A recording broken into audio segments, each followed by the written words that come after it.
often uninformed, and major news is biased. We've had enough of hot takes. We want informed takes. Join Kevin Briggins and Devin Smith as they have rational conversations about domestic politics, geopolitics, and military affairs. Things will get interesting as they bring in expert guests, even from across the aisle. Grab your favorite drink, get comfortable, and hop into the chat. It's time for Informed Takes.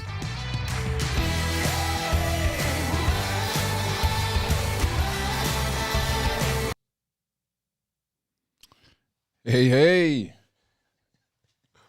Welcome, everybody. I am Kevin Briggins. This is Devin Smith, and this is Informed Takes, and we are so glad that you all are with us this evening.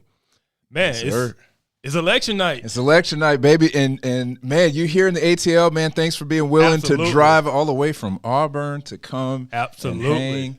This is awesome. I'm excited, man. I'm excited. I woke up excited. So did I, baby. So did I. Man. Yeah, man, this is what we've been waiting for, talking about, building up for. And as some would say, democracy is at stake tonight. How many times are we going to hear, this is the most important election of our lifetimes? Now, granted, I think that the article that you wrote about that, I actually think that they're not 100% wrong. I think some of the things you said in the article actually do speak to that a little bit, that, you know, it's really two different worldviews that are on the ballot this time. Yeah. That's the reality this time. Yeah. For me, this is more about seeing where America is, not even from a political perspective. It is literally from a worldview perspective, right? Because this isn't just about the border or, you know, immigration policies. You know, this is two completely different worldviews and vision for what America will be moving forward. And so, yeah, to a degree, this is we say it every election, right? This is so pivotal. But to me, this one will say a lot about the direction we want to go, just because what we've experienced since 2020 in America, from culturally, right? Mm-hmm. We've had a lot of cultural shifts. We've had, you know, the woke movement. We've had, you know, the transgender stuff. We've had just these radical movements, right? And so here we are at another election. Which way will we go? Will we say we want more of that? Right. Or will we say, you know, no, we want just good old classical, true American values? And so I think that's what this election is going to tell us. Yeah. You know, if this election goes to Kamala Harris, it's going to tell the progressive left, hey, we can keep going. Yep. We can keep pushing. This ain't got to stop. You know, but if Trump wins, then that sends a message to them that we have to pull back, because America, we haven't indoctrinated America quite enough yet to go there. Yes. You know, that's exactly how I landed on that's the calculus I landed at, is that if Trump wins, it's a statement, and it says, hey, y'all got to tone this down. And they knew, I think that they knew, I'll say about 2 years into the Biden presidency, they knew, okay, people aren't happy with the radical progressive agenda. People were voting for normalcy. They were not voting for what they got. We even had people, it's very interesting, okay? So, we got people that were neighbors with, et cetera, and you know, they said that maybe they made a mistake. About 2 years into the Biden presidency, they said maybe we made a mistake, because they voted for him, and they thought, oh man, this isn't what we thought it was going to be. Yeah. But I still see the Harris Wall sign in the front yard, and I'm like, man, come on, didn't y'all? She's even farther left than he is. Didn't y'all learn last time? Like, yeah. But I was listening to the Daily Wire pre-election stuff when I was on the road, and they had Megyn Kelly on, and they asked her, hey, is this stuff really working on a lot of women? Hey, that Trump is this evil threat, And she said, unfortunately, yes. A lot of women truly do believe a lot of the things that are said. And so the question is, how many of them will show up? We know it really affected the midterms. Yeah, it did. In 22 with the overturn of Roe v. Wade, we saw this large push for single women who came out to vote a certain way because of that issue. I think there were some other things at play there too. So for the folks keeping score at home, that was one thing. The other thing was that Trump's picks for candidates were not good. Oh, they were horrible. Yeah. Look, man, Herschel Walker. Oh, man. Well, why? Why? and I mean, that level of drama, being here in ground zero, being here at ground zero for the Herschel Walker drama, where we're all like, oh, snap, his son is being active, defending his father, and then when the stuff broke, we're like, I told y'all he shouldn't have run. We didn't put all this. I'm like, that changed. That escalated quickly. That changed, flip-flopped real fast. Yeah. And you had that happen in many other states where you had candidates that were just Dr. Oz. Yeah. It just wasn't a good candidate. Yeah. You're right. So, yeah, it was a mixture of backlash and just poor candidates. Yeah. That was during that time where they felt like anybody who said they were with Trump could get elected. Kind of like if you got that Trump backing, they felt like you could get in, but no. Yeah, it actually had the opposite effect. It did. It really did. And this time there's not the I think the first time we had MAGA sort of like dogma. And if you went against Trump, you were going to anger a lot of people. I think this time the dogma hasn't been as strong. True. People are still reticent to a degree to really challenge him on certain things, but it's not this time. If you broke off from him on something, it wasn't death to your campaign. Yeah. Most of the candidates themselves, though, learned that lesson. Yes. And they walked that line very clearly. Vivek Ramaswamy, right? He was almost like, I want to beat Trump, but hey, I love Trump. Yes. Right? Yes. Oh, that whole time I'm gonna be real. So early on, everybody was like, "Oh, Vivek's running for VP," and I'm like, I don't think so. I don't think. And then after a while, I was like, "He running for VP." I was a little bit like, dude, like, get off his coattails, man. Like, DeSantis, he took him on, but he still, treaded lightly because he did. You could not, just completely lose that MAGA support. Yeah.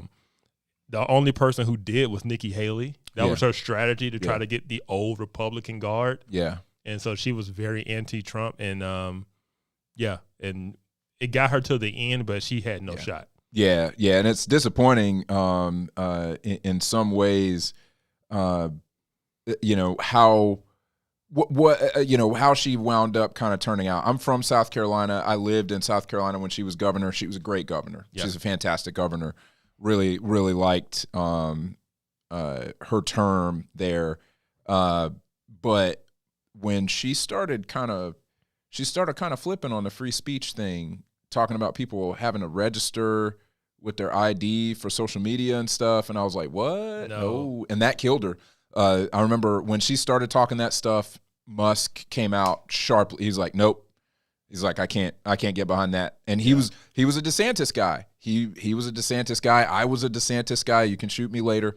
I was a DeSantis guy. But I think the problem with DeSantis, and I love the guy. I think that he is an amazing governor, but he was not sure of himself. You could tell that there were moments where he needed to be absolutely sure of himself. I can see that. And there were moments on the debate stage where they'd ask a hard question, he'd look and see what the other ones were doing. I'm like, bro, you can't do that, man. Before he raised his hand, he looked down. You can't do that. And you can tell he's like checking for approval. He wasn't sure of himself. And so I think he's a very, very capable executive.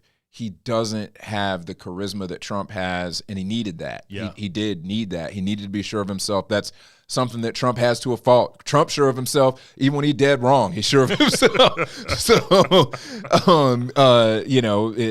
and people like that. They like that he's sure of himself. He's a fighter, you know, and DeSantis just didn't have that. Yeah. All right. So let's talk about tonight. What's going on tonight? All right. What path do you see for Harris? If Harris is going to win tonight, how do you think that plays out? So I think, and let's take it to our election map. So there are. I'm going to switch maps here. We're going to go to the 538 forecast real quick, and so this is what 538 thinks is going to happen here, and they think some of these are a toss-up. I think that Harris has to win. She has to win one of these toss-up states in order to do it. I mean, Pennsylvania is a toss-up. There are a lot of people saying, like, hey, basically, if you win Pennsylvania, it's over. Like, whoever wins Pennsylvania wins the election. The fact that Wisconsin is a toss-up, I think, is interesting because I personally think that Wisconsin's probably going for Kamala. I would lean that way. Yeah, it may be close, but I think that Wisconsin's probably going for Kamala. I think that she has to get. I think she has to get Nevada. I think she has to get Nevada. Yeah, I said Nevada. I didn't say Nevada. I actually think saying Nevada just doesn't sound pretty. My wife is at home cringing right now. But I think she has to win Nevada in order to take it. I mean, if she gets Pennsylvania, Trump's got to win everything. I mean, if she gets Pennsylvania, I'm concerned. If she gets Pennsylvania, then he has to get Nevada. Yeah, he's got to, get Arizona. He's got to get what's the other one? Michigan. That's the other one I was trying to think of. Yeah. He's got to get Michigan. It's interesting. I actually think Michigan's in play. I think Michigan's in play, even though they have Michigan is kind of more slightly blue here. Yep. I personally think that Michigan is in play. What's your take on that? I mean, I haven't seen the polling numbers, but I do know that. I mean, that whole region, Trump has a lot of support in. I mean, that's why like Wisconsin, Pennsylvania is in play. I mean, he's taking Ohio. They already called Indiana, right? We can talk about Iowa later and that polling, but just that. I mean, he has a lot of support in that region because of his positions on like trade and manufacturing jobs and things like that. And so, yeah, we will see tonight. I don't think he has to win Pennsylvania to win it. I think that's the key. I think if he gets Pennsylvania, it hurts her more than it's helping him. Yeah. Right? Yeah. She needs Pennsylvania for a clear path to win. 100%. Right? Yeah. But I think the key, I mean, we're at ground zero right here. Yeah. Georgia is wild. So here's my thing. I think that 2020 and 2022 tricked them. I think it tricked them. Okay. Because I don't think that Georgia is actually a purple state. I do think that Stacey Abrams' campaign, the funny thing is that they were trying to find voter suppression on the Republican side. They were trying to see if they could find voter suppression happening here in Georgia on behalf of Republicans. Yeah. They did not find that. What they actually found was incompetence in blue areas. And so they fixed the incompetence and it boosted blue voting power in the state of Georgia. Okay. And so that helped them, definitely helped them in 22. I mean, we had a bad candidate in 22 for crying out loud. I cannot believe I cannot believe that we have 2 Democrat senators right from now Georgia. in Georgia. I'll be honest, I didn't know that. I cannot believe it, but it is because we ran bad candidates. Yeah, and so the and then you had I know that I shouldn't turn this into a referendum on 22, but we had what's his face try to primary Brian Kemp, who is, in my opinion, Brian Kemp is every bit as good a governor as DeSantis. DeSantis is better at making sure that everybody pays attention to the moves he's making. Yeah. Kemp kind of flies under the radar. Yeah. But during COVID, that dude was rock solid. Yeah. And, he was incredible. But tried to primary Kemp. It was just a lot of dumb moves then. And so that extra blue voting power helped them actually make some gains in those races. But I personally think tonight we're going to see Georgia go back to red. I kind of agree with you. It's all about who turns out. Yeah. It's all about who turns out. And the thing I want to see tonight is what percentage of the black vote does Trump get? Oh, yes. That is what I'm interested in. That is going to be very, very interesting to see. Us black men have been we're a problem. Black men are a problem. Yeah, the brothers. Yeah. But I think that we are looking at I think we're looking at him getting a historic amount of black votes this time. Yeah, the fact that he got the percentage he got in 16, increased it in 20. Yep. And then it's even supposed to be even more in 24. Yeah, it's going to be the highest number since 1964. Yeah. That any Republican has gotten. I think so. But I'm just kind of curious to see how that affects the overall number. Yeah. Because for the longest time, the Dems have really relied on. Yes. They know they've got 90% of the black vote at least. Yeah. Right. It's crazy because those numbers have been I think 90, 92%, among black women, 98. Oh yeah. 98%. Yeah. Come on, sisters. We need y'all to. Yeah. Man, speaking of where we at right now, let's go election map one more time. Let's take a look at where we are. So right now, we are at, and I'm gonna make sure that this refreshes here.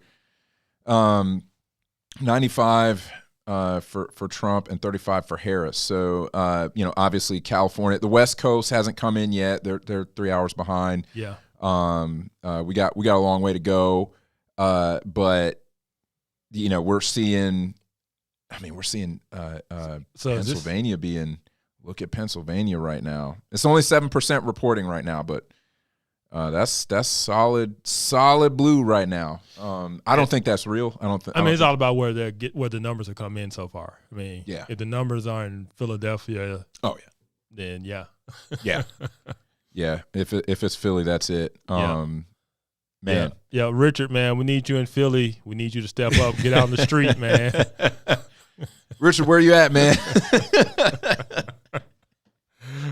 Oh, man. There's so many jokes that I could make that would get us in trouble, but yeah.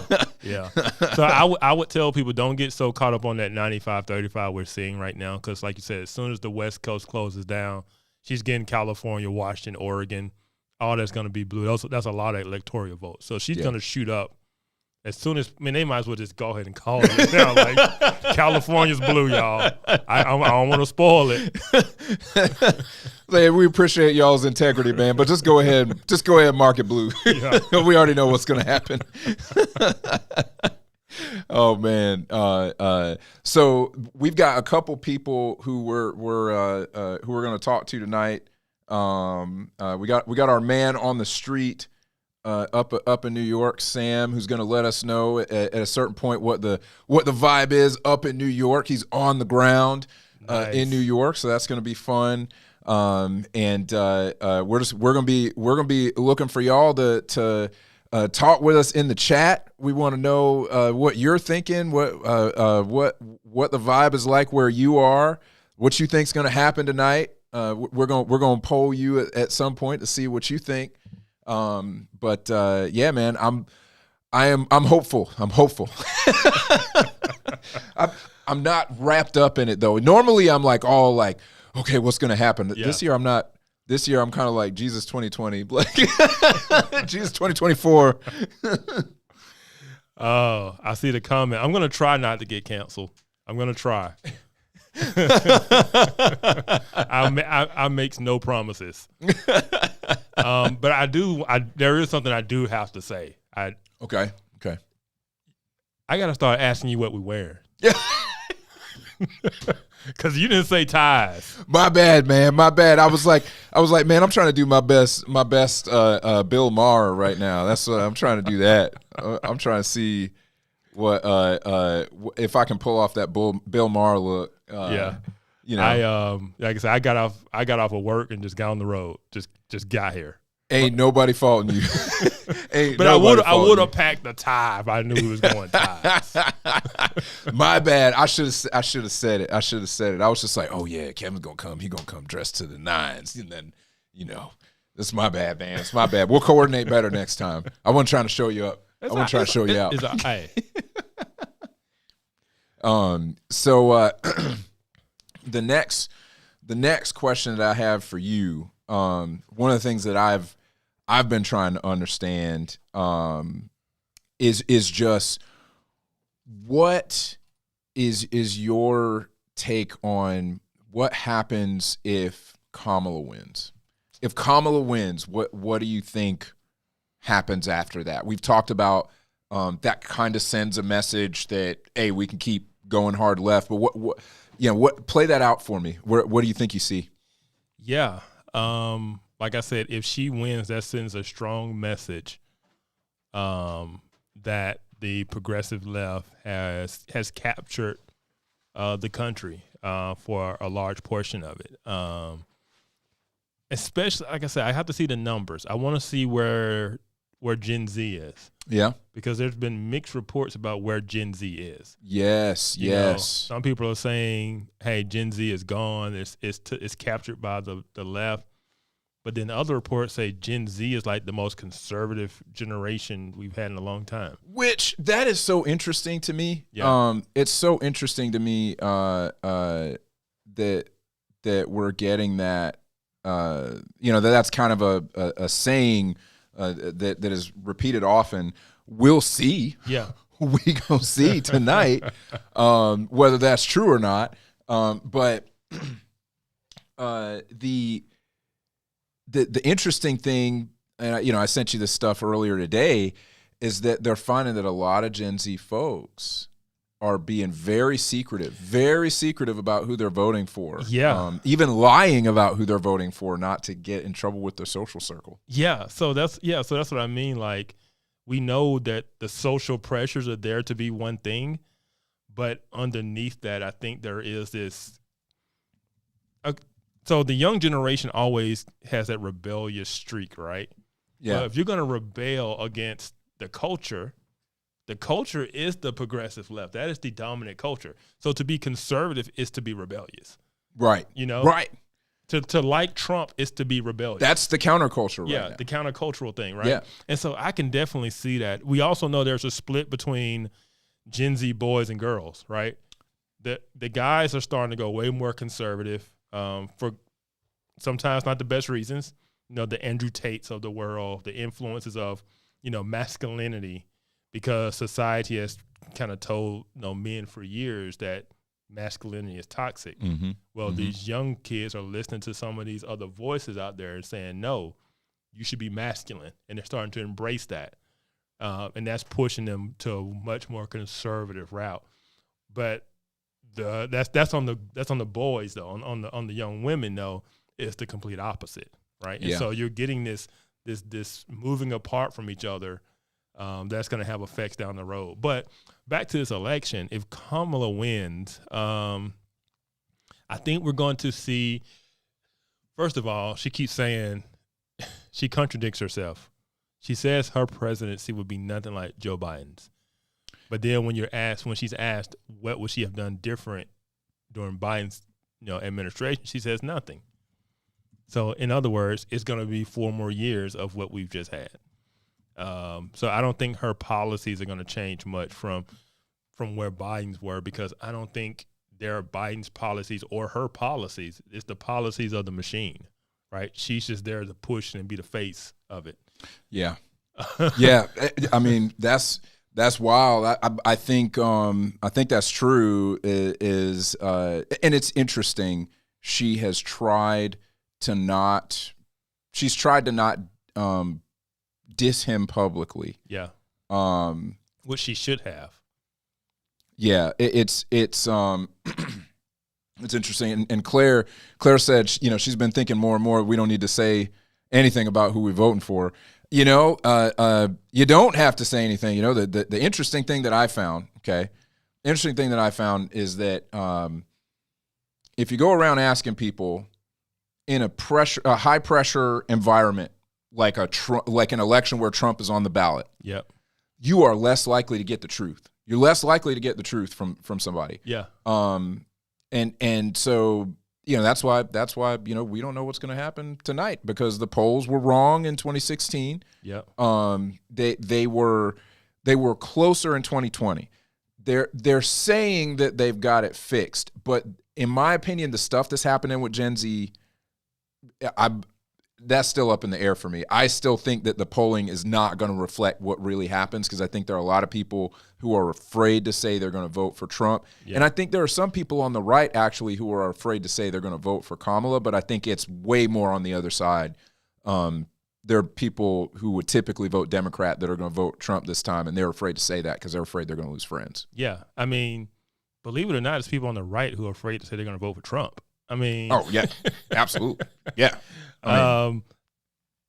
When I was nervous about writing that article I wrote about why I'm going to vote for Trump in 2024, right?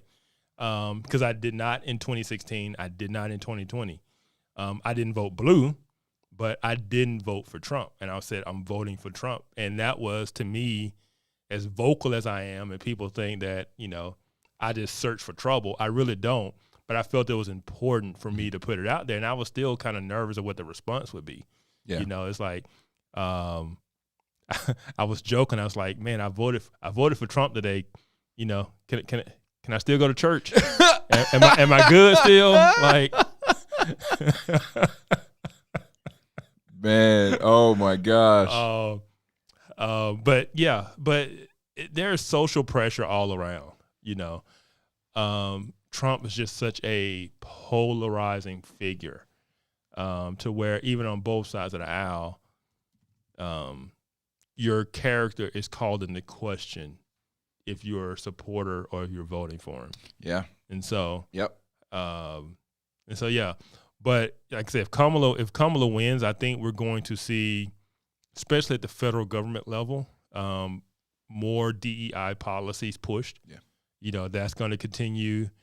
I think we're going to continue to see the weak foreign policy we've seen. I don't think there's going to be a change in that. The Democrats' foreign policy strategy is appeasement of like Iran and Russia. They're not strong, which means that the Russia-Ukraine war will continue. Mm-hmm. The war in the Middle East will probably escalate or spread. Mm-hmm. I just think it's gonna be more of the same.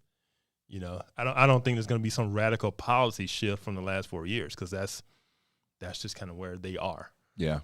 Yeah. So no, that makes sense. I mean, I think the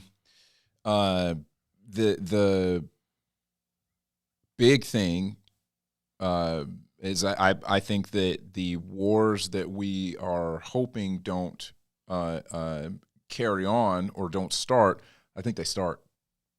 I think China goes into Taiwan. I think if she wins, China goes into Taiwan. I cannot. I can definitely see that.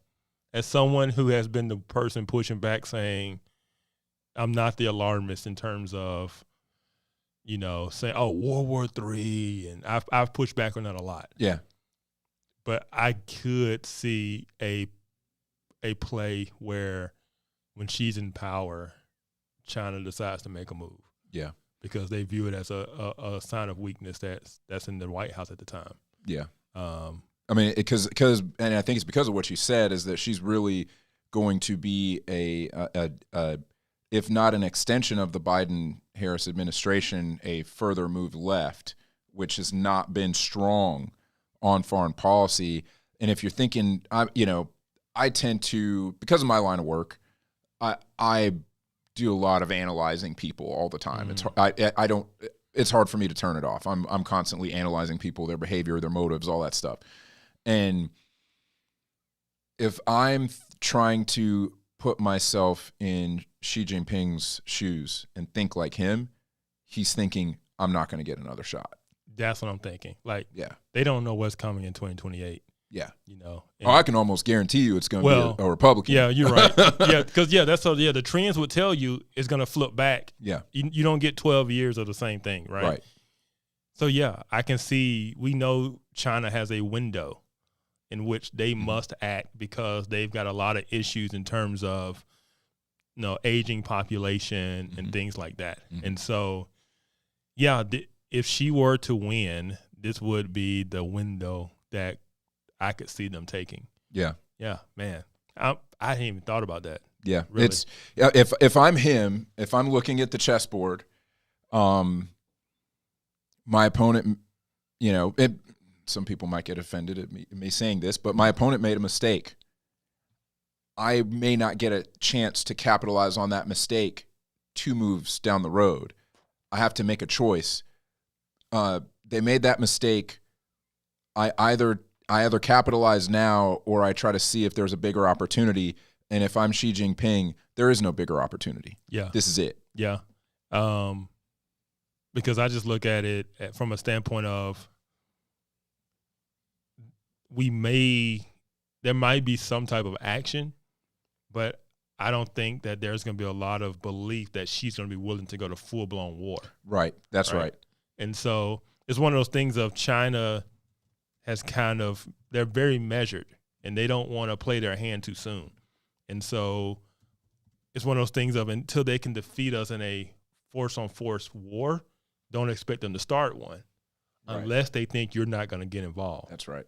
Fully. That's right. You might do some type of support like you did to Ukraine, but you're not going to mobilize United States military against China.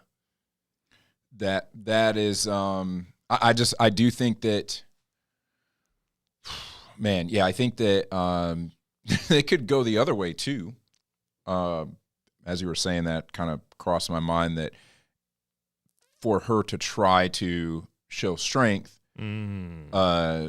she may drop the hammer just to try to do a show of strength. That would be interesting. I don't know 100% if she would do that. She doesn't strike me as the kind of person who would do that. You know who I think would have done that? Nikki Haley would have done that. Absolutely. Nikki Haley would have been like, they'd be like, if you push that red button. Like, Madam President, stop. She would have pushed the button. Yeah. Yeah. Yeah. So, yeah, 100%. 100%. But no, I don't think Kamala tries to do the I'm strong thing. Yeah. Yeah, I don't. You know who else I think would have done it? Who? I think Hillary Clinton would have done it. Oh, absolutely. Yeah. Hillary Clinton would have been like, F around and find out. I think she would have done it. Yeah. I mean, she was Secretary of State. She's used to swimming in those waters. Yeah. You know what I'm saying? So, yeah, absolutely. Yeah. Man. Hey, so in the chat, tell us where you're from. Where is everybody from? We're trying to see who's in swing states, who's from across the country. Yeah, where y'all watching from? All right. We got Richard Green from Harrisburg. Harrisburg, PA. Ooh, speaking of PA. So, the Amish, they're typically, from my understanding, they don't really get involved in politics for real. Yeah. Dude, I saw a video with Amish wagons with Trump flags going down the street. I don't doubt it one bit. I don't doubt that one bit. They're mobilizing the Amish. Dude. When you mobilize the Amish, I mean, and again, I think that this is I think this is, they say history doesn't repeat itself, but it rhymes. I do think we got a lot of 2016 happening here where there's like he's not. What happened in 2020 was Biden wasn't Trump. I think we have 4 years of Biden-Harris. Yeah. And I'm going to go ahead and put my flag down tonight. I think what's going to happen is people are going to be like, he's not Biden or Harris. Yeah. I think that's what happens. Yeah, I think it's easy. The most logical, and I get in trouble sometimes because I give people too much credit that they are logical, right? But the logical thing would be to say, let me compare the job the two administrations did and make my decision based on the outcomes of their policies. Yeah. If that is the case, you definitely vote Trump. Yeah. But people aren't logical. It's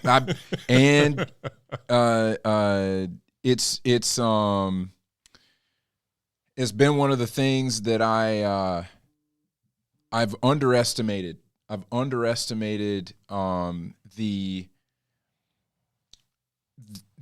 ability of somebody to block out a lot of factors for their emotions around a particular thing, right? So for a while, when I first really got into politics, it was, to me, I couldn't see how anybody could look at all the information and still vote Democrat. I just couldn't see it. And then over time, my own naivete and just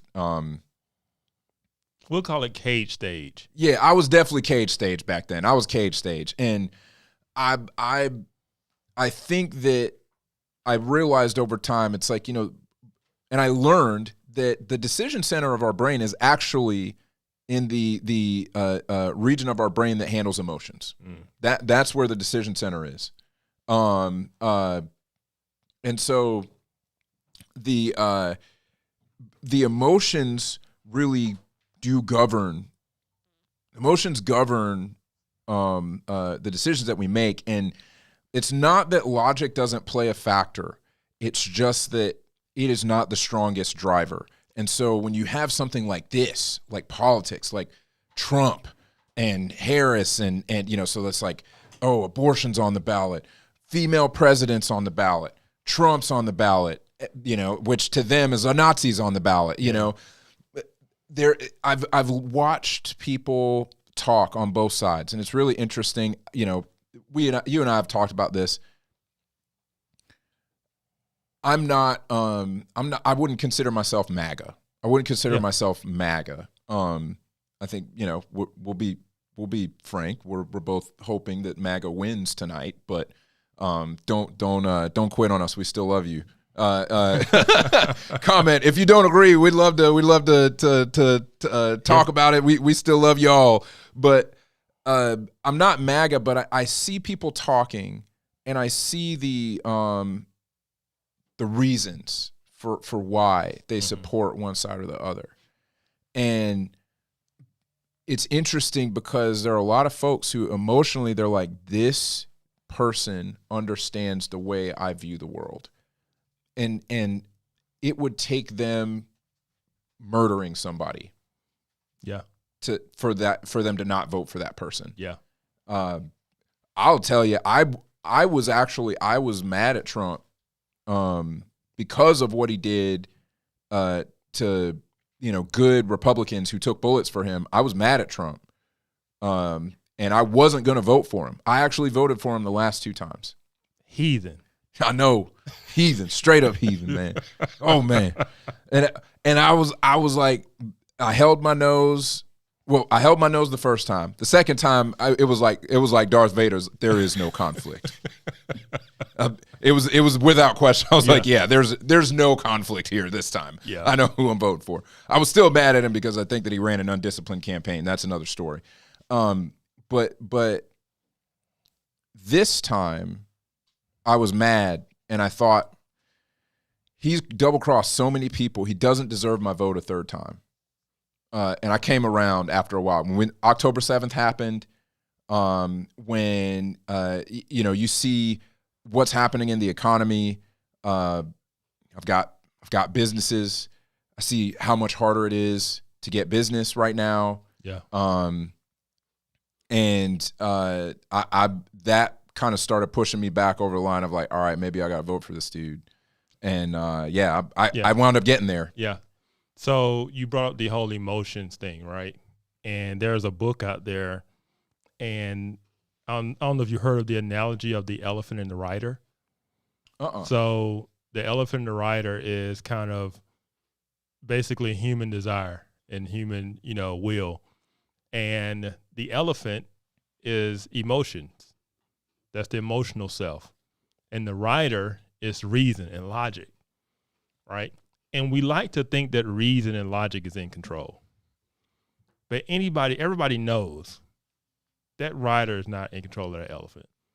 If that elephant decides going to go somewhere, there's nothing that rider can do. Right. It's just there for the ride. Yeah. Right? Yeah. And so that is how human beings are.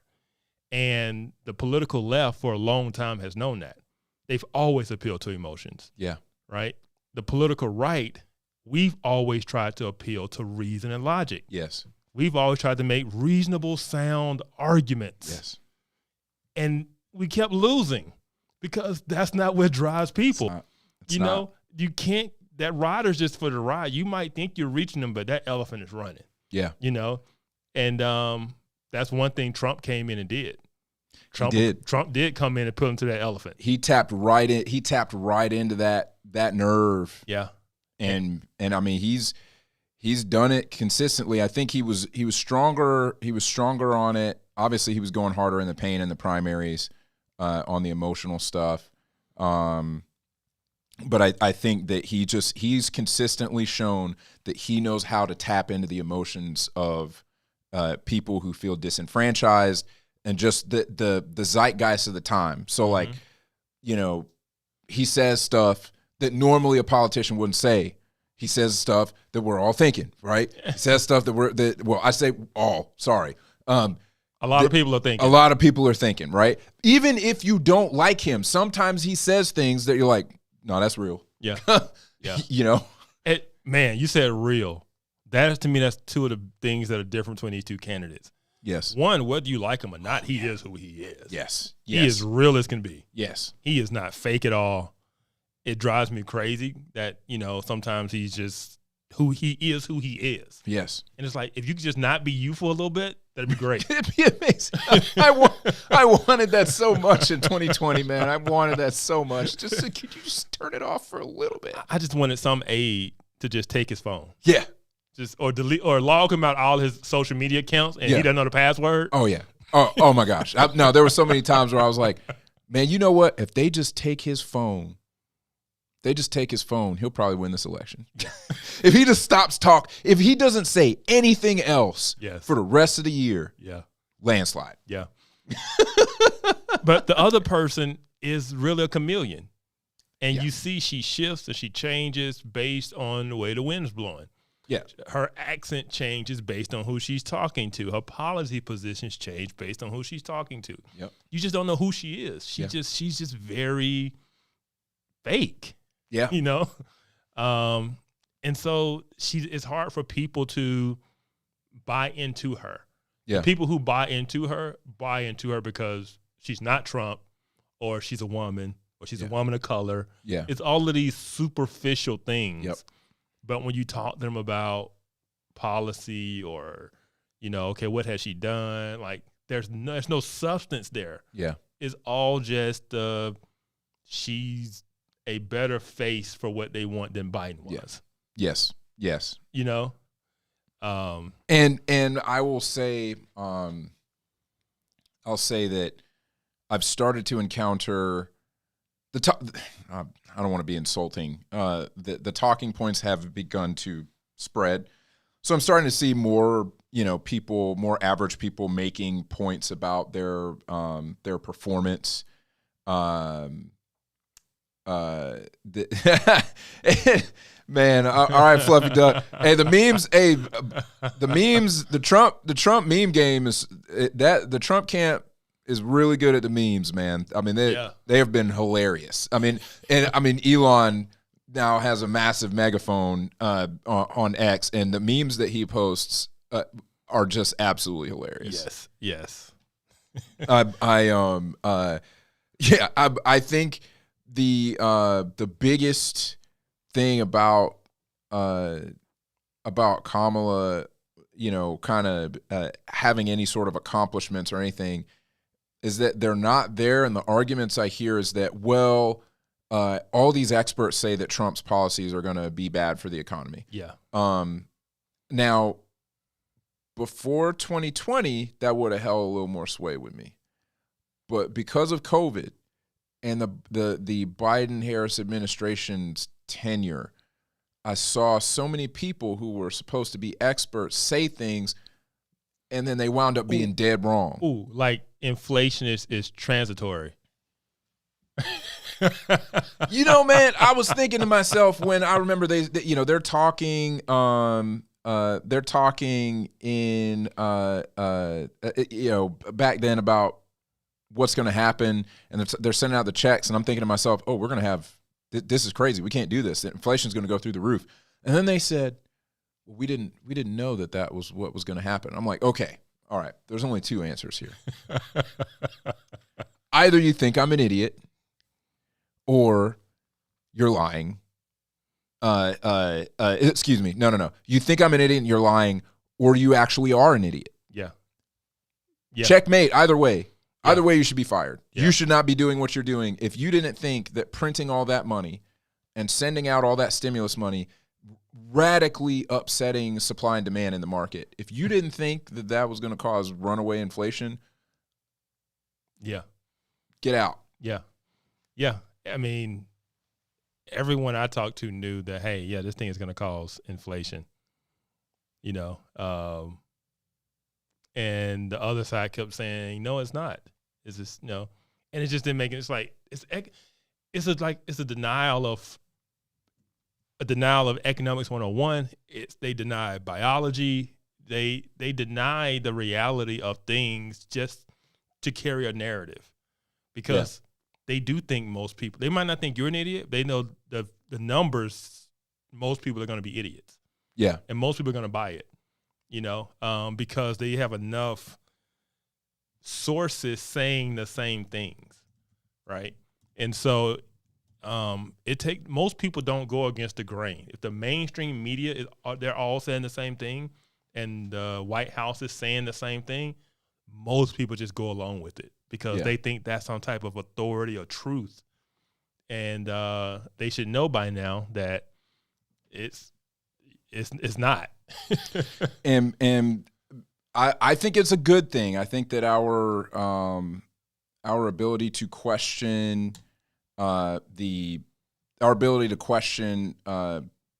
people who are supposed to be experts, and I'm not saying that we should never listen to an expert again. I'm definitely not saying that. But I do think that we have to be willing to think critically. We've got to be willing to think for ourselves. And I think COVID was a good wake-up call. So this time, I don't listen to those experts on economics as much as I probably would have pre-COVID. Yeah. And I you and I have talked about this. I think that there's a lot of question on what's the model based on? Are you running that model with the assumption that nothing changes? Exactly. As far as government spending goes. Yeah. Because you probably are. Yeah. That's like, man, I hear that so much, even in research. Now I work in research, and it'll say research shows blah, blah, blah. You got to go to the details. Yeah. What were the variables? Yes. What did you account for? What didn't you account for? It's the same thing with economics. Yeah. What variables are you not accounting for, or which ones did you fix in? Like, those things are going to determine what the model is. Yes. Right? Yes. But most people don't ask those kind of questions. That's right. Most people aren't going to ask those questions because the elephant is driving. The elephant is driving, and if the numbers say what you want to hear, you're going to be like, oh, hey, they said it's going to be bad. It's like, well, if they said it was going to be good, would you Would you still agree with them? Would you say it? I think we got our man on the ground here. I think that we may have him here. Whenever you're ready, Liam, we can bring him in. Our guy Sam.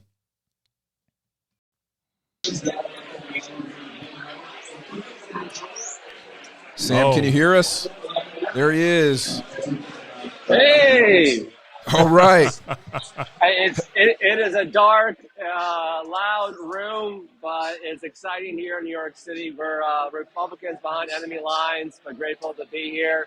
We got a watch party happening. I'm on the back end of it, where it's a little bit more quieter.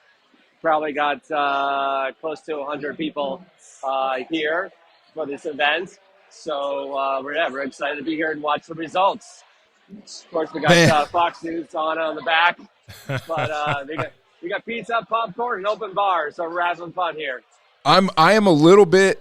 Me and Kevin were talking before he got here to the studio, and I'm a little bit worried about your safety because if you're in New York and they find out that a bunch of Republicans are gathered, I mean, don't you think that Darth Vader is going to bust through the door any moment and just absolutely just body everybody in there? I think that's always the worry, but I find that some people just take courage. So on the subway here, there was a young guy that was wearing a dark MAGA hat, okay? And he was on the train, and we looked at each other, and I gave him the smile and the nod, and he gave the smile and the nod back, and we kind of went on about our way. I'm like, that takes guts right there to go about that. And I was just like, we're out there. You just guys show some colors, and we'll recognize each other. But, that's just how it is. But luckily, we found a spot.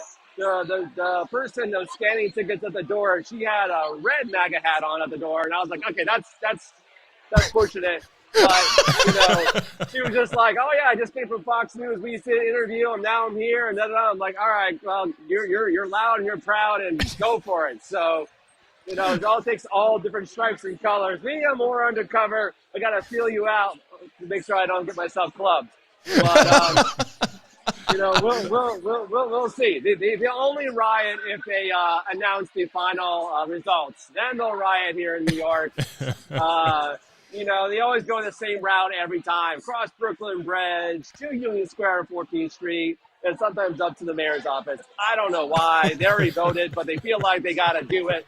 So they're not original. It's the same route, generally speaking, all the time. It just depends on if there's going to be looting or not.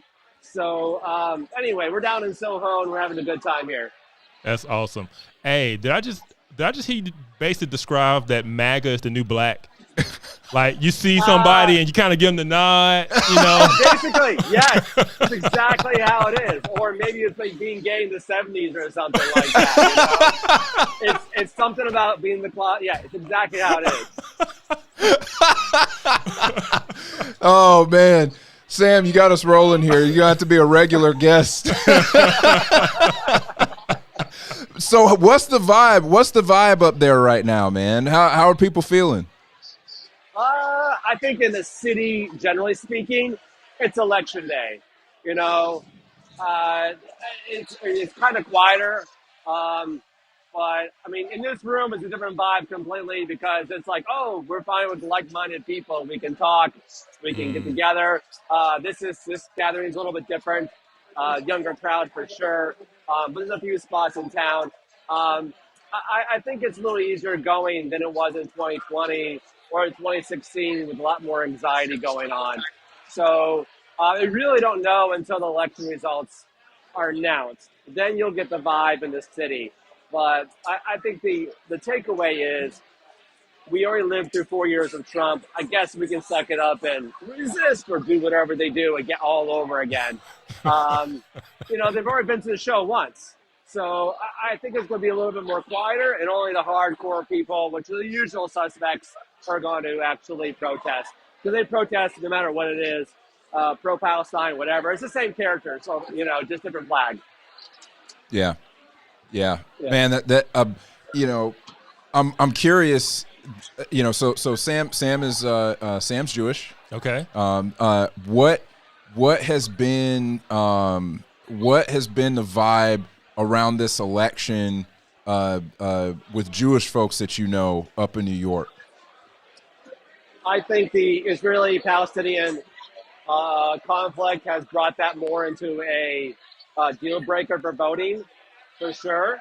It's it's case, for survival. It's who's our friends and who's our enemies, and I need more friends and enemies on a particular political party.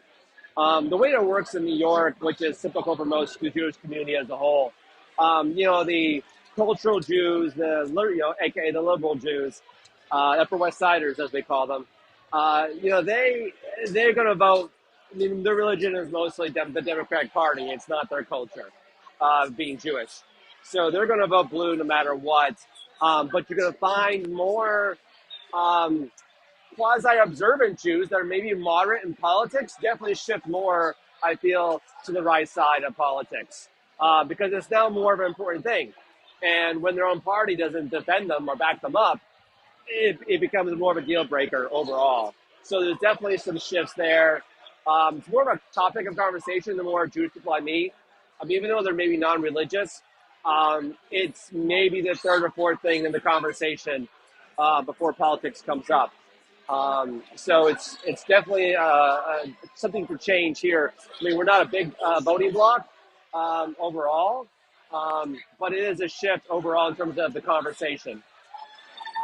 That's very interesting. So, Kevin is our resident guru, expert on geopolitics here. Am I allowed to talk about what you do for a living, or do I need to keep that on the wraps? No, that's okay. That's okay. I'm a recovering how do you say it? Film crew member. I used to work in television film for 15 plus years. So you talk about keeping your head down low for a while. That was kind of, you couldn't, don't bring up your Republican. Yeah. So, but now that I'm kind of exited that, I'm in more of the real estate side of things. It's a different conversation, for sure. So I can be a little bit more vocal, but I'm still here in New York. So you're still gonna feel people out as a whole. But my, you're only good as your last job or your friend circle within the film community. So, people always reject you for your politics in a heartbeat. So I can be a little more vocal now these days. That's awesome. Your real estate is freeing, right? Yeah, well, I get I'm full time now, so I don't have to worry about where my next meal comes from. So exactly.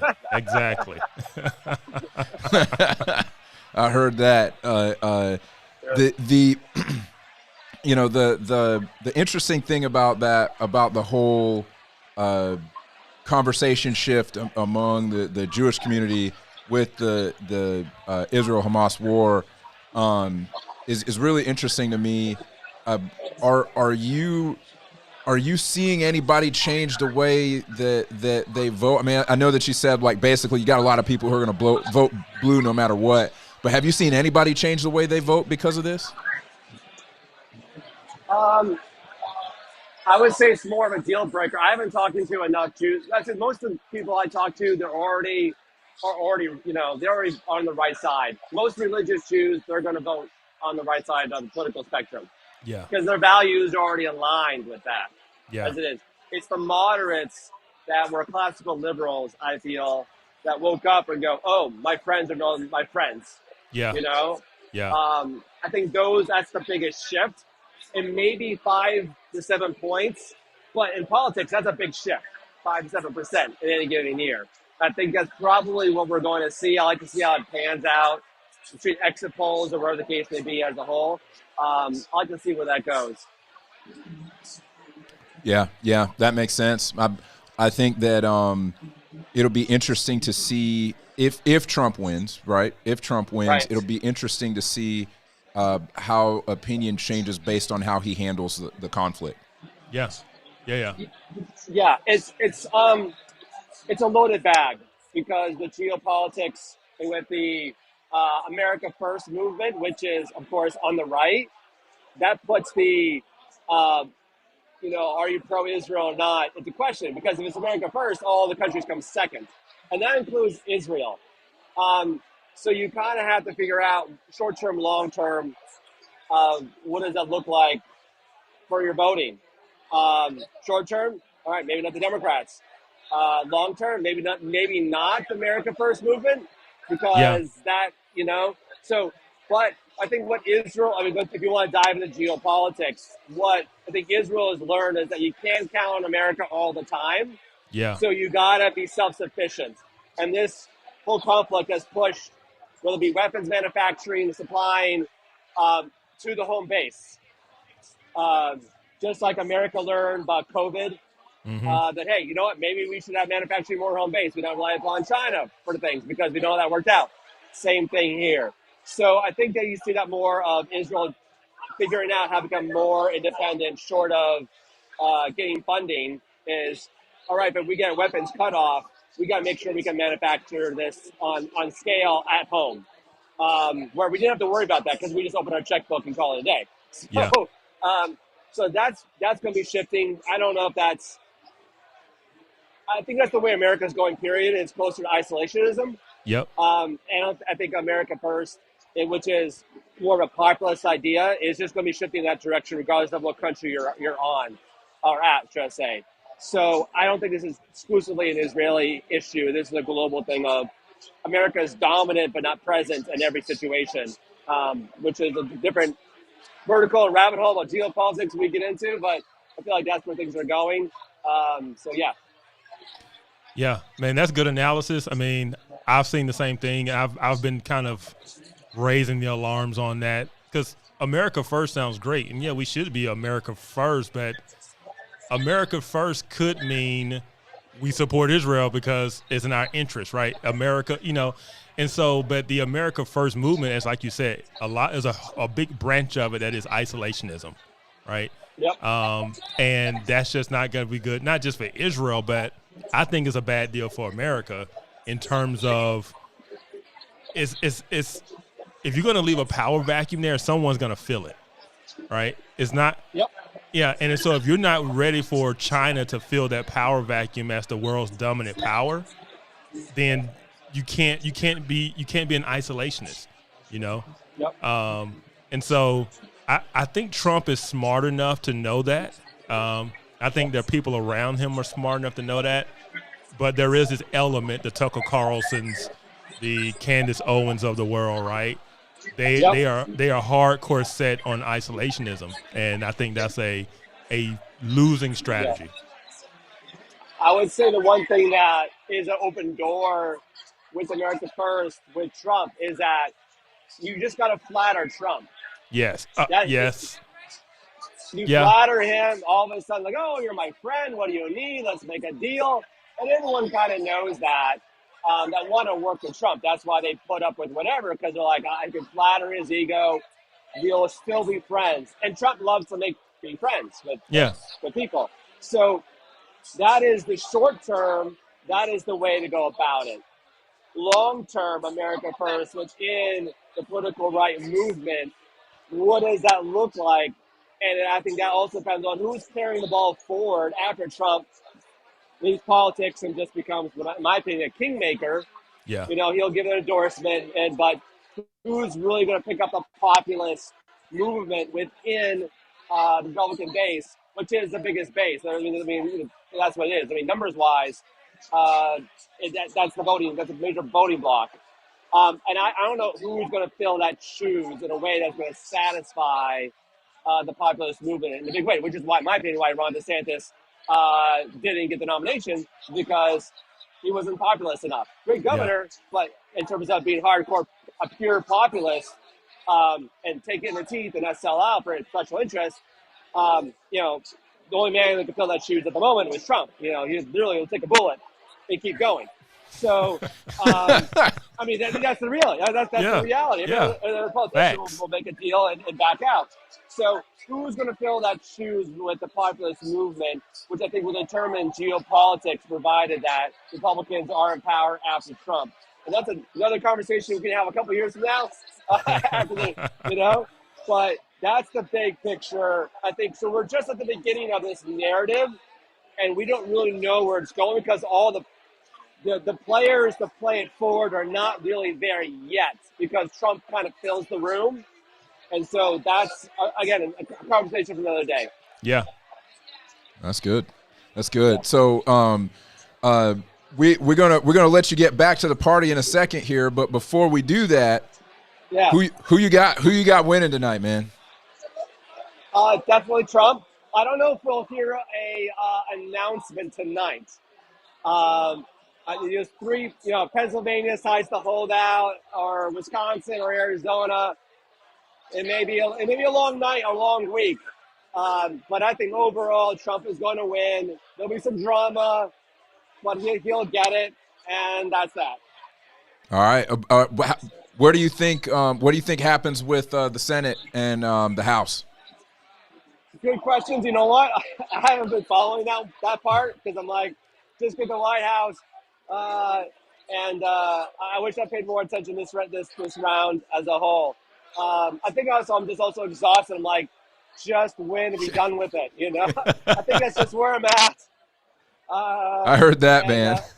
Yeah. So we'll figure out the rest by the trend of the Oval Office these days. There's a lot you can do with executive power, whether you like it or not. That's the current trend over the last couple presidencies. So there's a lot you can do without Congress as a whole, with approving budgets or not approving budgets, or the case may be. So if we can win all across the board, fantastic. I'm sure we'll pick up a few seats. But that's my predictions right now. It's very loose at the moment. That totally makes sense. I started to dig further into it today, and I mean it's looking like we may see Republicans take the Senate. Wow. They're overwhelmingly favored to take the Senate. Actually, wow. House is a toss-up, but Republicans are overwhelmingly favored to take the Senate. Well, it's a down ballot states that are going to push it. If Trump wins by a margin, those are the states that people will split their ballot on it. So we'll see how that goes. Yeah, man. Well, Sam, if you're around, we may call you back up and see what the vibe is like after we hear some results. But man, thanks so much for coming in. We're definitely gonna have you back on, man. You got it. From New York City, here we are. Live from New York. All right, man. All right, guys. Take it easy. Man, that was good. Yeah, man. That was good. It was good to get the vibe in New York and see what's going down. Yeah, I'm excited that that they're still alive, that they haven't been SWAT teamed yet. A bunch of Republicans gathered in one place in New York sounds dangerous to me. I'm just saying. Yeah. I will say that, I mean, so New York has already been called for Kamala. Oh, snap! Yeah, so she's won New York and right. New Jersey. So everybody's kind of happy right now. Now. So they're not in danger right now. So that's good. All right. Well, hopefully they can enjoy the rest of their pizza and get home safely without being harassed. Let's go to the election map real quick. Let's see where we're at. So we've got Trump at 120, Harris at 99. So what are we looking like? Right now, Georgia, 66%. He's got a healthy lead there. That's 6% lead there with 66% reporting. So that's not nothing. Pennsylvania is what I'm concerned about. Still only 18%. But that's a commanding gap right now for sure. It'll be interesting to see who's reporting right now. So yeah. Philly's reporting already. Pittsburgh, we know those are going to go blue. So we've got a lot of those middle counties that haven't come in yet. But it'll be interesting to see how that goes down. I'm not an expert on Pennsylvania. I don't know how much those counties are going to count, or how much weight they're going to have. I mean, clearly there's a lot of weight because they haven't called the state yet. Sure, that means that it's still up in the air. And it is only 18% reporting right now. So right now, it looks like they've got. They're not bright blue or bright red anywhere. Yeah. So it looks like across the board we don't have a ton coming in yet. So it'll be interesting to see how that goes. But yeah, I mean, as we expect, I mean, yeah, Pittsburgh and Philly are they're going to go blue. Yeah. I mean, it is what it is. It's just the question is, can he cut down on the margin in those areas? Right. That's going to be the interesting part. You're never going to win those areas. Yeah. But can he close the gap? Yeah. In those areas. So, let's see. My buddy Brian Shannon. Do you know Brian Shannon? I don't think I do. Yeah, Brian Shannon is going to join us at some point tonight. Okay, awesome. Yeah, so he wrote a book called Missing Pillars about Black fatherhood, absenteeism. Oh, awesome. Yeah. Awesome. Yeah. And he was on the last show. That was me, Virgil, Jay Witt, and Brian Shannon. Oh, yes. I remember him. Yeah, I watched that. That's excellent. Man, well, I'm excited to have him on. Yeah. So he hit me up right before Sam came on. So hopefully he's still around. I shot him the link. So okay, cool. We'll see whenever he jumps in. Excellent. Man. So all right. So we've got. They just called something else for Trump. He just jumped up to 137. Woo. Okay. What just came in here? Okay. Okay. All right. Man. West Virginia. So he's 137. I mean, again, Cali's going to change the game for sure. I mean, we can take a look at how many electoral votes is California? It's like 40, 54. Man. Yeah, that's it's a lot. Yeah. Oregon, I mean, Washington, that's going to give her a boost. I mean, clearly, I do think she takes Colorado because of Denver. I've heard people say that New Mexico is in play. It's only 5 electoral votes, but I've heard people say that New Mexico is in play. Yeah. Yeah, I went to Denver for the first time this year. Like, just spent time in Denver. Yeah. Very different vibe. Oh, yeah. Very different vibe. I was in Boulder. I was in Denver. Yeah. I believe that. I've never been. I just always joke that when I was flying to California, whenever we flew over Denver, I got a contact, So, they do things a little bit different over in Denver. That is, I found that out. Yeah. All right. Let's take a look at some of the comments here. Oh, yeah. I was going to mention, man, I think they're planning a red takeover of California. That's what I thought I was reading. All right. Who's leading the charge there? We got Kat, we got Allison, we got Claire. They're teaming up. Okay. They are teaming up. I think they're gonna turn it red. Brian's on. Okay, Brian's on. All right. Let's see if we can get him up. Whenever we've got his audio, you let us know when you're in there, Brian. There he is. How we doing there, guys? Good, doing man. Well. Let me make sure I got my camera view right here. The other way, yeah. The other direction. The direction? Okay, here we go. Yeah. There we go. How you doing, man? I'm doing great. How about you guys? Good. Hey, for our audience that doesn't know who you are, I kind of did a little brief thing. Tell everybody who you are, man. Okay, let me make sure. Hold on. Let me make sure I'm not getting any feedback here. Can you hear me? No, you're good. Oh yeah, you sound great. Okay. Yeah, Brian Shannon. I work as I'm in full-time ministry, right? So I'm a pastor, full-time on staff for Cornerstone Chapel in Leesburg, Virginia. So I got the call from above, from the Most High to serve in his ministry, and it's not my ministry, but his ministry and full-time pastoral ministry. I started in education for 20 years. I was an educator, school administrator. Then, as Kevin mentioned a little bit earlier, he made reference to a book that I wrote called Missing Pillars. My heart was heavy for what I began, well, not what began, but, this has been the history of the Black community, over the past 50, 60 years, which was the father absence rate, right, which was at crisis levels in the Black community. So I figured I would want to inject something into the history of that issue, our culture, current conditions of the culture. And since 2020, when we began seeing the whole conversation around social justice, one of the justice issues, or one of the issues I would say that has been not talked about as much, is the absence of fathers in the home, which is the great equalizer, I believe.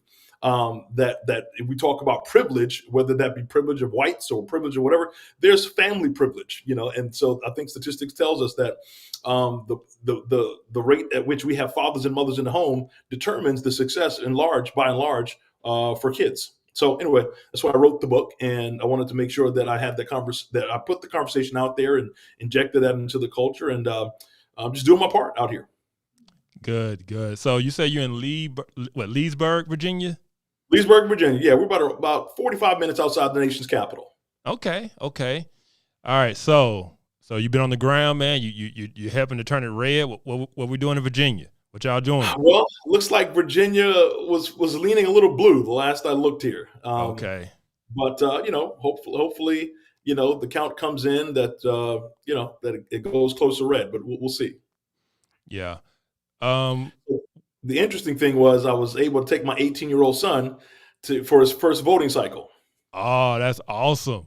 So, so I went in, and it's not like, this is the first generation of voters where we weren't just voting leaning left as our great-grandparents and grandparents did, and our churches that we grew up in did, but we looked at ballots, we looked at party platforms. I had conversations with my son about, here's why we look through our Christian lens, here's why we look at the lens of what benefits people, not just benefits people on an identity politics level, but we vote policies that best benefit the nation, people, and which align with the Lord.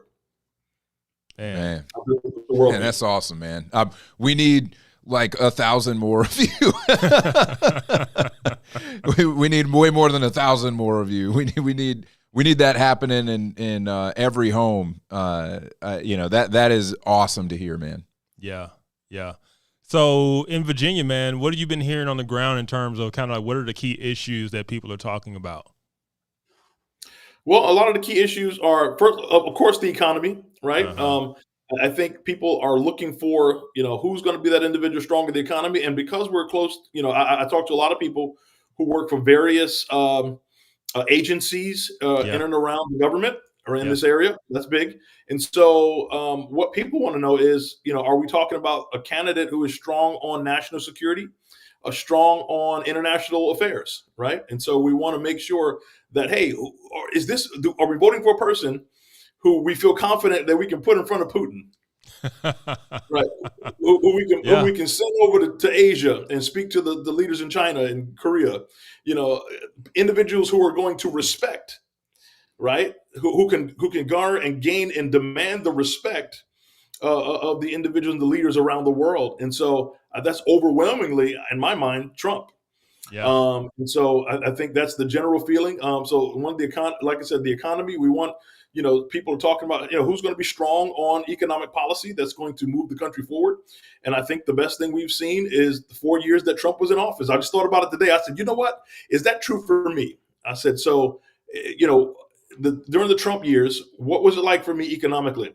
Well, that was the 4 years that I bought my third house, right? Moving to the Maryland, DC, Virginia area. And I'm like, what was my interest rate back then? About a 3.5, 4%. Yeah. I'm like, man, that was awesome. And that was under the Trump years. I said, so economically speaking, those were some great years. Yeah, absolutely. That's right. No, go ahead. No. I said, so it made sense to me. I said, listen, it's no contest. I think, if I'm looking at who's strongest on the economy, who's strongest on international affairs, who's strongest on national security, it's no contest for me. Yeah. It's funny because you say those, the top issues. I was listening to CBS, their pre-election coverage, and they were polling Harris voters. And it was amazing. The economy and the border weren't even at nowhere near the top of the list of their concerns. And I was like, I'm like, that's why they're Harris voters.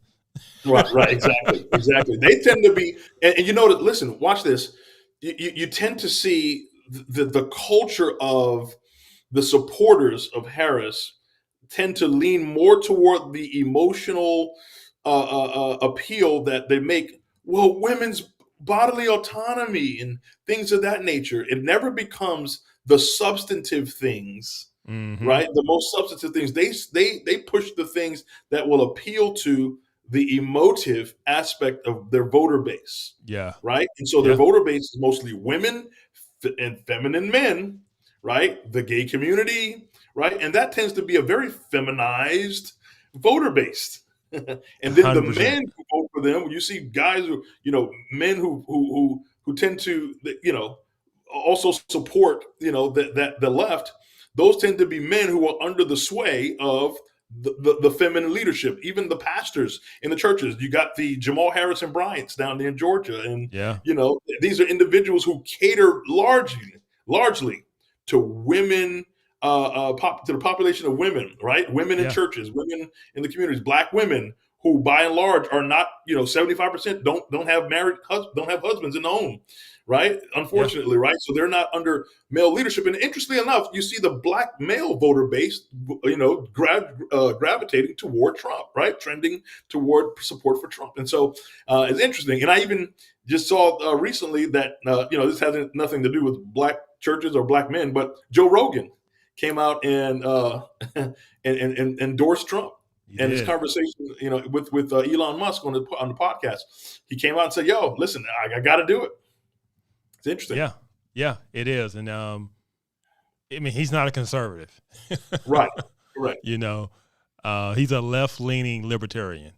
Absolutely. And, Absolutely. And so for him to come out with an open endorsement of Trump was a big deal. Yeah. Absolutely. That was huge. Yeah, it's interesting. It's interesting to see the shift of the Black male voter this time. So much so that it's been talked about. You got people going on social media, you got people going on TV talking about, we mentioned it before that, the Black men are a problem this time, basically. And you got all these, to be frank, I've mostly seen Black women hopping on, Instagram Live and Facebook Live and making videos and stuff, saying like, "Hey, I'm just going to call it out. Black men are the problem this election. They're the ones that are going to lose this for us." And I'm like, you ain't helping yourself right now. I can tell you that right now. You're not helping yourself. But you starting with calling us a problem. It's not gonna help me go in your direction. And I think what we're seeing is you remember Crying Van Jones once said, "Hey, what we're seeing is white lash." When Trump was first, voted in office, we're seeing this white lash I think what we're seeing is Black male lash, right? If I could say that, against the system that says, really, what have you done for me? Let's think logically here. Yeah. We're not under the sway of the left anymore. We're not in the back pocket, as Kamala said, I'll use her words. We're not in the back pocket of the left anymore. We're going to break free of this feminized sort of leadership framework of the world telling us, you better do this and you better think that way. Black men are waking up. Trump, the first go round, he had an historic support from Black male voters. I think right now what we're going to see is Black male voters becoming an X factor. Yeah. Oh man, this my cousin Travis here in the chat saying Democratic politicians don't respect Black men at all. I mean, and I've never, Travis, you tell me, I've never known Travis to consider himself a Republican, but I mean that is the vibe out there right now, and I think a lot of Black men feel that is that Democratic politicians do not respect us. Yeah, I mean, it's one of those things of you look at the way the former president, Barack Obama was speaking to those Black men. Oh yeah, that was completely disrespectful. Yeah, completely disrespectful. And I was glad that the reactions I saw from it were kind of expressing my own reaction, like, who you talking to? Yeah. Yes. that was when I watched that, my reaction was, yo, who you talking to, bro? You would be talking to me like that to my face. Because he wasn't talking to them as men. Right. He wasn't. There was no respect for them. It wasn't, hey guys, tell me, what are you guys thinking? Why are you feeling this way? Why are you like, there was none of that. It was just kind of this chastisement of y'all ain't acting right. You know? Right. And it was very reminiscent of how the left deals with and approaches black men in general. Number one, the undermining of their intellectual autonomy. Yeah. Right. Like you're not intellectually, apt enough, right, to be a thinker, to use your democratic, right, because they always push democracy. Yeah. The least democratic thing you can do is to tell someone they don't have the power to choose. Right. And so they strip that from black men. Like they tell you, like as evidence, in the statement by Joe Biden during his run there, that if you don't know whether or not you're voting for me or Trump, you ain't black. Yeah. And so your blackness is tied up in your voting choice, and to strip people of their identity, to tell them that their identity is wrapped up in your voting choice, then that's just one of the most condescending, most racist things you could ever tell someone. Yeah. We're perpetual children to them. Exactly. Right? Exactly. Yeah. I'm curious, Brian, about your thoughts on just the overarching attitude. I've just seen, you said it well, kind of the perpetual children thing. There's this concept in philosophy and just historical sort of like cultural study of the noble savage. Ooh. And a lot of the time when I hear and if there are progressives in the chat, correct me, but a lot of times when I hear progressives talk about black people in general, the language that I hear reminds me a lot of that whole concept of the noble savage, and that's the way that we're thought of. And there's this idea that we need to be saved, that we cannot do for ourselves. We need to be taken care of. I'm not trying to let the elephant just drive completely, say inside joke from earlier, that let my emotions, completely drive that. But it's just, I kind of sat back and watched a lot of that language, and that's what it comes off as to me. I'm curious about your thoughts on that. Yeah. I totally am tracking with that line of reasoning. I wrote a chapter in my book, right, about how the left continues to perpetuate the father absence cycle in the black community. And quite frankly, interestingly enough, to that point, there's a perpetual victim mentality that is perpetuated by the left, that you are dependent on the government, and they want that, right? Yeah. So they want you to believe that the government is savior. They want you to believe that the government, so if you have no sense of self-agency when it comes to the left, right? You are a perpetual victim, and you have to be, according to their system, because they want, right? What are they trying to create? A voter base, right? And a support base that says you're dependent upon us. So the welfare state did that for the black people back in the 60s, right? Under Lyndon B. Johnson. And so he said, I'll have these N-words voting Democrat for the next 200 years, right? And so now we see it with the welfare state has run its cycle. It's still going, right? We have that at the foundation of the black community with the father absence issue there and people depending upon the left, right? However, now it's the social justice issue and racism. You have to see us as the party that can free you and liberate you as the black people. So now the discussion becomes this nebulous idea of reparations. This nebulous idea of reparations, because we got the answer and the solution to the oppression that you've been experiencing. Black Lives Matter. Yeah, police shootings. They have to perpetuate that. Notice you haven't heard a whole lot about police shootings, sparsely here and there. There was the Sandra, what was her name? Sandra Bland? I think it was Sandra Bland. Yeah. That was a while ago. That was years ago. Who was the woman, the cop, she the hot water issue and The woman. I forgot her name, but yeah. Okay, so so that was relatively recently, but you haven't really heard the whole pulse of police shootings because they haven't been able to find one that they can blow up in the media, right? Yeah. But basically, if they have one that they look, there it is. See the oppression of police shootings, police brutality, reparations, racism, DEI.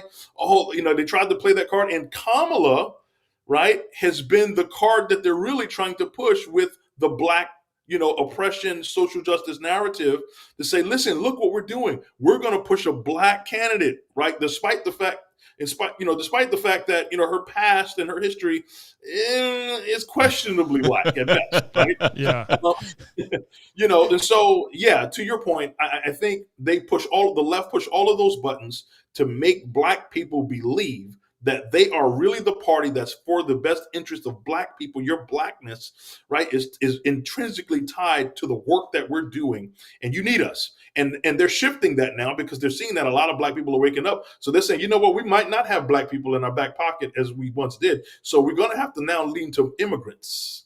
Mm-hmm. And so I'm not a big Dr. Umar Johnson fan, but he says some things that make sense. A broken clock is is right twice a day. Twice a day, right? Yeah. And so he said, listen, they're going to throw you away, black people, in a sense. You're going to be cast to the side, and they're now going to shift their supporter base to strengthening the immigrant population to be their biggest support base for the left now. And that's why they're doing things like they're allowing, of course, porous borders, right? And the whole idea of securing the border has gone by the wayside.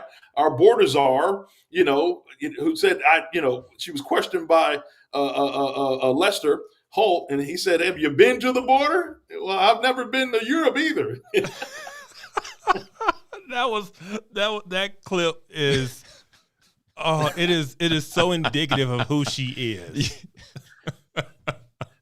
Right. You know what I'm saying? And if you're someone who's looking at that and things like that, in which she's got comedy gold when it comes to those kinds of statements and those kinds of experiences in the media, comedy gold. I mean, one after the other, like it's nonstop. You can write a book with them all.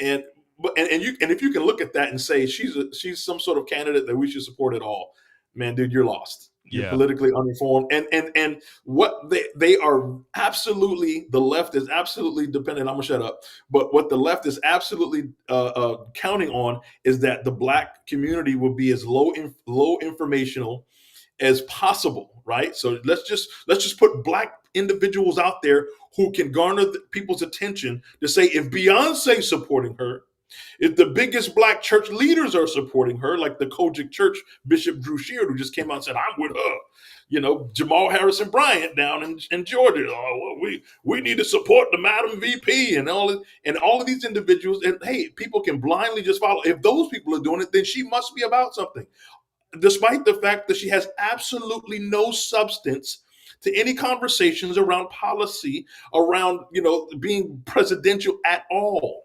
right? There's no substance to her campaign, no substance to who she is. Nobody even wanted her when she was running the first go round. And when she even became the VP, nobody was asking for her. She was a DEI hire for sure. Oh, snap. Oh, man. We going to get canceled. I hear the SWAT team outside. Oh, man. I hear the SWAT team outside. It's been nice. And not my words, right? But, Joe Biden himself said, I'm going to vote. I'm going to bring on a candidate, bring on someone who's my running mate, who is black and female. He said, he did. He did. He made her a DEI selection. It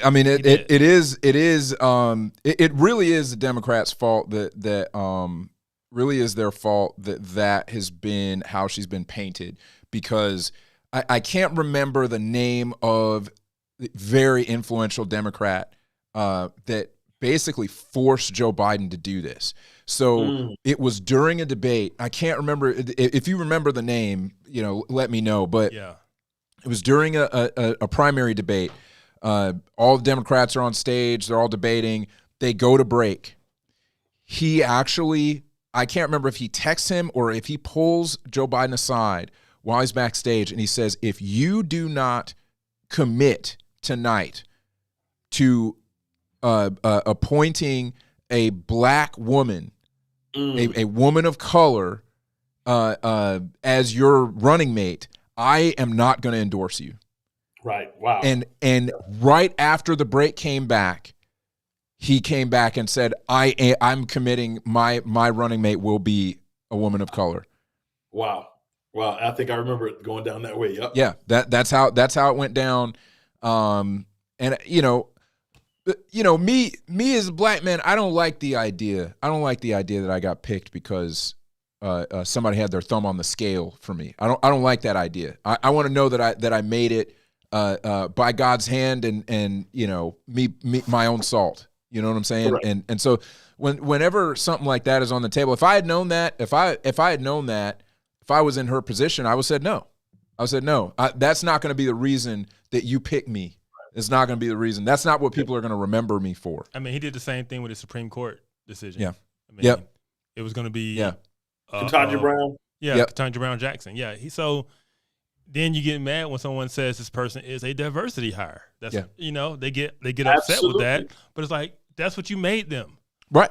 And you said it. You said it. Yes. You said that you were going to do this and you were going to focus on their identity, their immutable characteristics, their race, their gender. You said that you were going to do that. And then you get mad when people say that. But you got to understand, everybody else keeping score at home. Yeah. That's what you didn't say that you're going to do it off of any other measure, because, I mean, let's be honest, like you said, Brian, I mean, nobody voted for her. She didn't make it past what? I mean, when she was running for president, she didn't make it past Iowa. No, she didn't make it to the first primary. No. Yeah. No, she got to that first debate. Tulsi Gabbard destroyed her, and she dropped out. I mean, Tulsi came up like Rambo. Yeah. I mean, just killed her. I mean, it was brutal. It was bad. It was savage. It was bad. And then you see her rise to being put in the forefront without a primary, right? Yeah, absolutely. So they totally circumvented the democratic process to put her out there, because they said, although nobody was asking for her the first time, and she's our best ticket to play if we want to win and and garner the support of the base that we're counting on, which is minority voters, women voters. They're using that very clearly, and it has nothing to do with her ability to run this country. And people, I think, are seeing that. Yeah, and I'm glad you say run the country, because it's almost like people forget that's what the job is. Exactly. It's just like, it's almost like, no, the president is just there to enact policies that gives me stuff. Right. That's almost kind of what it's viewed as. Right. Instead of, no, this is someone who is here to run a nation. Yeah. You know? I think that it's unfortunate. It's actually unfortunate, because the way that our country was designed, the legislative branch is supposed to have a lot of weight on how things go.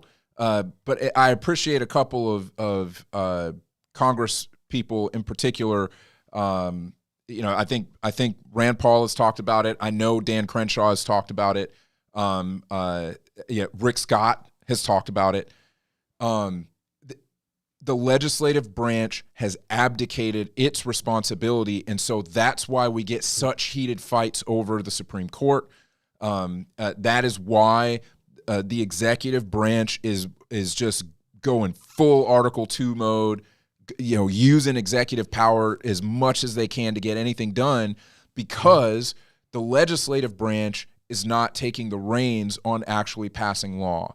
And so, you see them playing games where something's coming through, and unfortunately, this happens on both sides. I got a chance to actually listen to Rick Scott talk about how this process goes down. I got to listen to him in person at Eric Erickson's conference this year.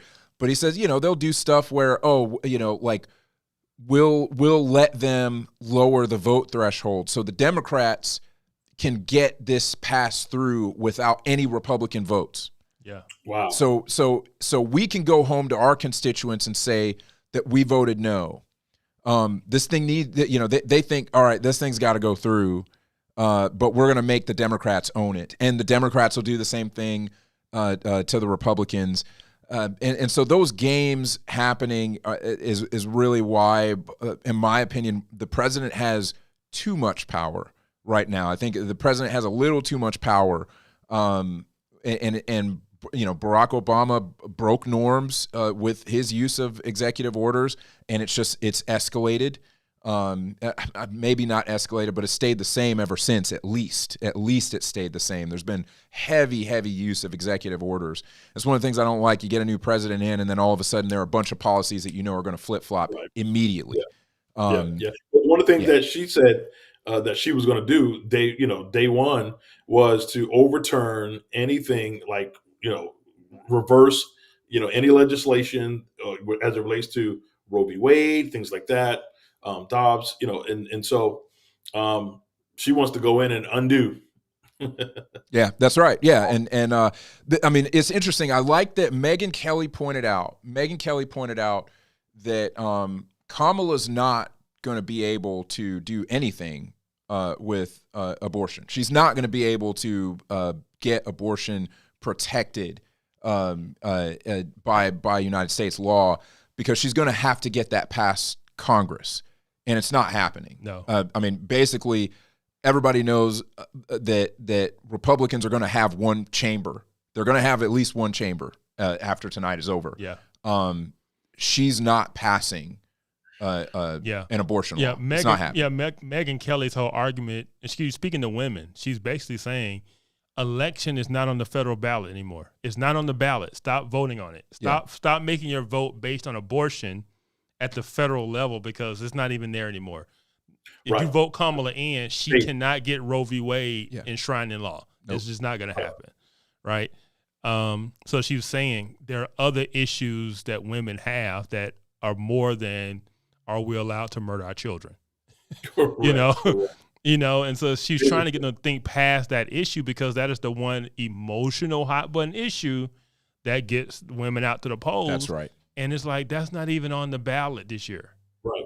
What they're saying, and you can see the like I mentioned earlier, the desperate attempt, right, that they're making. They're saying women's bodily autonomy is at stake, and they're putting it out there as if we're going to World War III. Like, if you don't do this, like, my body's at stake. And the Handmaid's Tale, man. Yeah. Right. And emotional appeal to say Donald Trump represents, a threat to your personal body. And that's the most baseless claim. So I got a buddy. He's very progressive.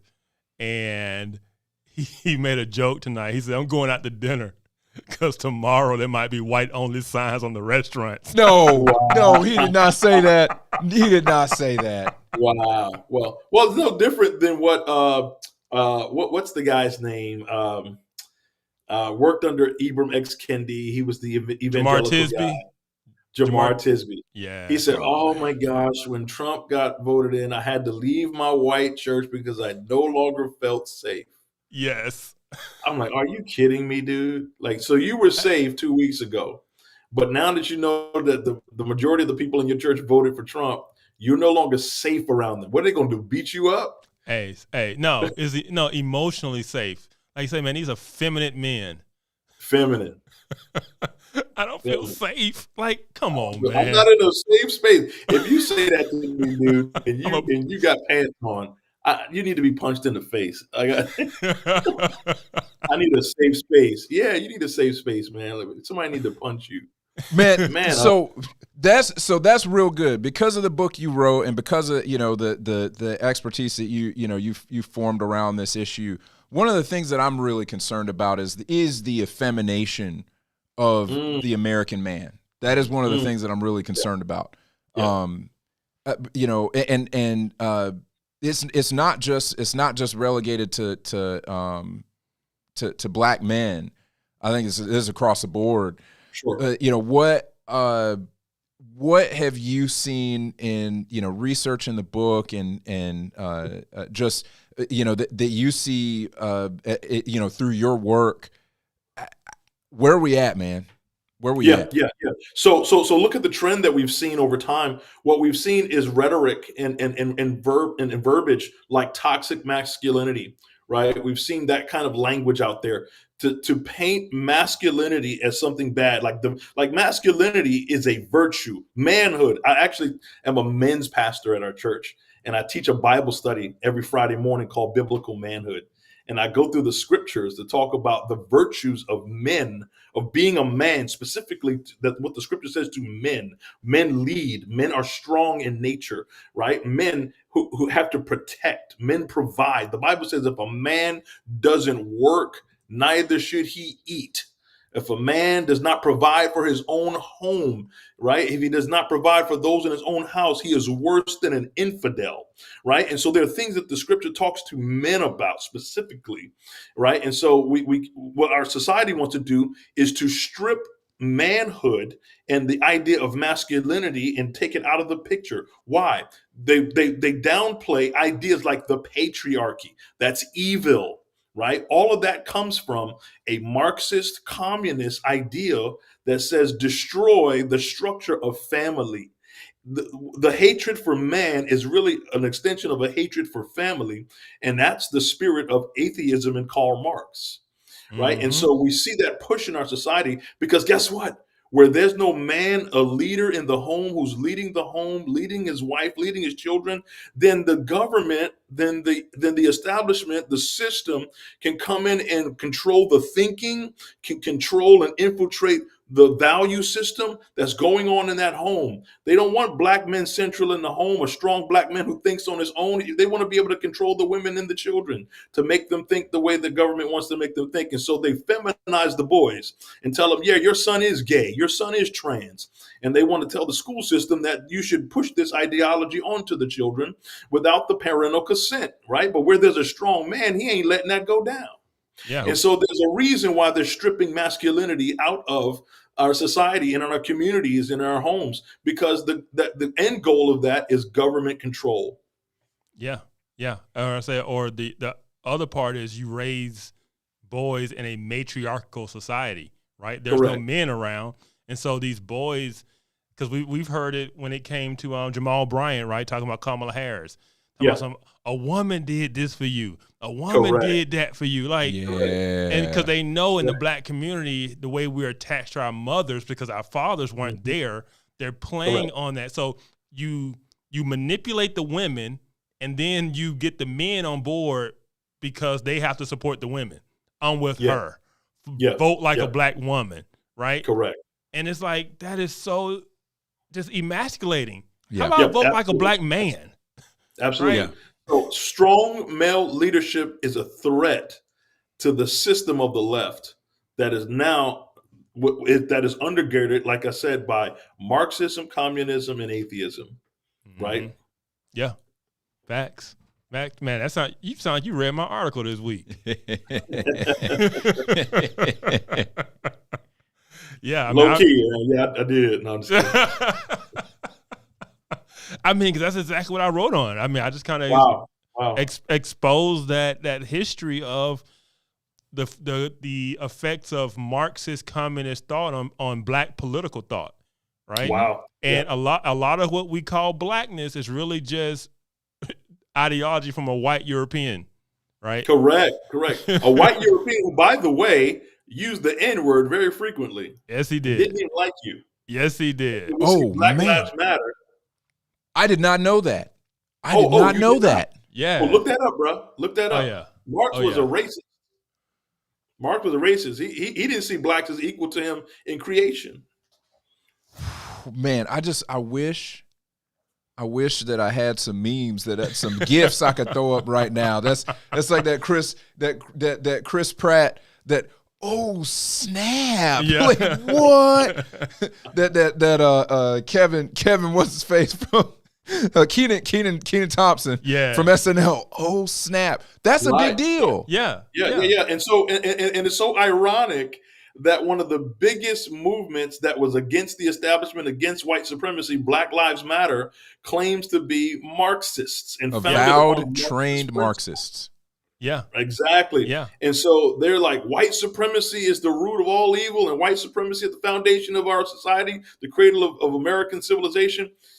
And lo and behold, you hold to the ideals of an atheistic racist, white supremacist. Yeah. Who wanted to, and by the way, who wanted to, through negative eugenics, right, through Margaret Sanger, who actually borrowed from their ideals, Yep. who was also a white supremacist and a Marxist and a communist, Yep. who actually was who wanted to be a disciple of Adolf Hitler. That's right. She wanted to get rid of blacks, and that's what they praise. Parenthood is founded on white supremacy to get rid of what she said was the weeds of society. Yeah. You black, we don't need you. Yeah, and now and all of the things that they pushed for. I'm sorry, Kevin. I'm sorry. You're good. Now preach, brother. All of the things that they pushed for to get rid of the white supremacist ideas out of society by tearing them down and restructuring them, except for Planned Parenthood.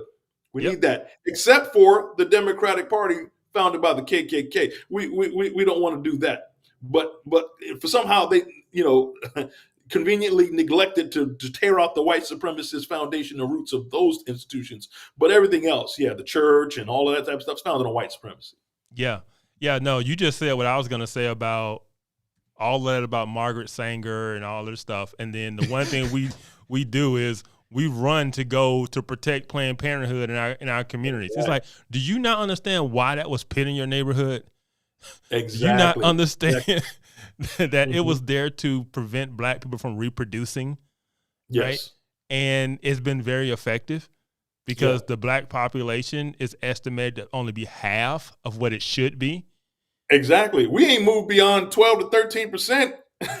Yeah.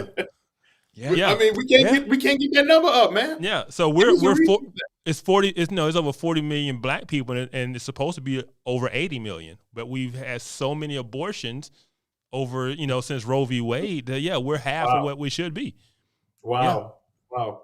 Yeah, but we keep going to vote for that. Crazy. Yeah. Crazy.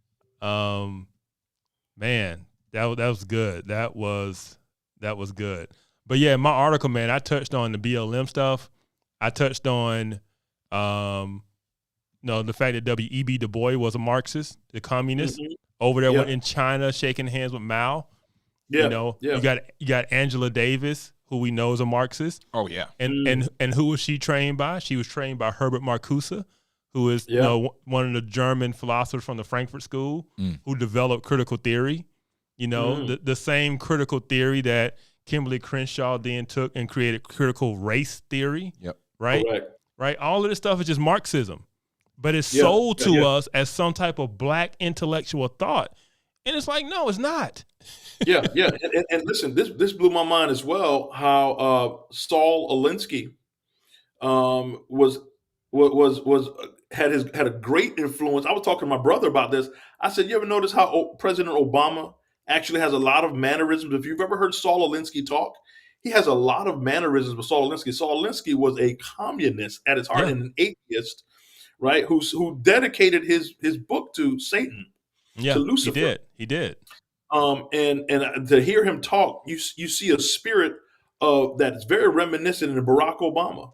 Yeah. Who actually said that guy had a great influence on him. He did. And there's also another guy who was Obama's mentor, and he was a Marxist. William Ayers? No, not William Ayers. I'm trying to pull up the article. Is another guy. I had never heard this guy before, but apparently it was from a book. And this guy was he wasn't famous, but he was a very, very close mentor to Obama. Let's see. I will say this: Dr. Martin Luther King's speechwriter was a Marxist, Clarence Jones. Clarence Jones is still alive today. He's a Marxist, but people don't know he wrote the "I Have a Dream" speech. Oh wow! Yeah. Wow. It runs deep. And we talk about a lot of the influence of the black churches, which were influenced by James Cone, who was also a Marxist. I put that in there too. Oh, yeah. Yeah. People don't understand Black liberation theology is just liberation theology. And you can see the vestiges of the support for the left, which is rooted and steeped in Marxist thought and Marxist ideology, and the Black church. We really understand, you said, the support for the Black church, it runs deeper than just the social justice issues. That's a part of it, but it's rooted in their Marxist ties because of the influence of Black liberation theology over the Black pulpits. Margaret Sanger, when she wanted to get the Black church on board and the Black communities on board, what did she do? She went to Black pastors that were implants of the Communist Party, implanted them into the Black churches to spread that message to keep the Negroes in line. She said the rebellious Negroes, keep them in line. And so it was the liberation theology idea that you need this as a social justice method. This is an actual social justice ideal for your community, for you to be able to have this. Yeah. That's what they're pushing at. And that's what Absolutely. Marxism has to do, is to what? Utilize the ideas of oppressor versus oppressed paradigm, that this is a matter of oppression, right? Wow. Yeah. And for the people to keep you from these things, they're oppressing you. They're denying you. What are they saying now? Denying you bodily autonomy and health care. Yeah. Yeah. And when Biden says, if you don't know if you're voting for me or Trump, you ain't Black. Correct. What he means by Black is, in a lot of ways, to be Black is to be Marxist. Correct. Right? To be Blackness is Marxist. It is the oppressor-oppressed lens. It's the fight for liberation continuously. That's all it is. Yeah. And if you're not down with the struggle, if you're not down with that fight, then you aren't Black. Yeah. Let me share this with you real quick, guys. Man, I was looking at a documentary just the other day. And in the documentary, I was looking at some quotes from some individuals. Guess who said this? Watch this.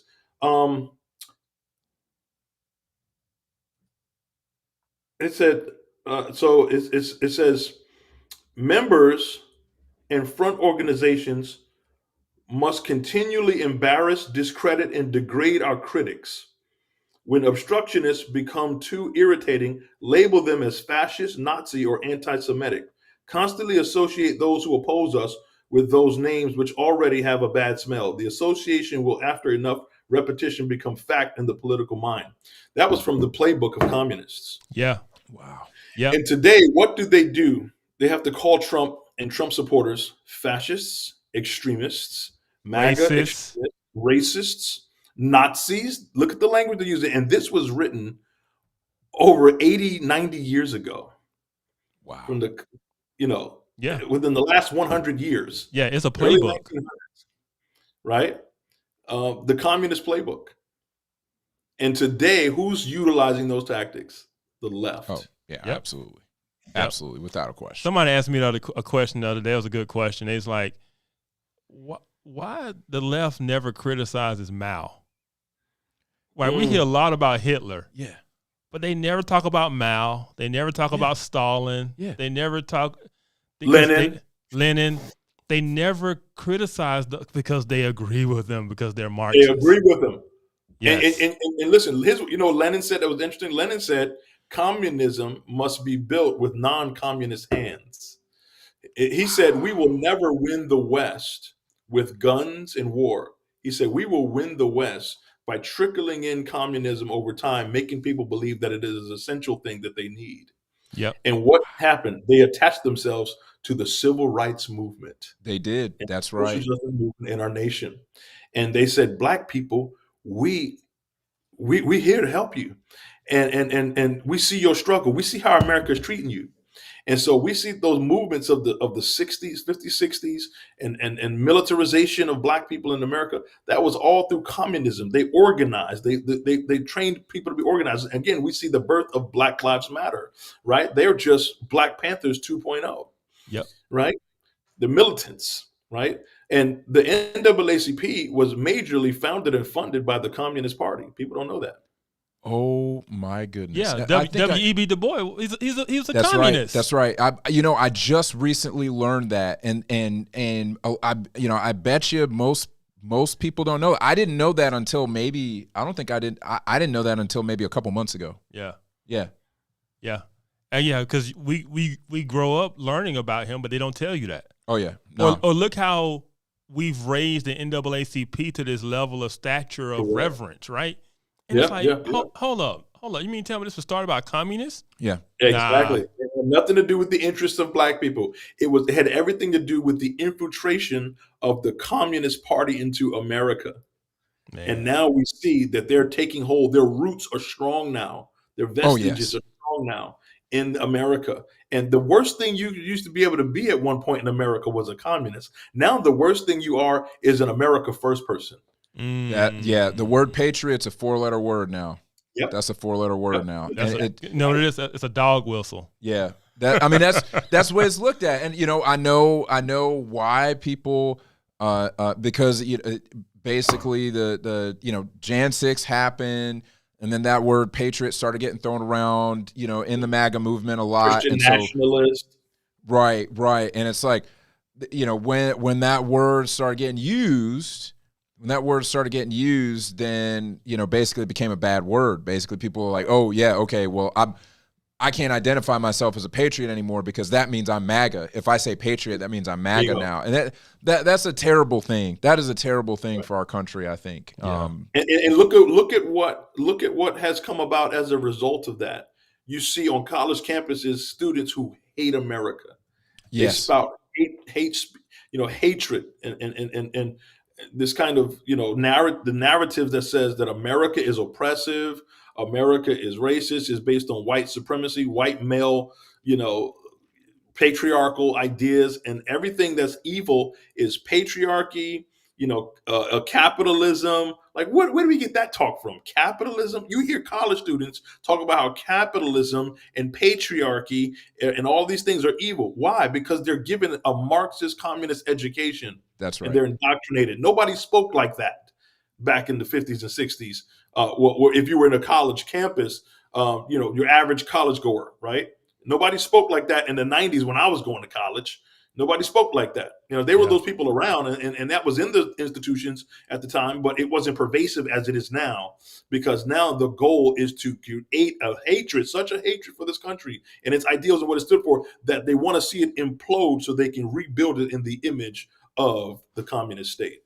Yeah, you have to it has to happen from within. People have to come to hate the ideas of America in order for America to embrace communist ideas, and that's been systematically done. That trickle has been happening. Through education, especially higher education, for decades now, and they've largely been successful. It's incredible how many people come out of school with some significant impact to their worldview coming from Marxism. It's the sort of thing that I think that we have to start taking more seriously. We have to start Republicans. I think have to start taking more seriously evaluating the things that are being taught in schools, paying way more attention to that, higher education. Now, I don't. That doesn't mean I want the state in everything, but I do think that just from a cultural standpoint, if we don't start paying attention to that stuff, we're going to keep cranking out. We're going to keep cranking out leftists out of school. That's what we're going to keep doing. Yeah. And one of the things that we saw Trump doing in his first administration was he was defunding agencies and organizations that was pushing DEI and critical race theory, things of that nature, and those ideas. Listen, I was in the school system as a school administrator, trained principal in the schools, and I was actually a DEI instructor and didn't even know it. So I was a trainer, a teacher trainer, right? And I would train new hires, and we would go. Well, I would use a curriculum that was based on critical race theory and diversity and equity. So some of the ideas that I began to teach new hires. Basically, you want to teach a new hire how to come in and teach kids who are culturally diverse, right? And one of the first things they gave us was that graphic that showed the kids at a baseball game on boxes One had a box that was tripled up, and one had a box that could Yeah. one of the first things they told us we would do icebreaker conversations about that. See, we want to give kids access. And I didn't know for years I was using that as a teaching point to teachers who were new to the game about how their students, come to, the classroom and everybody has to be given equal, outcomes, right? As opposed to equal opportunity. And then another thing we began to talk about with intersectionality, which is directly out of the playbook of Kimberly Crenshaw, the founding mother of critical race theory in our nation, right? Along with Mr. Derek Bell and all those individuals. So we talked about intersectionality. And so we would teach teachers how to think about your points of intersection and who you were and how you brought that to the classroom. And we would teach them that their lens that they use, we would do a specific activity called a window washing activity, where you had to wash your lens to keep your lens clear of what? Implicit bias, right? Which is all of there's that word. Yeah. Hey, man, so I was teaching that stuff, man. I was teaching that stuff as a trainer. We got told critical race theory wasn't in K through 12 schools, man. What exactly. And when I tell people, no, you're a liar, because I actually taught critical race theory. They just didn't call it that. They called it diversity and equity training. And I was teaching that. And when I woke up, I didn't get woke. I woke up. When I woke up and said, what am I doing here? I'm actually teaching this crap. I'm teaching this garbage. And I said, no, thank you. I can't do that anymore. So I quit. Well, not the school system at that point. So I quit shortly thereafter from the school system. I resigned and got into full-time ministry. But I actually stopped doing that. And I was focusing on, leadership in my own school and things like that. But I was like, yo, this is real, dude. This is real. We are actually training teachers. And guess what? When you train teachers with the critical race theory lens, they go back into their classrooms and they're using that lens to now deal with their students. There was a book that we gave all the teachers. It was a book entitled Fair is Not Always Equal. That's some social justice. Wow. Fair ain't always equal. Well, no, fair is fair, right? Equal opportunity. What they meant by not equal was they want equal outcomes, right? And so they would do whatever they needed to do to make the outcomes equal with grades. So what would they do? They would get lenient with grading. They would get lenient. But what does that do? That now dumbs down, and that creates the expectation of low expectations, of bigotry, of low expectations. Like not helping kids to, hey, do you need extra tutoring support? Sure. Give them extra tutoring support. That's helpful, but not lowering the standards so that people can access it and put kids in there. Like just put more black kids in advanced courses, not test them in so that they can get in there the right way, but just put them on in there because we need more black kids to represent. What they've done now is they've just gotten rid of the special classes, so nobody gets to do them. Right. Yeah, that was the direction they decided to go. Yeah, but to bring it full circle back to the election, because we keep naming all these people who are Marxists. Kamala Harris's father was a very well-known economist and Marxist. Yes. Right? Yes. And her mother was a Marxist activist. Yeah. Yeah. So it's heavy within not just the black community, but black political thought is just reeked with Marxism. Yep. And that's something that we're never told. We don't talk about it. But we gotta start talking about it because that ain't cool. Yeah, you gotta expose it. Expose it for what it is. Yeah. Interesting developments, guys. So Trump is at 198, Harris at 99, and Pennsylvania is starting to start. He's pulling out a very, razor thin lead here. 1% lead in Pennsylvania right now with 46% reporting. So we're starting to get. He's leading in Virginia too. Leading in Virginia now? Yeah. Nice. Oh man. Also, they've already called Texas and Florida as well for Trump. I had some of my progressive friends who were getting into that last minute polling stuff, and they started getting excited they were going to flip Florida. Oh man. Oh no. I did not comment because all I can say is bless your heart. Yeah. Nah. Kamala might win tonight. She ain't winning Florida. She ain't winning Florida. No. DeSantis has done. But he got that thing locked in. Yeah, but one of those posters, right, came out and was predicting that, and I was like, that's crazy. No. Yeah. It wasn't even close. Yeah. So Brian, man, this is all of this stuff is really fascinating to me. I think a lot of people, there's probably a lot of people in the chat, and y'all let us know in the chat. Did you know this stuff that we've been talking about? All this stuff that we've been talking about here, all this history of where a lot of these ideas came from. You know, did you know? Because I mean, you guys have already, you two have already dropped on me some stuff I didn't know tonight. And I've been trying to read up on this. This has been awesome. There's a book. I'm curious if you read it. I'm in the middle of it now. Brian, it's called Color, Communism, and Common Sense. And I mean, the stuff I'm learning from this book about how there was an incredibly well orchestrated campaign straight out of the Kremlin to deeply embed communism into the black community in America. Yes. Deeply embedded. You had Russian agents, black Russian agents in America trying to get black people to embrace communism. Yeah, so that was Manning Johnson. Yeah. So Whitaker, Jason Whitaker recommended that book to me. And so I haven't actually read it directly. I've looked at commentary on the book and listened to documentaries on the book, and it's eye-opening. It's eye-opening. Yeah. Man, if I had known we was going to go this route, I would have had my boy Chad Jackson on tonight. Oh, man. Because Chad, you want to talk about knowledge of the way communism was infiltrated into America, and especially the black community. Yeah, Chad Jackson, man, that dude has researched so much. Yeah, we definitely need to have Chad on. Is he streaming tonight? Is that?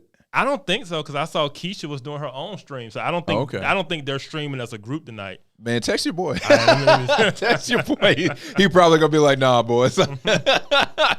but yeah, that when I started finding that stuff out, you know, I've been conservative now for probably 13 years now, and or like, you know, really conservative for 13 years. I was shifting for a couple years before that, but I mean, I felt like I was getting unplugged from the Matrix when I was reading this book, man. I was like, dude, wait, like we've been duped. Black folks, this was planned. This was not just an organic. Now, that's not to say that people didn't embrace certain things because they wanted a better life, right? So they thought maybe this idea can get me a better life, but it was not. This was not a thing that was presented honestly. This was a power grab by the Kremlin itself, and they actually treated the black Kremlin agents in the United States poorly, very poorly, as a matter of fact. Yes, they did. Yeah. Yes, they did. They didn't even see him as, again, it's like what Karl Marx's, you know, his view of blacks, you know, that they were, you know, lesser. So his view of blacks all actually, that all stems from their belief in Darwinianism, right? That blacks are lesser evolved, right? And they're beneath whites. And that was the real, true white supremacist idea. The basis upon which Hitler, you know, committed genocide on Jews, the Holocaust, right? Was Darwinian ideals. And so, yes, you're right. They did not see blacks as equal, but they sought to use their struggle, right? To co-opt their struggle to infiltrate America. Yeah. Wow, man. Wow. I think we could have a whole live stream just talking about this. We could have a whole podcast just talking about this issue, because this is this issue, in my opinion, I think if we could just sit a bunch of black men down, if we could just sit a bunch of black men down and talk to them about this, explain this history to them, I think you got a lot of guys that say, no, I ain't about that. Correct. I didn't know that. I didn't know that's where that came from. I didn't know that's what they were trying to do. I think you could really change a lot of minds if you could sit some guys down and have that convo. I think it'd be a very different conversation than the broader conversation, in my opinion. Yeah. Yeah, I have to send you the commentary and the documentary that I viewed on color communism, and Manning Johnson's book and his work. There was a husband-wife a couple that was hired, and that the Communist Party brought on, because they, at that time, this was like during the early 1900s. The Communist Party like hired them and brought them on and said, "We'll do this to support you," so on and so on. And then the man said, "Whoa," he said, "But I woke up one day and said, wait a minute, they want to make me a communist." And when he saw the communist ideals that they were embedding and infiltrating and indoctrinating him with, he said, "Wait a minute, I don't believe that. You initially recruited me to say that you were going to help the civil rights movement, but you're trying to make me a communist." He said, "I don't want to be a communist." And he said, "No," I said, "I ain't got no parts of that." And he broke away, him and his wife. It was crazy. Yeah. There was a couple years ago. Went to a actually, I guess it was maybe 3 or 4 years ago now. Went to Solutionary Summit. Is it Taj More? Is that his name? I don't know. Ah, man, I'm having a hard time remembering. Maj Toure. Okay. Yeah, so Maj Toure's conference. Went to his conference, and Maj is he's a libertarian, but it's really interesting because he's able to get a lot of people to show up to these that they're not going to come to a normal political conference. Yeah. And so he got these folks to come out, and my wife and I are sitting there in the audience, and it's just really interesting to see a lot. You had black men that were basically standing up and saying, "Yeah, I'm voting for Trump. I don't like him, but I'm trying to go somewhere. I'm trying to get my family somewhere." Yeah. And you hear these guys talking, and they are not aligned. They're not aligned with Marxist ideals. Yeah. They're not. And so that's why I think that this isn't just a thing that happened this year. This has been a thing that's been happening ever since 2016, where dudes are like, okay, this dude's keeping it real, and I'm on board. I'm trying to change my trajectory here. Yeah. And this guy seems like the path to help me change my trajectory. Love him or hate him, that is what a lot of black men see in him is like that's prosperity up there. Yeah. I mean, and when you have the other side saying you got to sacrifice you got to sacrifice where you're trying to go, where you're trying to get your family, where you're trying to get yourself. You got to sacrifice that for identity, power. You got to sacrifice that when they say, "Oh, you're setting us back if you're not voting for Kamala," and all that stuff. Yeah. And the people who are telling you that are the people what we call the black Afrostocracy, right? Yes. They're the successful upper class black elites within the culture already telling you got to sacrifice yours for the greater good of the community, but it's really just means so they can stay in their positions of power. Yeah. That's Obama. That was the basis of Obama's down talk to the black men. Yeah. That was the basis. Yeah. One of the interesting things, we were talking about the Communist Party and their infiltration of, the civil rights movement and social justice issues in America. One of the things they did was they infiltrated the church. I think I alluded to this earlier. Yeah. And that they planted pastors who were not even really believers. They were communists, and they were devoted to the communist thought. But one of the things does one have 3 initials?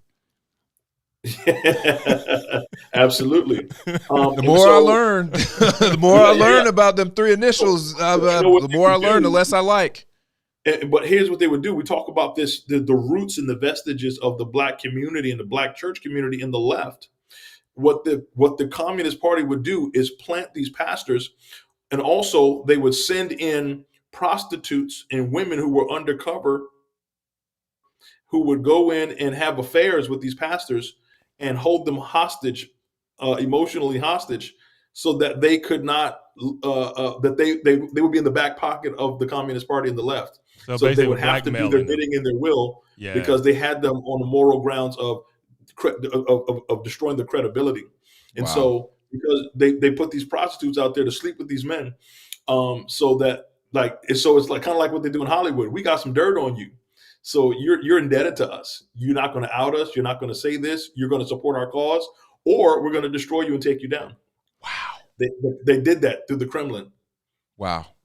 And that's the real face of that movement. That's the real face of that movement. They don't care about the black struggle. They don't care about that. That's not what it's about. And I think that we keep killing our babies. It's not going to matter. They're not trying to get us. I think that they're going to go after other demographics after that. If they stay on the identity thing, if they stay on that, they're going to go after other demographics because right now. So this is the thing. It's the reason we'll call it the alphabet community attached themselves to the black struggle, right, and the civil rights movement. Because the one thing in this country that still holds guilt over people and still has a lot of political sway and power is the race issue, right? Yeah. At least for right now. People kind of getting sick and tired of it because they're playing it so hard. But it is the one thing that still has a lot of political juice to it. Yeah. Yeah. And so all of these other groups want to attach themselves to it for legitimacy. So it's not that so even though we might be less in number, even though there might be more Hispanics, there is no Hispanic struggle that draws people. Right. It's all about weaponizing the black struggle. Yeah. There's not enough there's not enough history around it. I could see that. I can see that. And it's just, it's so easy to get cameras and microphones. You start talking about that, it's easy to get cameras and microphones in your face, and to get people on board.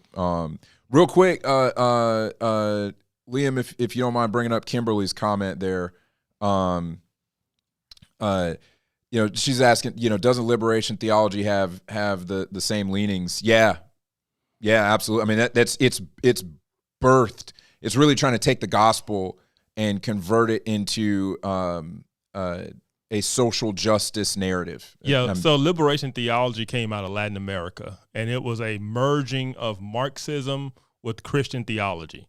And it came out of the Catholic Church in Latin America. And so James Cone borrowed that and came up with black liberation theology. But yeah, it's all from the Marxist framework.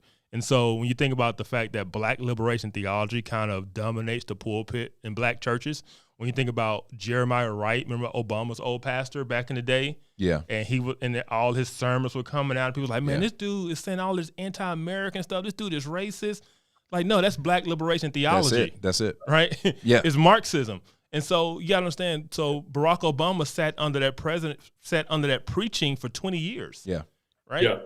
And this dude, he wasn't just his pastor. He was his close friend. He married him and Michelle, right? And then his other close mentor is also a Marxist. He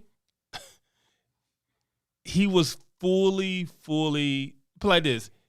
If he wasn't a Marxist, he wasn't against it, right? Yeah. Marxism had a large impact on his thinking, right? Whether he was a Marxist or not, he was clearly influenced by theology because he was surrounded by it. You can't sit under that preaching for 20 years every Sunday, go and clap your hands and say amen, and then not feel the same way. Right.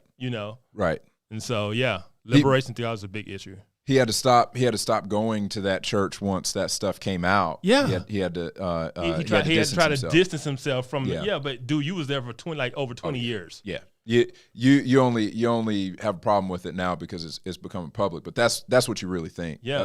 If you're sitting up under that for 20 years, that's what you really think. Yeah. And so black liberation theology dominates the pulpit of a lot of black churches. Yeah. Right. It does, unfortunately. Yeah. It has also been very, very successful.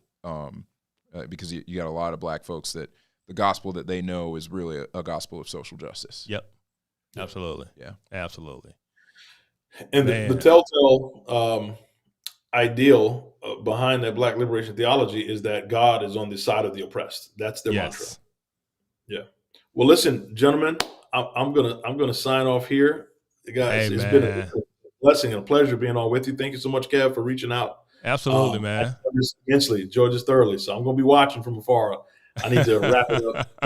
Oh man, we appreciate you jumping up. Long haul in the marathon. Yep. Hey, I appreciate the conversation, man. Thanks for jumping on. Yes, sir. Take care. Right, man. Yep. Have a good one, Brian. So let's check where things are right get now. To the map. Get to the map. Let's get back to the map. Okay. So we're seeing Harris is starting to gain some now. She's got 112 to Trump's 198.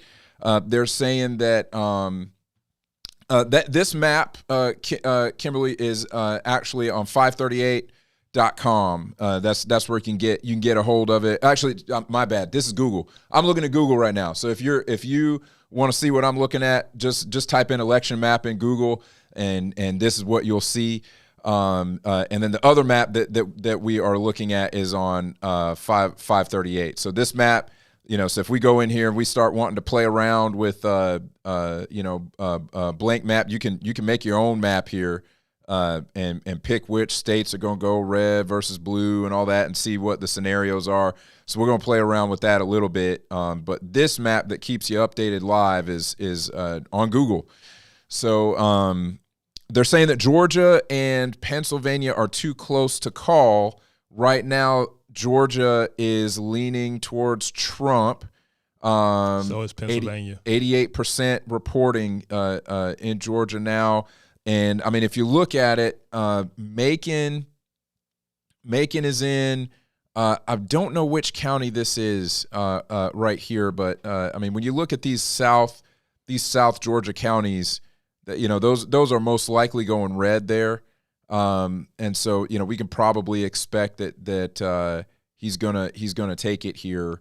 They're saying it's too close to call, but my expectation is that he's going to edge it out based on who's still out there. And then I mean, if we're looking at Pennsylvania here, we got one county that's still not in. We'll see how that county goes. His lead here is not a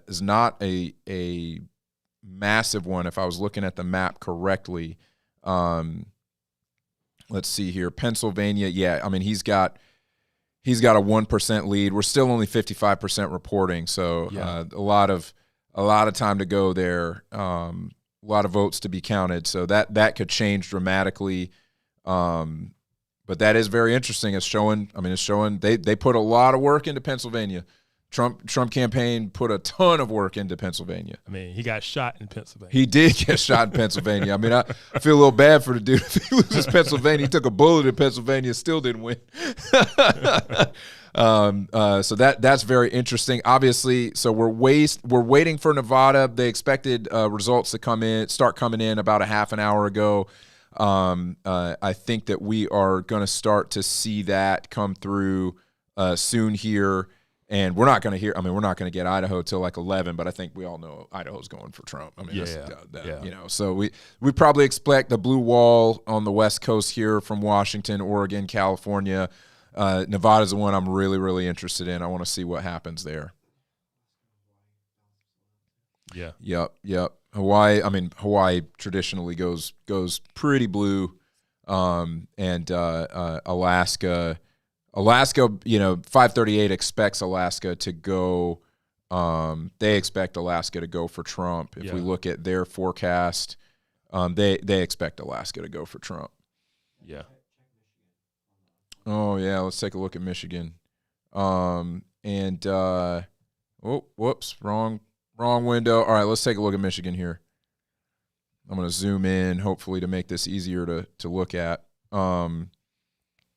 So Michigan, I mean, goodness, we're still missing a lot of Michigan. We're only 21% reporting in Michigan right now. So it's leaning. I mean, that is interesting right there.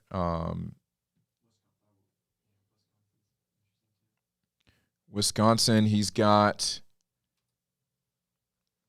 I mean, not even a 1%, not even a 1% lead, just under 1%. Michigan's leaning towards Kamala right now. She doesn't even have a 1% margin there either. It's interesting, man. I've seen some folks say that Michigan is in play. That would be very interesting. Be very interesting if Michigan went for Trump. Yep. Obviously, Detroit has a lot of weight there. What do you think happens in Michigan, man? Man, Pennsylvania, Michigan, and Wisconsin right now are all so close. Yeah. They're all so close. Like I said, we would have to know more about the various counties, right, and how they would come in. But the fact that Trump is up, I think if you're in the Trump camp right now, you have to feel pretty good right now. Yeah. That's the way things are trending. Yeah. Because in a lot of these key states, so if he takes Georgia, and if he takes Georgia, North Carolina, and Pennsylvania is done, and Georgia's trending, North Carolina's trending, it's looking like, because it's not about winning everything, it's just about getting to 270. That's right. And his path to 270 is looking really strong right now. Yeah, I think I think that the margin here in Virginia, 0.4%, man. Yeah. 0.4% was 68% reporting. That's tight, man. I did not have Virginia being close. I thought Virginia was going to go for Kamala because of Northern Virginia. Yeah. This is interesting. What's that? Check the counties in Virginia. Oh yeah, let's take a look. And Liam, would you mind handing me my bag? My laptop's going to die, and we're going to lose this view. The MacBook's battery is strong, not that strong. If you all knew some of the stuff we got running behind the scenes here that is that's powering this stream, you would hopefully be a little bit impressed. We got we got video coming from multiple computers and all that stuff, and our producer back here, Liam, is doing a fantastic job. Y'all give him some claps in the chat, man. Oh, I guess I will say this live stream is brought to you by Podium Studios. That's right. I approve this message. We're here live from Podium Studios in Marietta, Georgia. I'm gonna drop a link. I'm gonna drop a link for Podium in the chat. Also, I'll drop the link again, but I dropped a link for Brian's book a while ago, and we kept talking. I forgot to mention it, so I'll repost his link to his book as well. All right, so let's look at these. Let's look at these counties here. So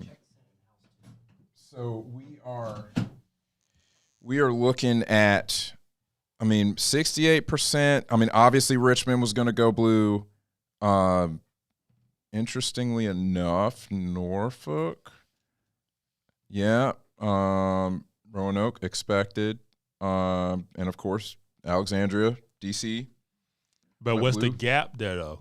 That's the question. Yeah, she took them, but did he close the gap in those places? That is the question, man. This is tight. This is a tight. It is. Virginia is doing its swing state thing, man. It's swinging tonight, man. Wow. I think maybe those people want grocery prices to go down. Did I say that out loud? Well, wasn't it 2020? When did the governor change? When and what's the governor's name? And then the lieutenant governor, Winsome Sears. Yeah. What year was that they came in office? That was 2020. That was 2020. Yeah. And I'm a Winsome fan, man. I love Winsome Sears, man. I would love to. I'd love to talk her into coming on the show at some point. We made a shirt. Me and a friend made a shirt when they had the whole Second Amendment issue. Yeah. Made a shirt with the so they've got like I think the state flag. They've got this image of I think I can't remember the name of if it's supposed to be Lady. I can't remember if it's supposed to be Lady Virtus, but she is standing on top of the king. So this was their flag that comes all the way from the American Revolution. Yeah. Standing on top of the king, she's got a spear, and then she's got a sword, and around it, it's in Latin. It says "Thus to tyrants." I can't remember what the Latin phrase the Latin words for it, but it means "Thus to tyrants." Yes, and so we took it and we changed out the spear, the sword. Uh-huh. We kept the spear. We changed out the sword for an AR-15. It started selling shirts. Nice. Yeah, man. Yeah. So this is absolutely fascinating to see. I've been saying to people all day that because of the stuff that we saw with some of the things we saw with Gen Z, some of the, the behavior that I've seen with other places, just other demographics, other age groups. I think that the polling is they're underestimating Trump's support. I think that we're going to see a better margin than some people think. Yeah. Because I don't think people was expecting Virginia to be a battleground state. I don't think so. Trap here says, it baffles me how Michigan is having such a hard time considering that Trump has the better economic plan for the auto and manufacturing industries. Facts. Yeah. To me, it comes down to unions. Yep. Which way are the unions pushing their people to vote? And a lot of times that's not necessarily in the best. A lot of times it has nothing to do with economic policy. Right. It has to do with what's best for the union's interest. Correct. And that is unfortunately that is one of the things that really does sway people to vote blue. As what is the union doing? Who is the union endorsing? Now it's really interesting though that you have the was it the president of the Teamsters? Yeah, who endorsed Trump this time. Did not expect that. Now Republicans traditionally not huge fans of unions. Me being a free market guy, I'm generally not a huge union guy. Just because what I see kind of happening there, that's not to say I don't see people abusing their power. Yeah. In some of those situations. So I know why some people do that. Go the union route. I know why a lot of people went the union route. But what it turns into, I'm generally not a fan of. You see that with we talked about the longshoremen. Yeah. You see that with the teachers unions. What happened during COVID? I mean, they didn't care about the kids. Yeah, it was clear they didn't care about the kids. Yeah, absolutely. They said some of the quiet part out loud at their conventions. I mean, oh my goodness. I think that also led to some people changing their attitude about public school. Record number of people homeschooling now. Yeah, it's very popular, and not just it used to be a Christian thing. It's not just a Christian thing anymore. You got a lot of people homeschooling now who are they're not Christians. They just saw what was being taught to their kids, and COVID caused a lot of people to change up how they do their education for their family. Yeah. Real quick, one of the things I want to take a look at is the Senate. Let's take a look here on the side. Some of these key races here. So you've got Arizona going, wow, man. Arizona going blue right now for the Senate race. That's interesting. 49% reporting, and that's a decent lead. 2.5% in a really close race that's a decent margin. Yeah. Great that it looks like Rick Scott is looks like he's got this thing in the bag. 96%. They're calling it for him. Maryland. Really interested. So Pennsylvania, look at that. Pennsylvania, 56% reporting, and Dave McCormick is ahead right now in Pennsylvania. Yeah, it was weird in Pennsylvania when Democrats started running pro-Trump ads. Yeah. Like they started running ads saying, I worked with President Trump on this. And like it was like, wait a minute. This is weird. Like they start trying to get on that good side. Yep. And I was like, this is very telling as the way the tea leaves are blowing 100%. when Democrat politicians in the state are running ads that are more pro-Trump. Yeah. And I was like, wow. It's fascinating. I think that, as we look at this and we see that like Pennsylvania's in play. I mean, like you said, he got shot, right? He got shot in Pennsylvania. When you got people on the inside, you read as we've been leading up, like the last few weeks here, you start reading more and more articles, and some of them really coming from like Wall Street Journal, et cetera, where they're saying panic starting to break out in the Democratic Party. So when you see ads like that run, that says that they know something. Yes. Their polling is telling them something they ain't trying to see right now. And so they're starting to switch to some alternate tactics, some plan B tactics. Yeah. So that's really interesting. I didn't know that was happening in PA. Yeah.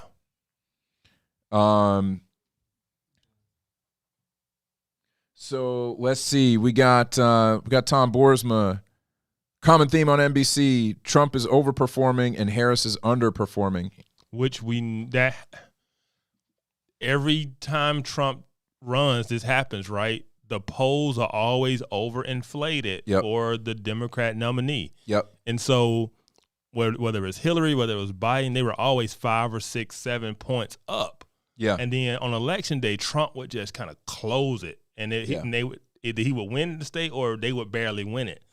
The fact that Kamala was only polling up 1 point, or down 1 point, or even with Trump, I was like, that's not good, right, for how this normally plays out on election day. That's right. You need to be up in the polls to hold on from the Trump run. Yeah, right. You need to have probably like a 3% margin or better to really be safe. Yeah. So to me, she's not underperforming. The polls just always overinflate where she is. Yeah. Or where the Democrat nominee is. And it always underestimates Trump's support. Yeah. Wow. So right now, as it stands, Trump's got the popular vote right now. Yeah, but we know that's going to change as soon as that West Coast comes in. Yeah, when West Coast comes in, it's going to be a different story. But that is fascinating. So we're seeing. That's why I don't put much stock into the popular vote. Right. And this is one of the things.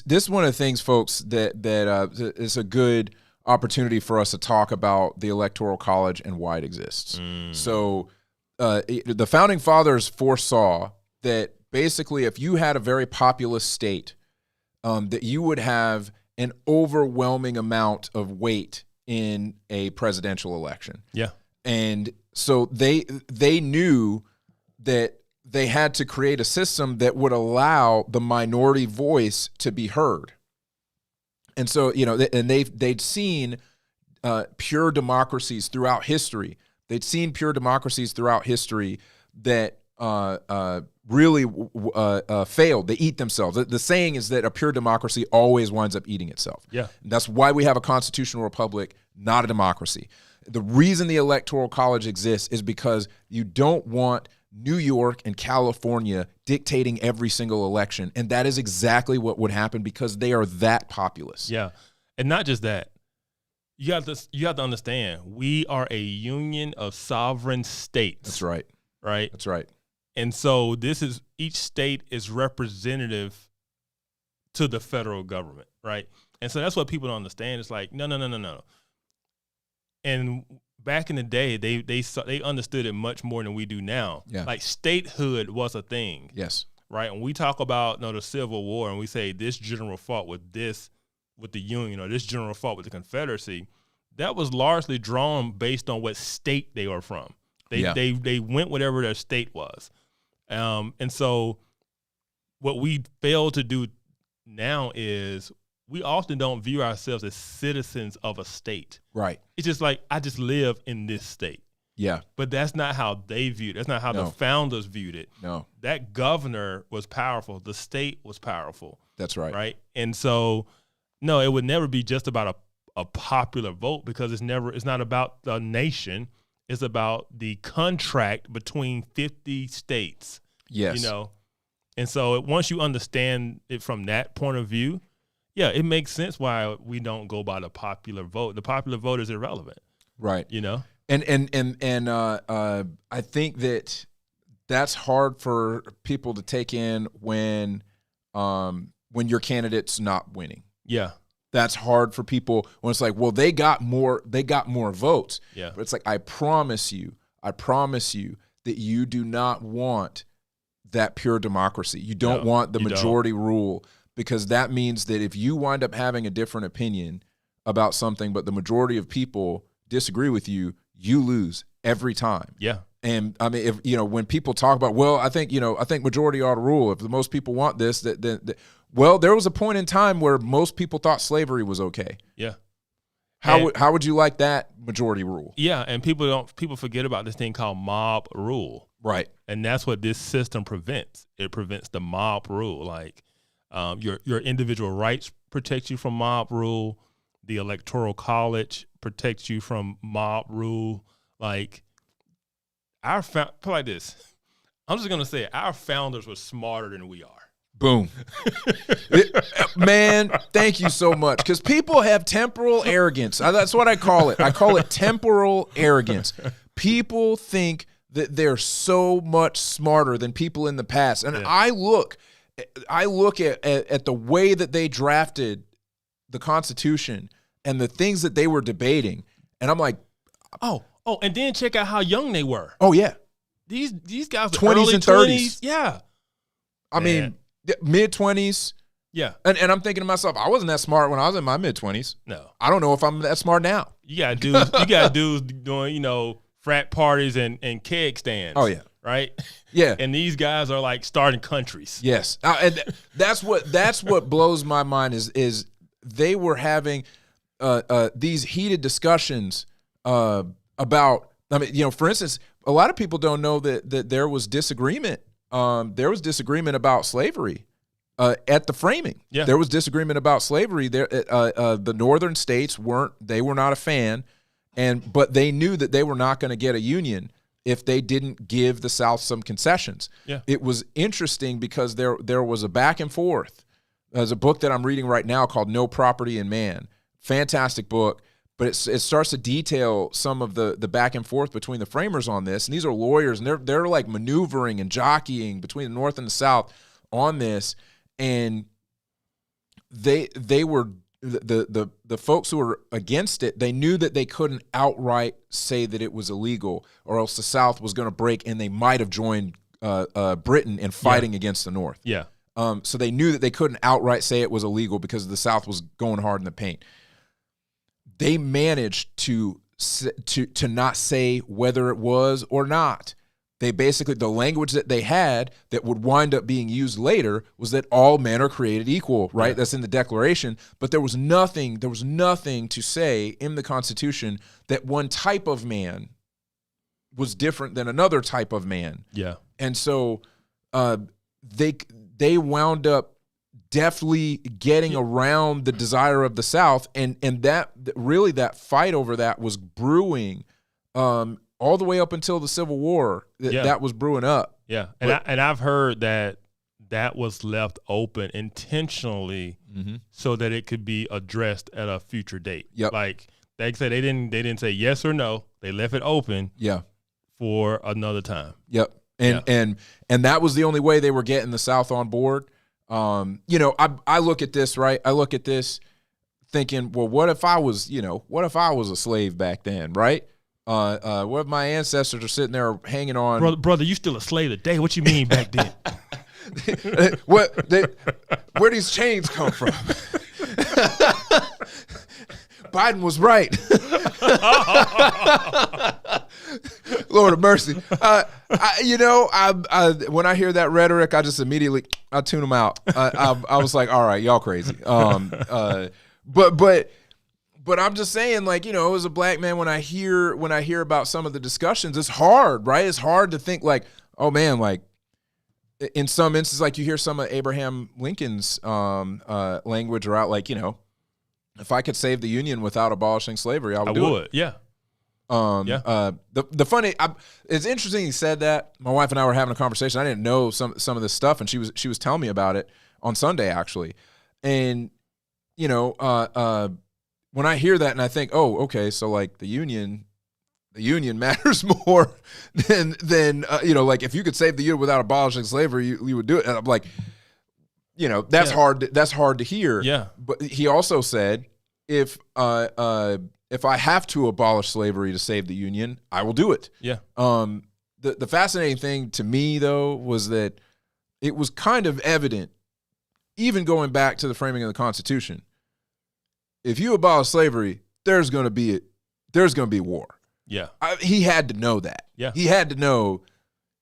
You're not necessarily saving the Union if you abolish slavery. You're guaranteeing that there's going to be a war. Yeah. If you abolish slavery. Yeah. So I question a little bit the veracity of what he was saying there. He was a very good orator. But I as a tactician, it is hard for me to imagine saying that you would do that and thinking you were going to save the Union. So Lincoln was an abolitionist.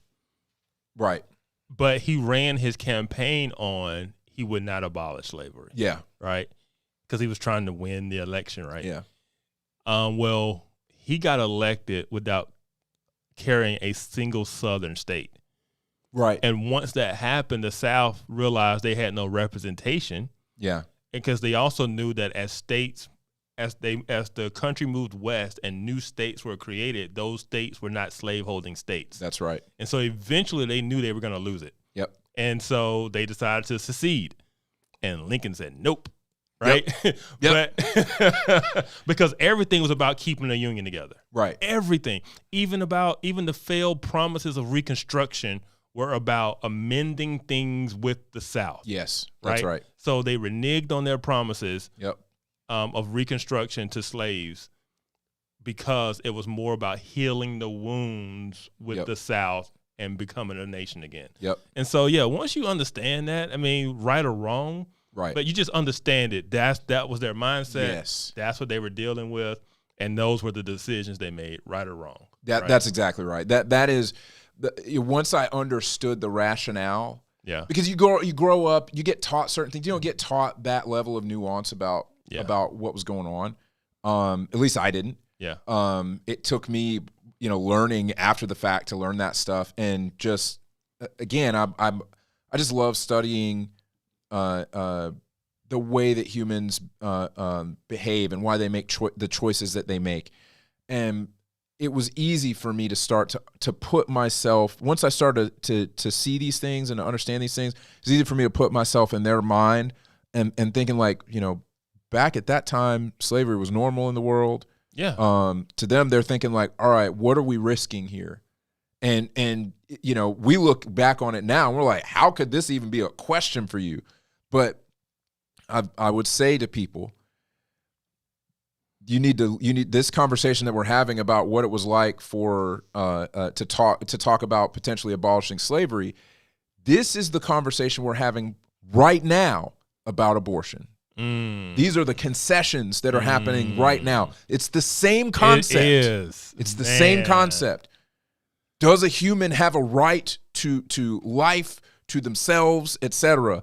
Or is it fully human? Is it fully human? Can I do with it what I want? That's right. Yes. Is it my body? Is it my property? Yeah. It's the same concept. So when you struggle to think about how people could even have a question about whether or not slavery should have been abolished, think about the abortion debate, and you are instantly putting yourself into the mindset. Yep. And the that's people it. who swear up and down they would be free to slaves, slavery is wrong, are the same people today are saying my body, my choice. Boom.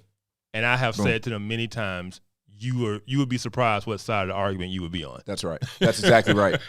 Because if you carried that same logic, if you carried the same logic, you would not be on the abolitionist side. I'm sorry. No, you wouldn't. Yeah, you would. And that's.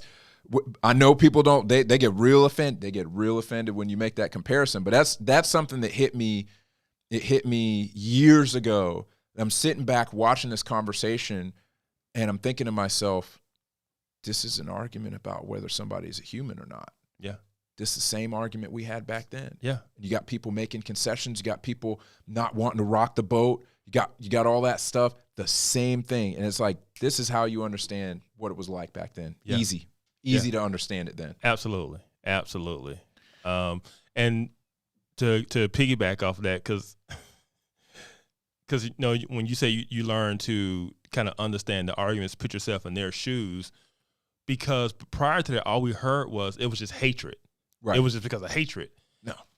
And the same thing we keep hearing about, the 3/5 compromise. Oh man, so misunderstood. Oh my gosh, that people think that what we hear on social media all the time, even in the media, they said we were 3/5 of a person, and it's like that's not what it meant. Nope. It was about, in that negotiation, it was about how much of the slave population would count towards congressional representation. That's right. Right? That's exactly right. And the North wanted it to be 0. He's like, they're not citizens. And the South wanted them to count because population meant more representation, more power for the South. And so the people who are saying that it should have been 100%, you're saying you wanted the slave-holding South to be more powerful. Boom. That is your argument. Boom. That's why when you got people who prey on the elephant, man, the elephant that's driving the emotions, man. Yep. We're gonna keep bringing that back up. You got people that prey on the emotions, and they're saying something that is the direct opposite of what was intended. Yes. So the people who came up with the 3/5 compromise were literally trying to stop the South from enshrining slavery in the Constitution by having an incredible margin of majority. They would control every election if the 3/5 compromise wasn't done. Every election. Yeah. Yeah, absolutely. And slavery would have definitely been enshrined in the Constitution if the 3/5 compromise didn't happen. Absolutely, they would have controlled Congress. Absolutely. Yeah, absolutely. And so when I hear that all the time, it just drives me crazy. I'm like, it has nothing to do with you being 3/5 of a person. Nope. It was about congressional representation. Yeah. And the lower the number, the better it was for us. Or for the slaves. That's right. That's right. Because which of the slaves do you think was going to vote for slavery? That's like, I love Ronald Reagan's saying is like, everybody who's in favor of abortion has already been born. Yep. Know what I'm saying? I'm just saying.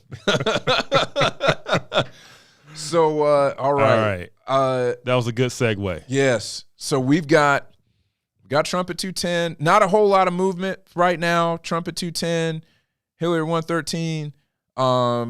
We still don't have Nevada. I'm really. This is interesting. It must be close, man. I don't know. Why they holding up on that? I really hope we don't have another 2020 with Nevada. I really hope we don't. Claire is saying maybe I missed the discussion, but based on the map as projected, is there a path for Harris to win? It's got to swing. So let's start playing with this election map here. Let's start playing with this election map. I don't know. I need to be able to see both of them at the same time. That's my problem here. Let's see if I can finagle this. We're going to put both of them up, and we're going to see if we can play with this. So let's see what kind of path that Kamala might have. So we know that Texas is going. Let's see. Kamala won Cuba and Ukraine. I can tell you right now. I don't think she would win Ukraine. I think. No, I think she would. You think so? Yeah, because the Democrats are the ones who are about continuing to fund Ukraine, and it's kind of what Sam was talking about, the America First on the Republican side, right? Sure, yeah. Yeah. I think that like the reason I was thinking that she wouldn't is because I think that Trump gets in there. I think Ukraine ought to want Trump because Trump's probably going to be harder on Putin. He talks like, you know, he's the devil. He's like, oh, I got a great relationship with Putin and all that stuff. And I mean, he was pretty tough on the dude. No, this is the thing. Trump's going to end the war. He is. But the question is, Trump is all about making a deal.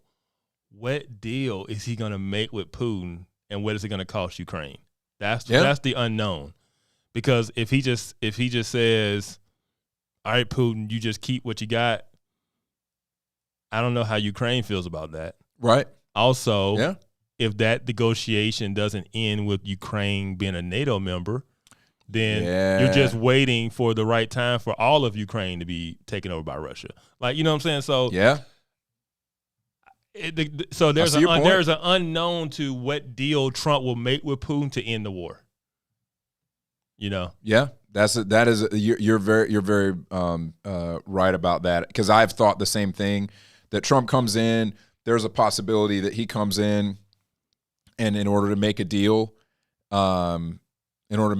lets Russia keep Crimea, and that he potentially lets them annex some other stuff. And Eastern Ukraine, which they've taken, in this conflict. Yeah. And at the end of the day, Ukraine still doesn't get NATO protections. So so basically, you're just holding off until the next time Putin just takes the rest of the country, because So it's one of those things of, if Ukraine is going to give up the eastern part of their country, they got to say what's left gets to be NATO. But of course, that's a no-go for Putin. Right. So so let's see here. We're just playing with some scenarios. Okay. I mean, all right, we got Alaska here, we got Hawaii here, probably going blue. I mean, let's see if she wins. Man, look at this. Yeah.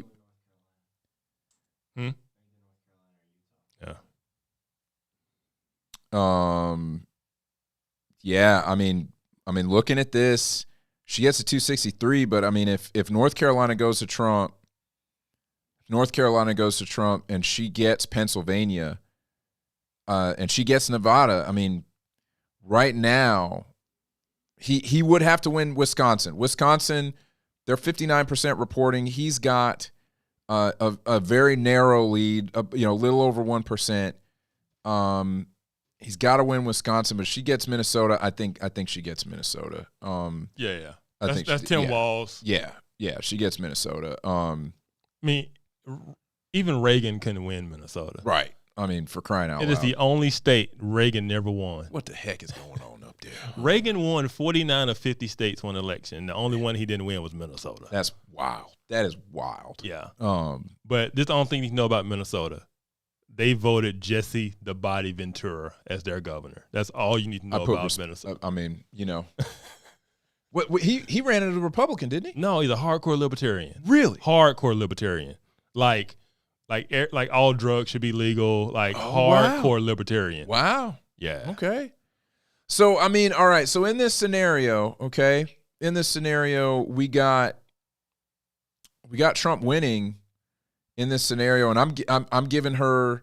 If we give her Minnesota, we give her Michigan. She takes Pennsylvania. She takes Virginia.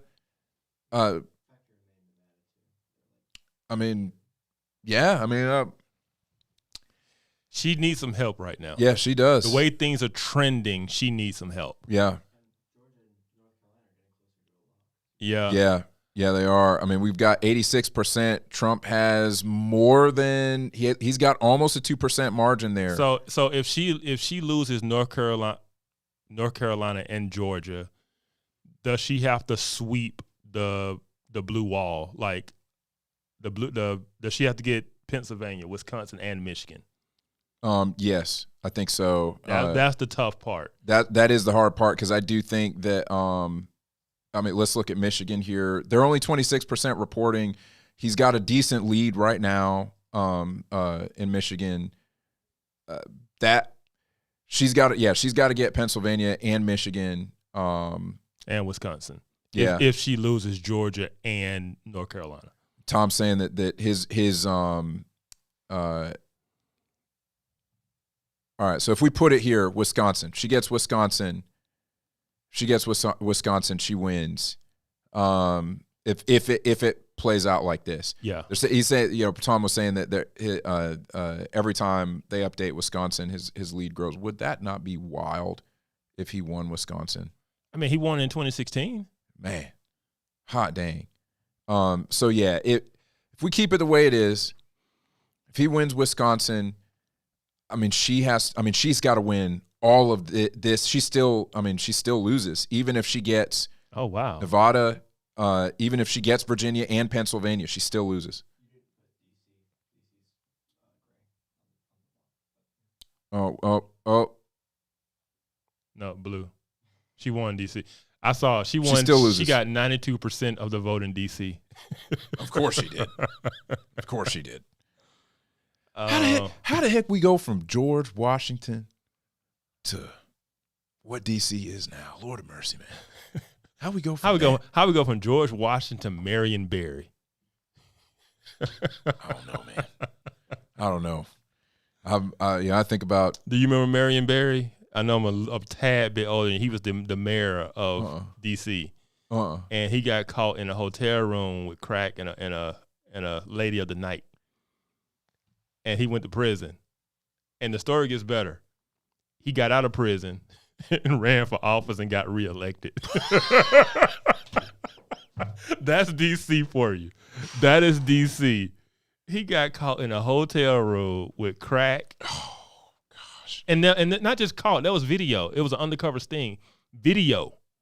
Oh, and he got reelected. Control-Alt-Delete, man. Control-Alt-Delete. We need to reset D.C., man. So let's see. Virginia, golly, dude, razor, man. Okay, 49.9 to 48.4. So what? That's okay. That's like a 1.5%. Let's take a look. Oh, what are you trying to do, Google? Don't do that. Election data temporarily unavailable. Man, they're getting blown up. Oh, I was like conspiracy. All right, let's take a look here. So it looks like we don't have any counties that haven't reported, but we're like 75%. 75% right now. Interesting. I mean, she may take it. So she's up 1.5. Yep, she's up 1.5 in Virginia. So, it looks like it just updated. Little more than 1.5 now. She's got 50%. So I mean, it looks like she may take surging. it. Yeah, it looks like she may take Virginia there. So California has come in. So she's now at 179 to Trump's 214. California, Oregon, Washington, clearly, we already had those marked on our scenario as going for her.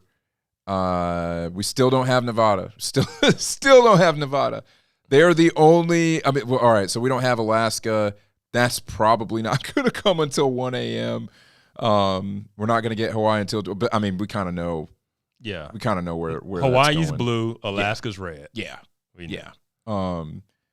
So I mean, this is wild. Let's look at Pennsylvania again.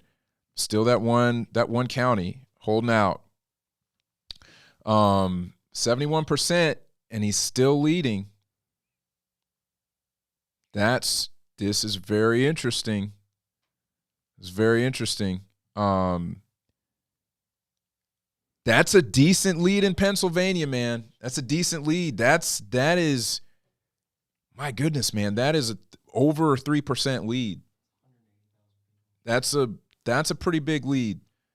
At 71%, man. If he takes Pennsilvania, this might be a wrap. I mean, if he gets Pennsylvania, it's definitely a wrap. Yeah, because this is the thing. So the scenario, if he gets everything projected that was red, right? The sort of normal, which we haven't seen any upsets there. Right.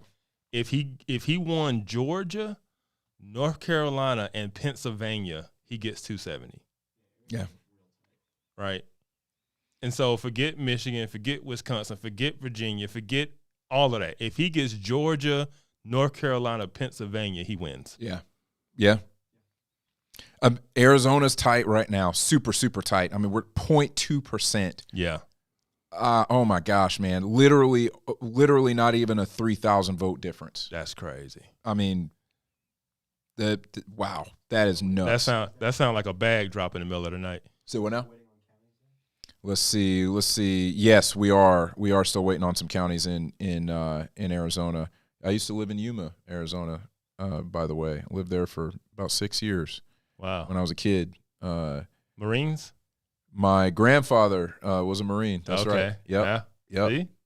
We lived on the Air Force Base for a while with him. Really? Yeah. When we moved out there, my mom used to take me down to the runway to see the Harrier jets take off. Nice. Yeah, man. That's part of where my love of I love fighter jets. I love aviation. Want to have my pilot's license one day, but that's part of where that was born was on that Air Force Base, watching them jets take off, man.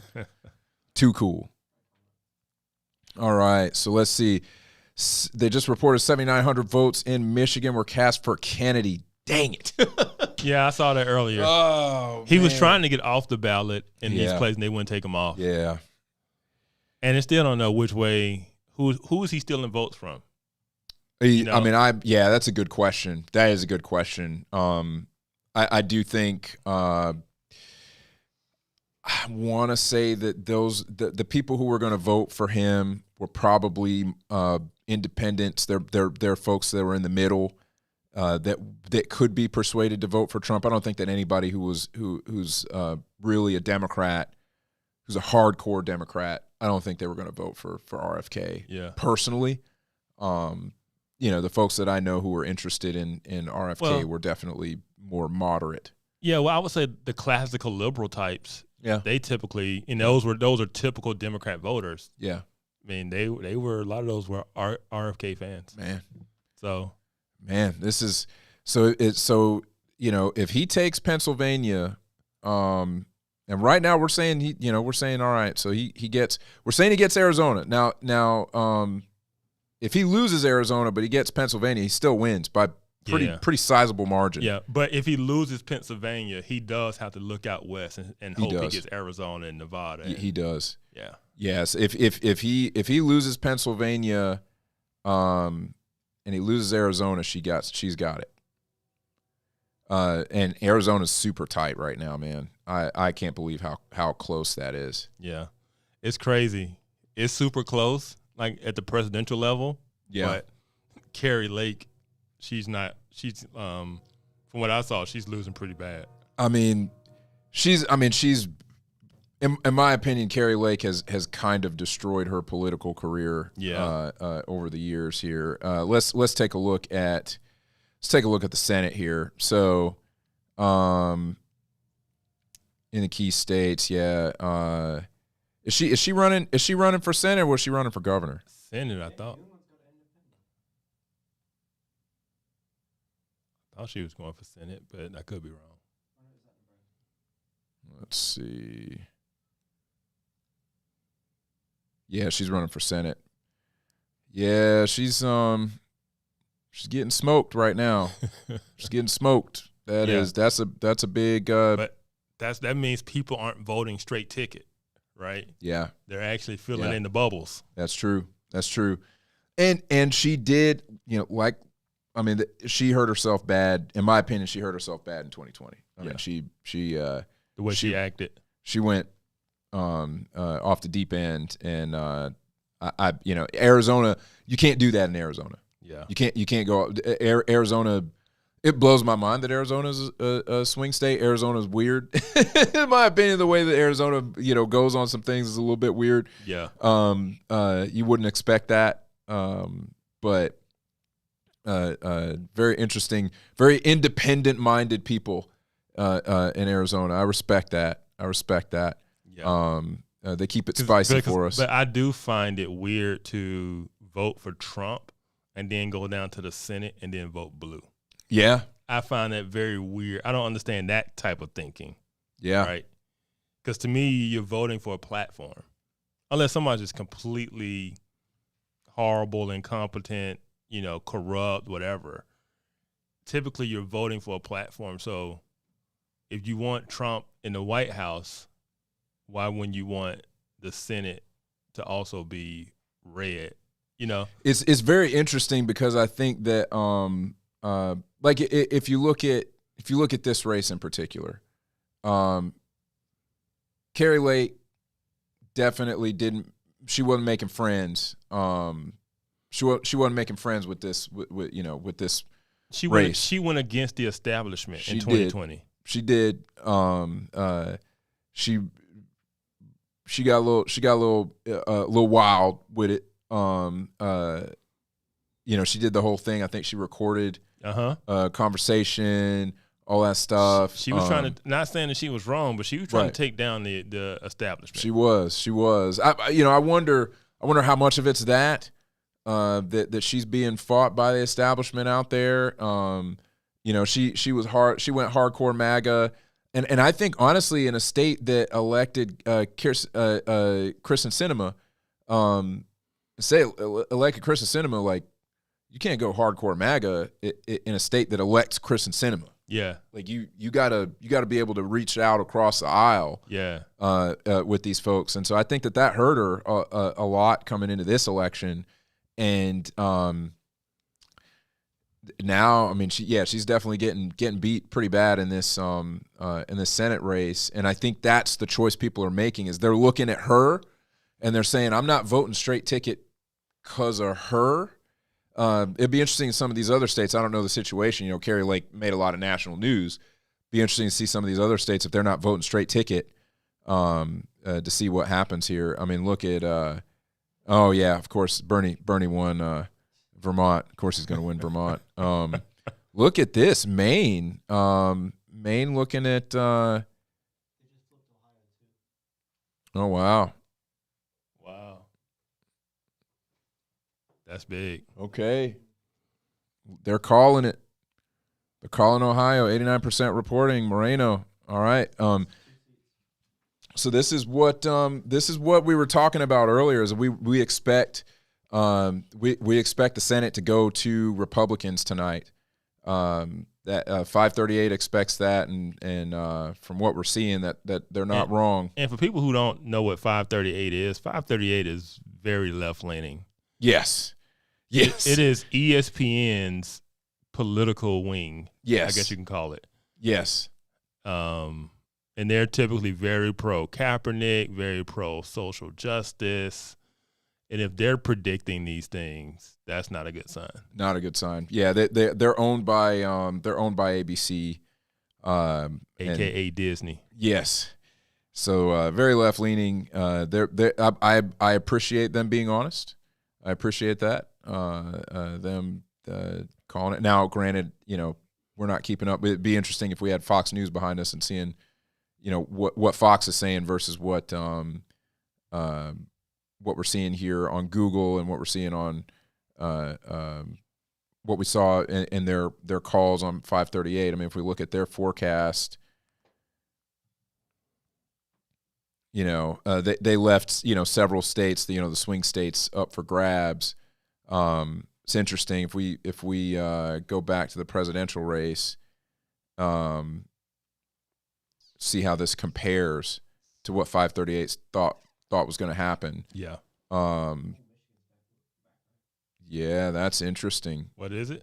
Michigan is back red and not by a small amount. Now they're only 31% reporting here. Let's take a look. So it's jumping back and man. Yeah, that's wild. I mean, man, if he gets Michigan, it's getting harder and harder to have a path if he gets Michigan. Yeah, because he's still leading in Wisconsin, right? And he's leading in Pennsylvania, and he's leading in North Carolina, and he's leading in Georgia. He's leading in Wisconsin with 65% reporting. He's up. Yeah, I mean almost a solid 3% in Wisconsin, 65% reporting. This is interesting, very interesting. This does remind me of 2016. It does, because I didn't think he had a shot in 2016. I didn't either. Because I was like, there's no way Donald Trump can win it was the swing states. Like, he's gonna get the South, but I was like, there's no way he can win Pennsylvania, Michigan, and Wisconsin and Florida. Like, there's no way he can win those states. And I'm watching as the night goes on, and they're coming in and like, Florida is too close to call. I'm like, what do you mean Florida's too close to call? Yeah. we can't call Pennsylvania yet. And I'm sitting here watching like, are you telling me? And as the night went on, and so I had back then I had DirecTV. And for election night, they had they had 8. You can watch 8 different newscasts at one time. Wow. Yeah.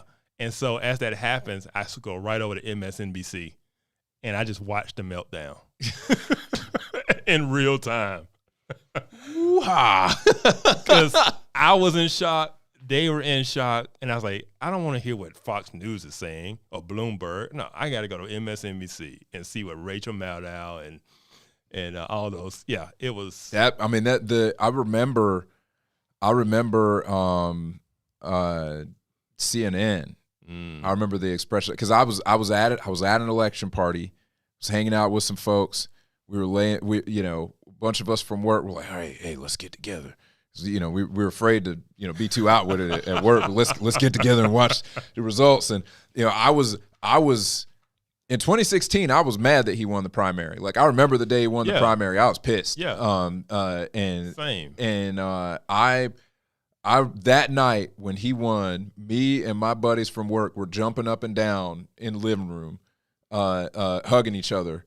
So it was a big shift that I made there. But you got to do what you got to do, right? And that's where I was. So all right, Trump at 230 now. 230. Let's see what has changed. So North Carolina calling for Trump. All right. Really? North Carolina went for Trump. That's a big deal. Wow. That is a big deal. I think he wins Georgia. Georgia's 90% reporting, and he's got what is this? This is almost a 2% lead. Almost 3%. Yeah, you're right. Almost 3% lead in Georgia with 90%. Let's look at the counties here.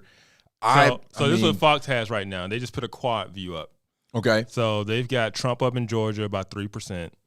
They've got him up in North Carolina by 2%. They got him up in Pennsylvania by 4%. And they've got him up in Wisconsin by 3%. Okay. I'm definitely getting 2016 vibes right now. Mm-hmm. I mean, my goodness. Let's take a look at the House. All right, so we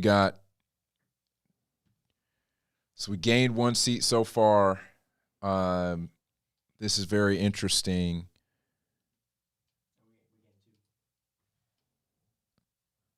Why? Yeah, so they lost 2 seats. How is it we only gained 1 seat, but they lost 2 seats unless somebody's an independent? Not seeing that anywhere, but I say we. I'm over here like not even. I know, man. I know we put our cards on the table, but try a little bit. I'm trying. All right, so very interesting that my home state of South Carolina, seeing some of the areas that have gone blue in the House. Very interesting. Southwest Georgia going blue.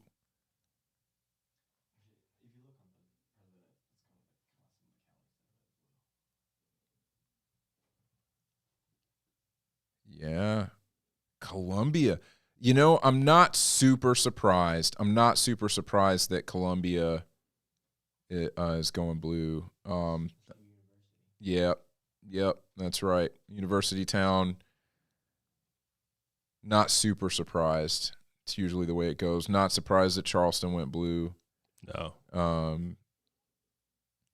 love Charleston. It's a beautiful, beautiful city. I would only live there if I was rich because I want to live in one of those houses on Union Street. Yeah, this is interesting. All right, let's take a look. Let's take a look here. So yeah, of course, Atlanta. Now, I wish that I could get the names of the counties because I want to see. This is Cobb County here. Looks like Cobb's going blue. Where we are right now, we're sitting in Cobb County, going blue. Athens gone red. Interesting. I would have expected Athens to go blue. Yeah. But that's a big county, man. It's a massive county. Okay. So it's not just about the university being there. If it's a big county, then. Yeah, big district. That district map is massive. Very interesting here. So yeah, that makes sense. We still don't have results from Nevada. So let's see. Republicans got a seat in Cali. Take some dubs there. Let's look at Florida. Let's see.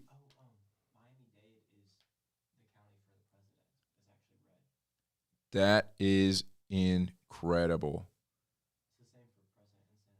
Wow. So Miami-Dade goes red.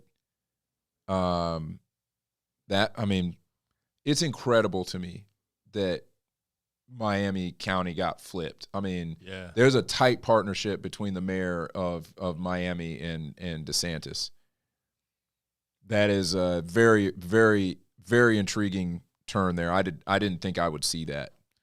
So this is interesting. So, you look at Tallahassee going blue. When you go back and you look at Georgia, that's I'm fairly new to Georgia, fairly new. So I don't know all the culture here, the cultural dynamics in the counties, but wondering.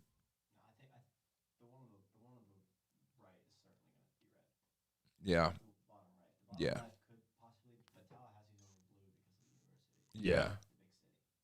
So we're thinking this goes red. Potentially we don't know what's going to happen here, and it's very interesting that this is we still don't have it here, but so we still got 9% to go. Don't know how many votes that is, but this is going to be a very interesting race. So we've got Kamala at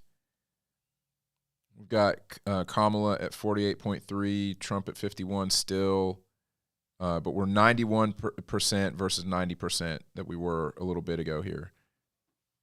Trump at 180, Harris at 187 now. So we've got Washington, Oregon, California. It looks like she's going to take New Mexico. They're 70%. She's got a commanding lead there. That's an 8% lead there. 6%. That's do better, New Mexico. Do better.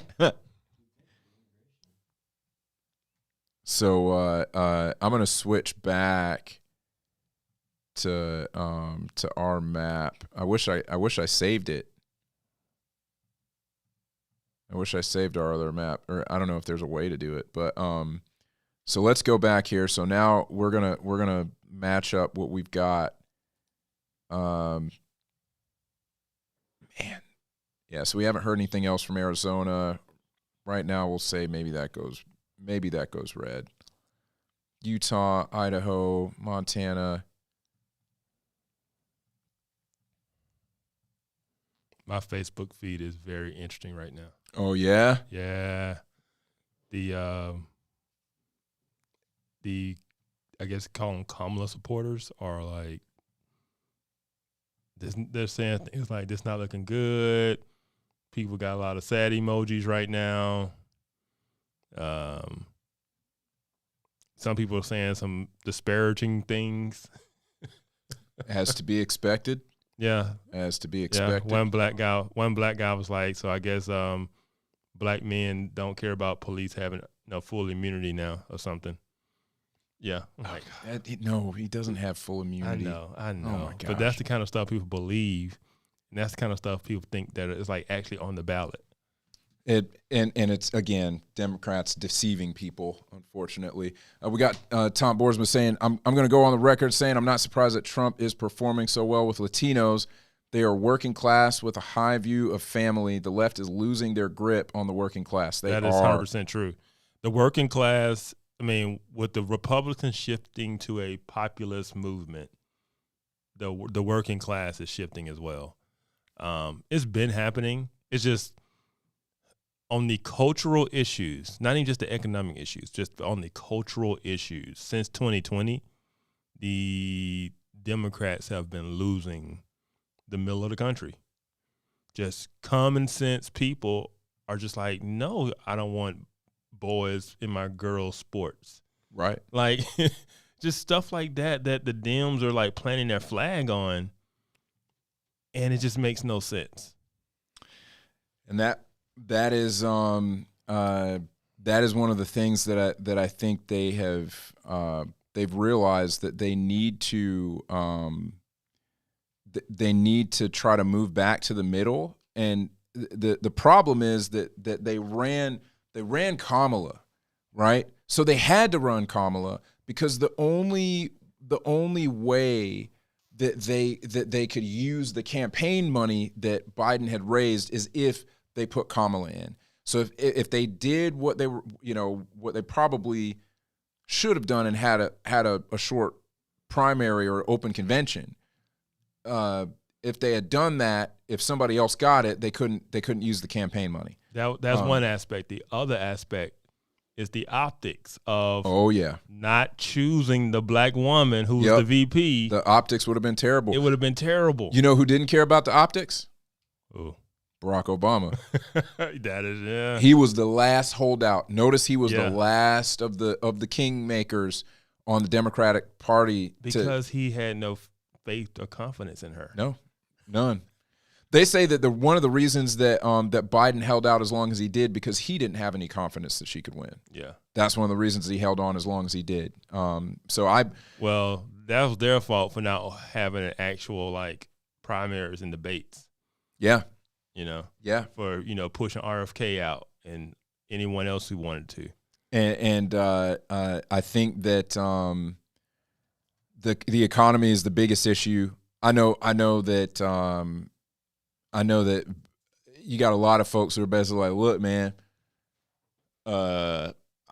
groceries cost 4 times what they did before COVID. Yeah, 4 times. Yeah. How do you win without that? And that goes back to what you talked about is like, she says, well, I can't think of anything I would have done differently.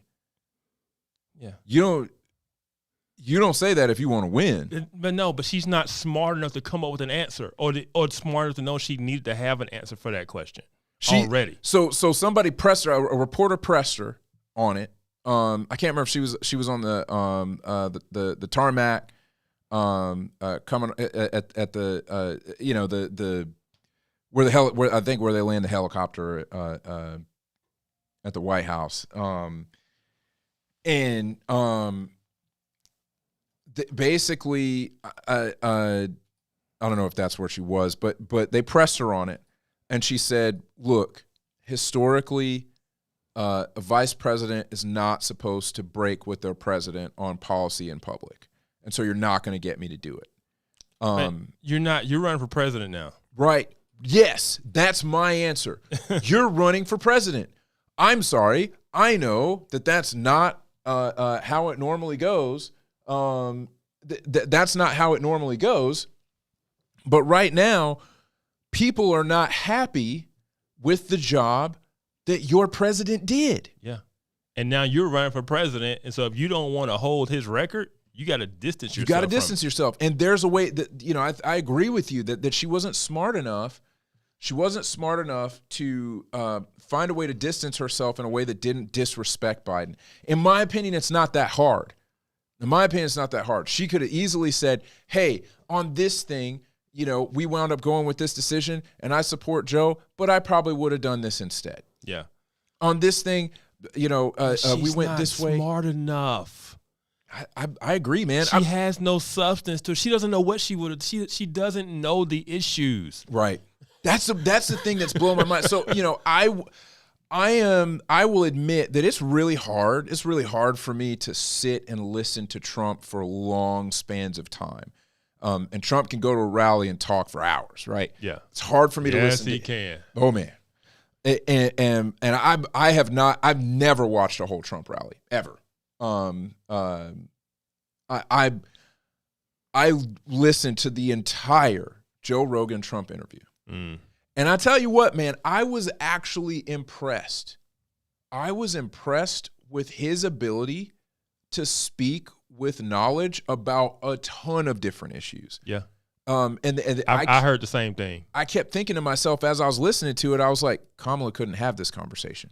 That's why she didn't do it. Right. She was offered. Right. And she didn't do it. She didn't do it. Yeah. So check this out. So Tom sent me this. It says an interesting data point.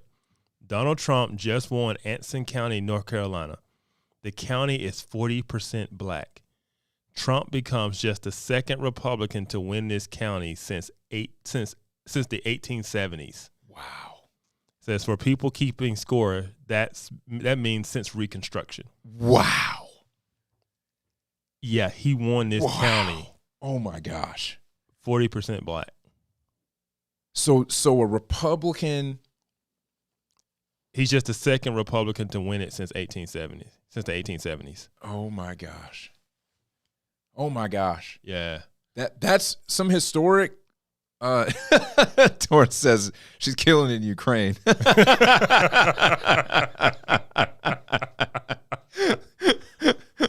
Oh man. Oh.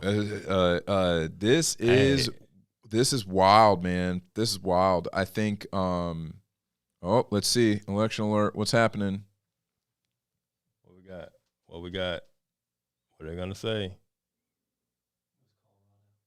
Colorado? Oh, we already knew that. I mean, yeah. Come on, guys.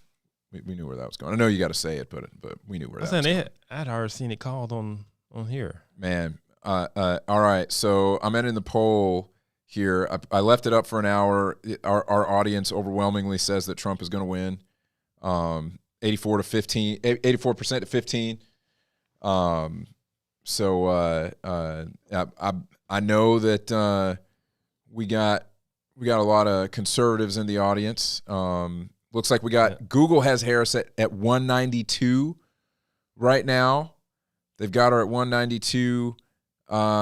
Interesting. So yeah, they're calling Colorado. They're calling New Mexico. Yeah. Also, so the West Coast is in. They've called it, right? Trump is still leading the popular vote. Yeah, that's wild, man. That's wild. Yeah. I mean, I know they're still counting, but yeah, the fact he's still winning the popular vote at this point. Yeah, California is only 25% reporting. Oh, okay. All right. They're only 25, so that might go out the window there. They are populist enough. Again, we brought it up earlier. This is one of the reasons why the Electoral College exists. California is so populist that him winning the popular vote could change just off of California. Yeah. So yeah, we're not going to get Alaska for a long time. So let's factor in. We've already got that factored in here in our map. It's 3 years, 4. I mean, so I've got it matching. Minnesota looks like she's got the lead now. Yep. We expected that. Yeah. So I mean, he's at 306. If things go the way that they're trending right now, he's at 306 without Nevada. That's crazy.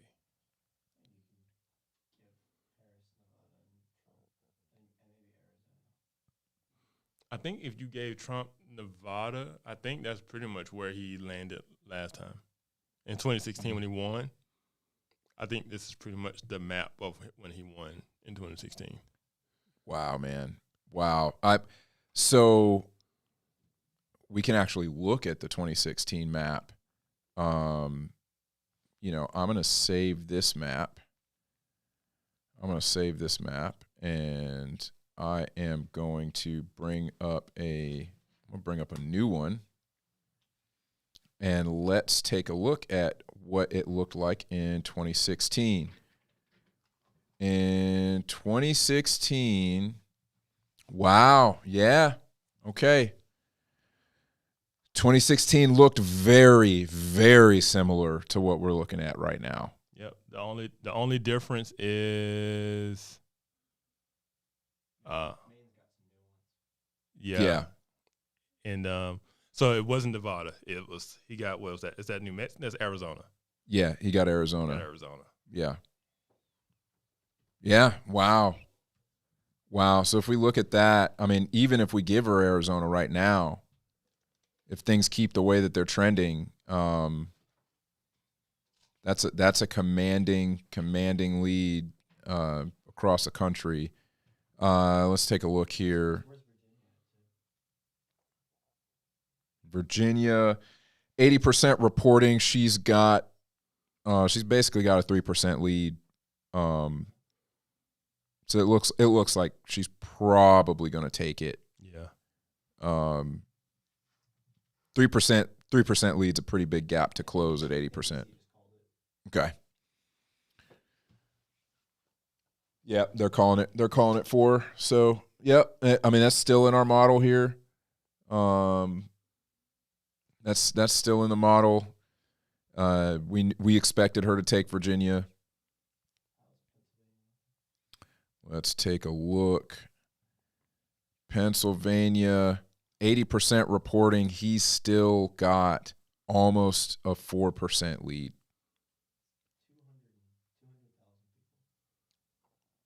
So it's funny. Those two states are pretty much at the exact same point. 80% in. She's got a 3-point lead in Virginia, they call it. Yep. He's got a 4-point lead there. They're not calling it. Now, I know it has a lot to do with where the votes have come in from. Right. But if we're looking at major cities, right? If we're looking at major cities, those are all in. All the major cities are in. I don't know what county that is right there. Mm-hmm. Yeah. So that, I mean, who knows if that goes blue? But he's got almost a 4% lead. 3.5 basically. He's got a 3.5% lead here. So that's pretty telling. Yeah, Georgia's pretty close here. We're at 91, but the margin is not as big here in Georgia. Okay. They called it. Is it blue? All right. So they're saying that county above Macon is blue, according to NBC. So we'll see. We'll see how it goes here. Very interesting. So Georgia's tight. I am really, really, really wanting to see. I'm wanting to see more from Arizona. I mean, we still only have 50% reporting from Arizona.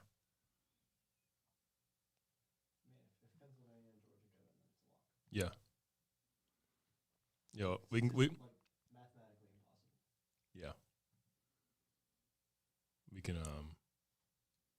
we can go to bed and let Arizona count. Yeah. See what they're gonna do. Yeah.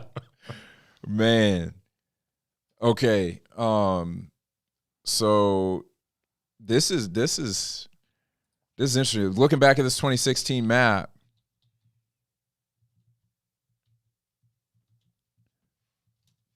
I mean, Nevada's a big mystery here, but for us right now. But you're right. Yeah, if Georgia and Pennsylvania go, she's done. Yeah. Yeah.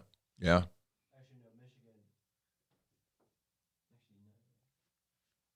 Michigan's only 38% reporting.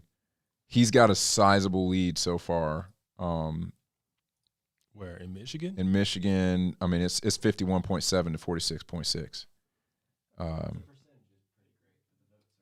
Yeah, only 38. We're just under 40% reporting there. So that's not enough to. So if Michigan goes blue, she's got 258. If Trump, Yeah, so if Wisconsin goes blue too, as long as she gets Pennsylvania, North Carolina, and Georgia, that's it. yeah. So Like it mathematically cannot happen anywhere. 79% in excuse me, 69% in Wisconsin. Yeah. I think that there's a decent possibility he gets Arizona. So if we keep that blue, yeah, it doesn't matter. Yeah, Yeah. that's right. Yeah, this isn't looking good for her right now. No, yeah, she's got a yeah. Yeah. And someone did say Fox is being very cautious in calling. Yeah, because how they messed up. Yeah. Yeah, a lot of people were hot with Fox. And so they haven't called Virginia yet. Yeah. Fox hadn't called Virginia yet. They said they're still saying too soon to call. Like I said, they're being extra cautious. Wow. Okay. That's interesting. 82%. I mean, that's interesting. I mean, we'll see what happens. Yeah. I still can't wait to see what the numbers were for the demographics. Yeah. I can't wait to see how those played out. Yeah. That's going to be fascinating because I mean what you said that Tom told you about North Carolina, I think we are going to see historic numbers. I think we're going to see historic numbers among black folks. Yeah. Yeah. Yeah, the Latino vote. Yeah. But this is the thing. It's like Biden said in 2020 when he was talking to the Hispanics. He was like, y'all ain't like the blacks. Y'all diverse. Oh, snap. Where's the lie? I know. It's like, y'all can't be mad. Y'all the ones voting for them at 90%, you know? Yeah. So, yeah, the Hispanic vote is diverse. It can go either way. Yeah, it leans Democrat, but. Right. Wow. Yeah, I think so. Fox just called North Carolina for Trump. Yeah. They were maybe a little late to the party on that, but if they're sure, they're being extra cautious. I mean, that's and they waited to 90% of the votes ran. Wow. Yeah. Yeah, I'm not seeing a ton of movement on some of these. I mean, she's at 205 now, to his 230, so it's a little tighter in what is officially being reported right now. Yeah, it's a good question. What else is she going to win? Man, we got to get my man Liam a mic back here, man. We got to get him a mic. Yeah, I don't think it's not looking good for the Democrats right now. Not at all. So that's why I said Friday show. So once again, y'all, we're gonna be do our regular live on Friday night. Yep. It's still gonna be about the election because there's gonna be so much to analyze and break down in terms of what does it look like when it changes over in January. Yeah. Like, what are those power dynamics? What could be done? What could be, what would the demographics look like? Like what swung this election? Yeah. And so Friday night is going to be a lot more to talk about. Yeah. There's going to be a lot to talk about because I do think if he wins, we're going to be talking about how we just had an incredible turnout from folks that historically do not vote red. Yeah.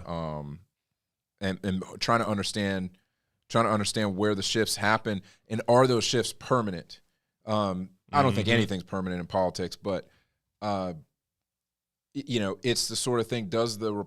how much of the Trump esque platform does the Republican Party keep after he's gone? Yeah, is the question. Well, this is the thing. They knew Trump was a one-term president. I think that played a big key role in who they picked as his VP. Yeah. And so the fact that J.D. Vance is so young, yes, I think they set this up for it to be 12 years. Yeah. I know that's hard to do. That hadn't happened since Reagan and Bush. Yeah. But I think in their mind, that's how they set this up. My only hope is to, I personally would like to try to, I would like to try to move Vance more to the right, because right now I feel like he's kind of like a 2008 kind of Christian Democrat. He is, but this is the thing, man. There's a populist movement. You got Tulsi Gabbard in the Republican Party now. Which is wild. You got RFK. This thing is not going back to Christian conservative red. Yeah. Especially with abortion gone. Yeah. Abortion is no longer a federal issue. Right. So what's holding the Republican Party to the right, right? Like, yeah. That is that's a good point. Did they flip red or blue? A senator? All right. So Montana just flipped another senator to the red. Okay. So that's what I mean by, like, what is the Senate going to look like in January?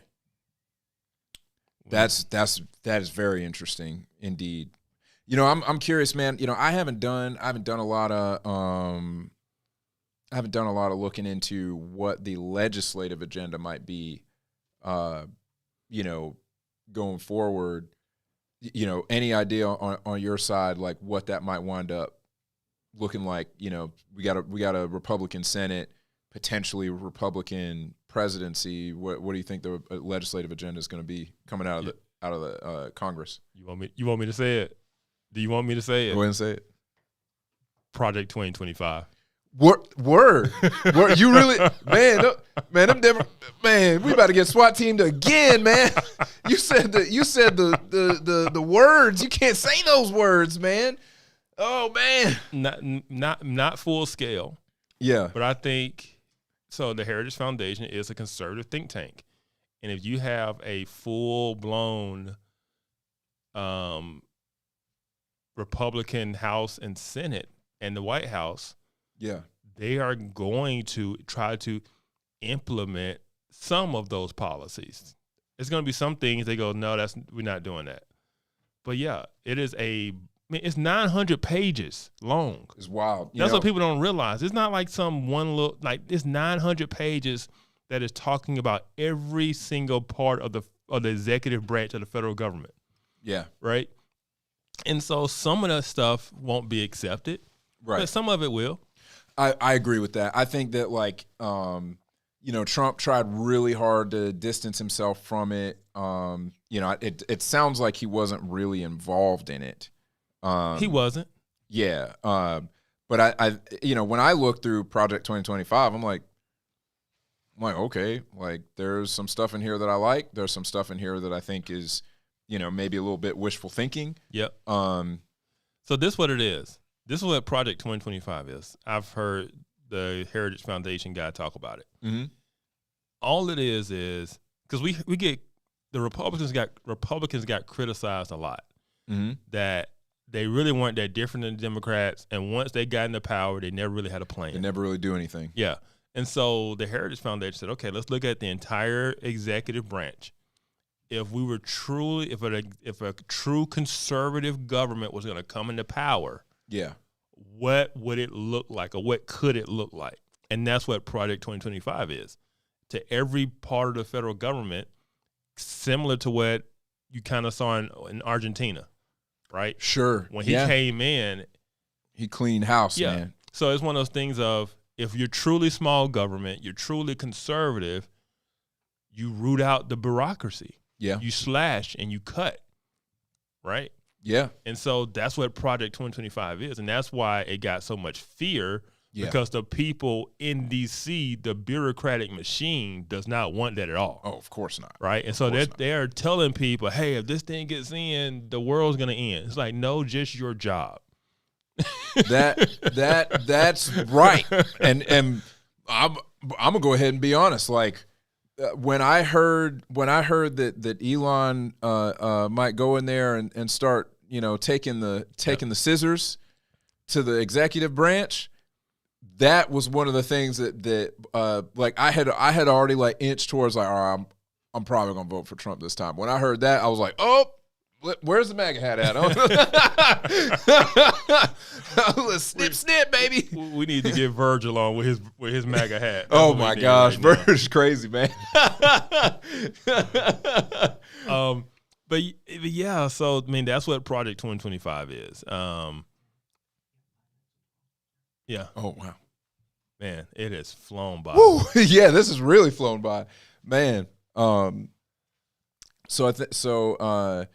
we're losing our producer. We're losing our producer at 12, but I have ways of running the ship.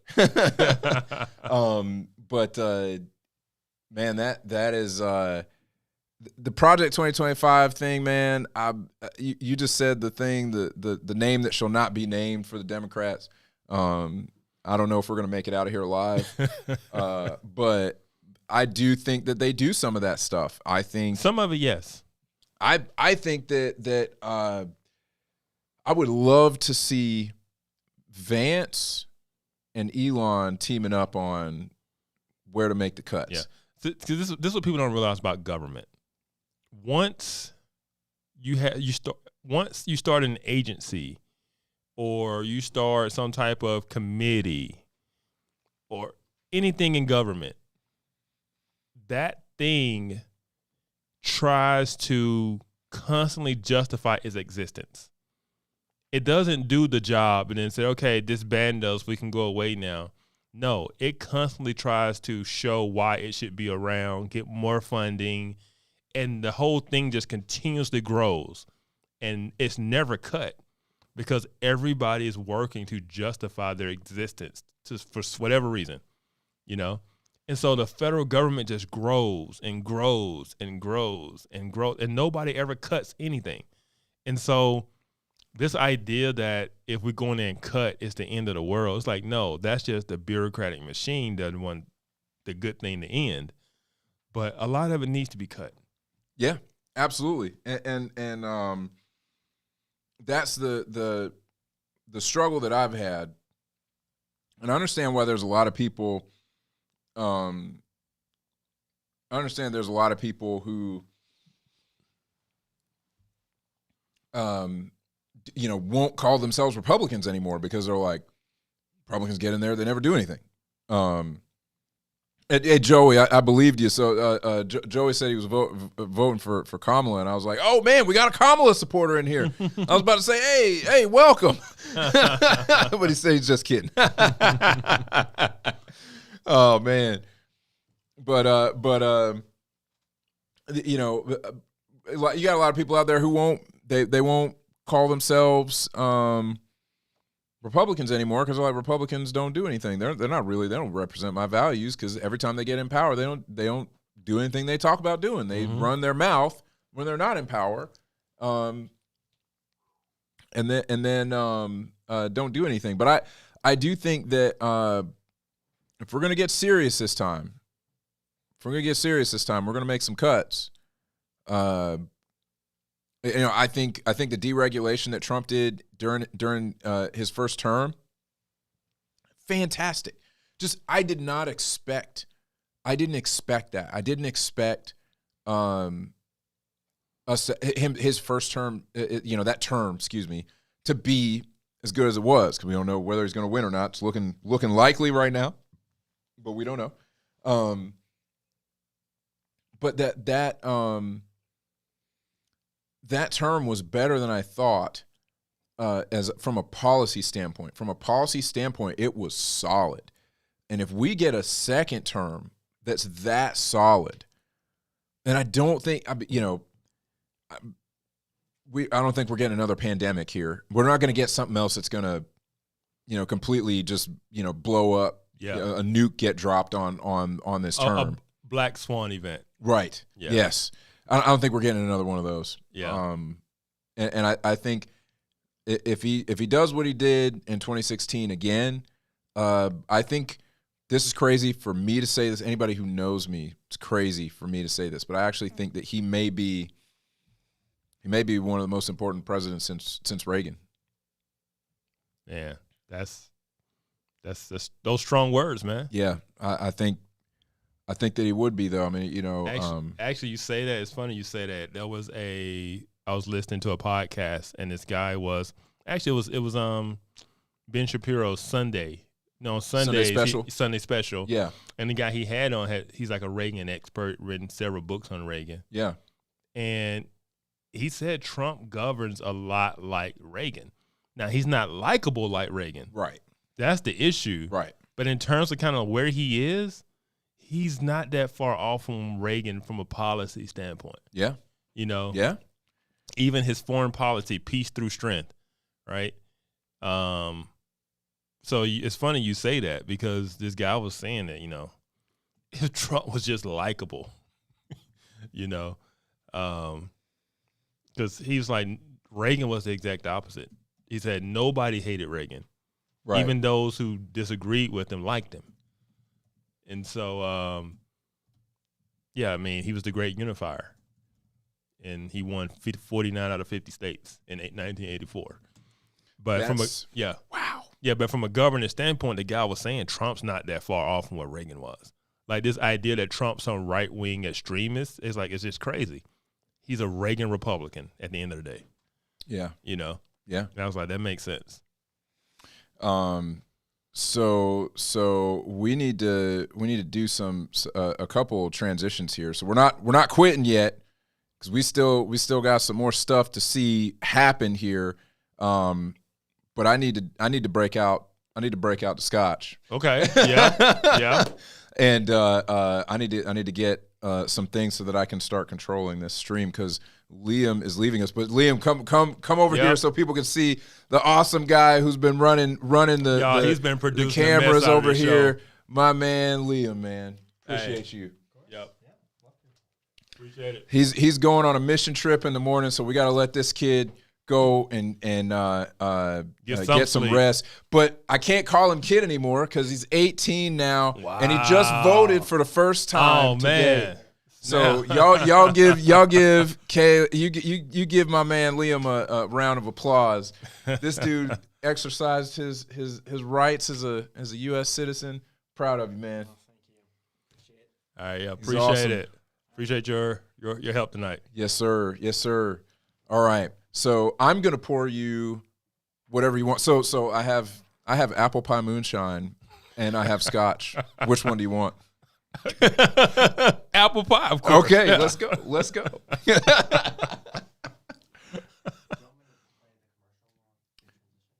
Oh no, you're good.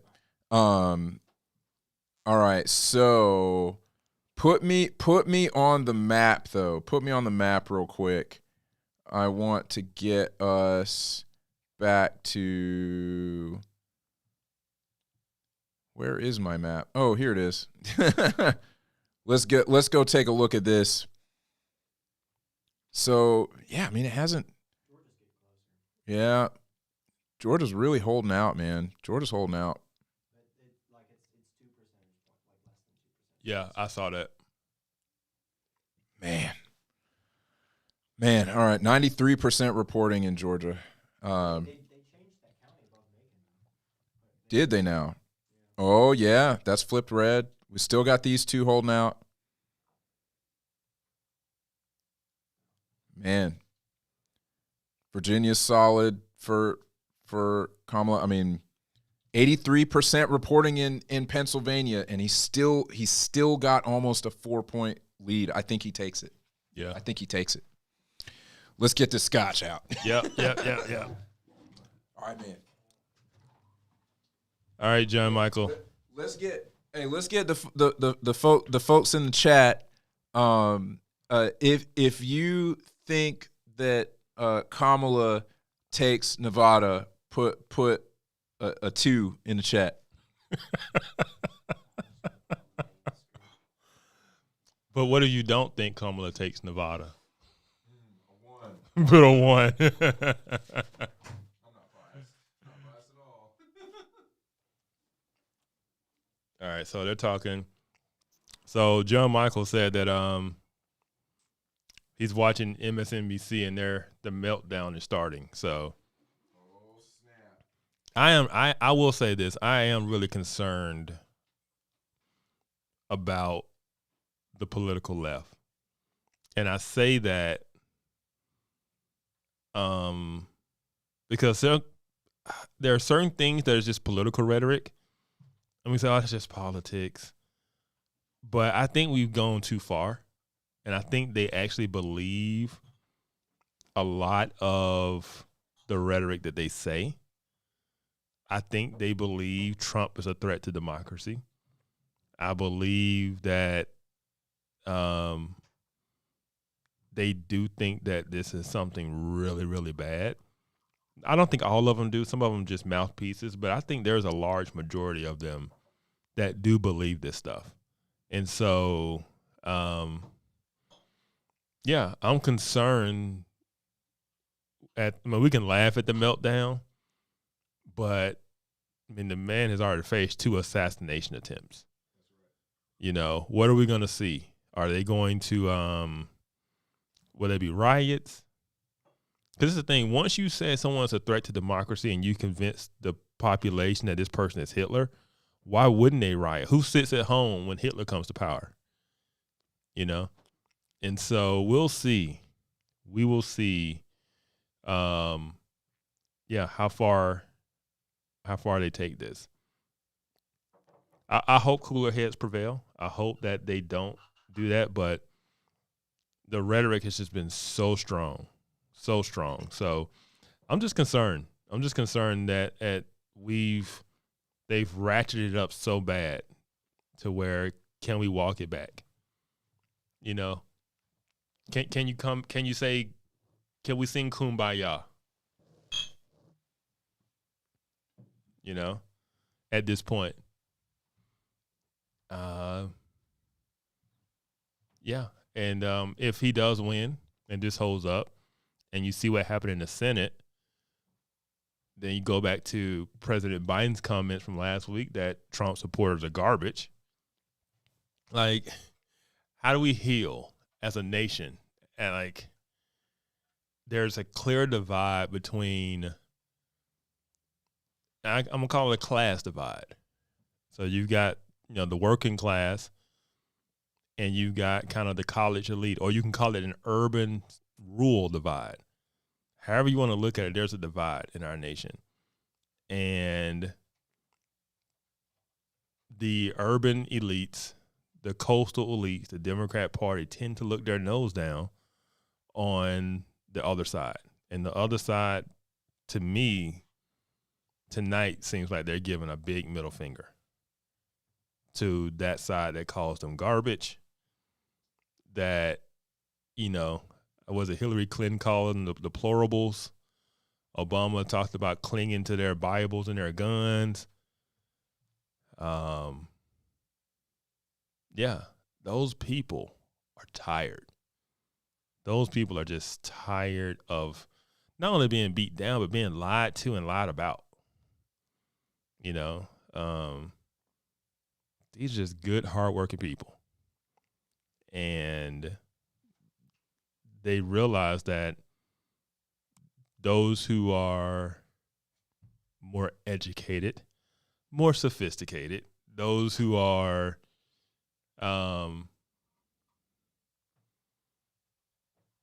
just from a class standpoint, they look down on them. And that group of people are just tired of being told that they're racist, they're bigots, they're transphobes, they're all of these different names just because they hold to classical, traditional, conservative American values. You know, they believe a man is a man and a woman is a woman. And so, yeah, it's just it's gonna be interesting to see how do they tone it back down? Does the rhetoric go away? Do we reconcile and say let's move forward as a nation, or is just a contentious kind of divide moving forward? And so yeah, those are my thoughts. Those are my concerns. Yeah, what do you guys think? How do we move forward? Do you think the rhetoric tones down after the election? I will say this. I remember 2008. I felt like it got worse after the election. You know? I felt like after Barack Obama got elected and we all thought we had reached this new pinnacle of, man, you know, this new pinnacle of kind of, you know, race doesn't matter anymore, and we've overcome this past. We thought we were going to sing Kumbaya, and man, they just ratcheted up the language and the rhetoric. And instead of us moving closer together, we move further and further apart. And so, yeah, I wonder which way it goes this time. I pray that it goes, that it ratchets us down. I pray that they start toning down the Hitler talk and the threat to democracy and the existential threat. Because, as I said before, we've had 4 years of Trump. We know he's not those things. We know Trump isn't far right. Trump is like I said, he's a Reagan Republican, or you can call him a blue dog Democrat, whatever you want to call him, or a New York Democrat, classical liberal. But he's definitely not some kind of hardcore right-wing guy. Does he love himself some Trump? Absolutely. Is he narcissistic? Absolutely. Is he all about him? Yes. But I don't think the man is Hitler. I don't think he's a fascist. I do think he cares about America. And I do think he believes that our political elites and the politicians have put us not in the best situations, or as he would say, haven't made the best deals. You know, Trump views everything as a deal. And when he sees people making bad deals, yeah, I think that bothers him. And because he looks at things and say, why would we do that? Especially when you're America. But if you give Trump all the chips, he's going to make the deal that's best for him. So when he looks at America holding all the chips, he's wondering why we're making deals that aren't the best for us, but they're the best for everyone else, and we're getting the short end of the stick. That's what drove him to politics. You know, this idea that he wants to be some type of dictator, that's just crazy. Do he want to be able to fire people that he think are incompetent? Absolutely. That doesn't make him a dictator. That makes him a boss. But yeah, he didn't realize that that's not how government works. You can't fire, federal workers like that. And so, yeah, that's where his frustrations came in. That's where a lot of people's frustration with him came in, because there were certain things that he wanted to do that he couldn't do because of the bureaucracy around him. So,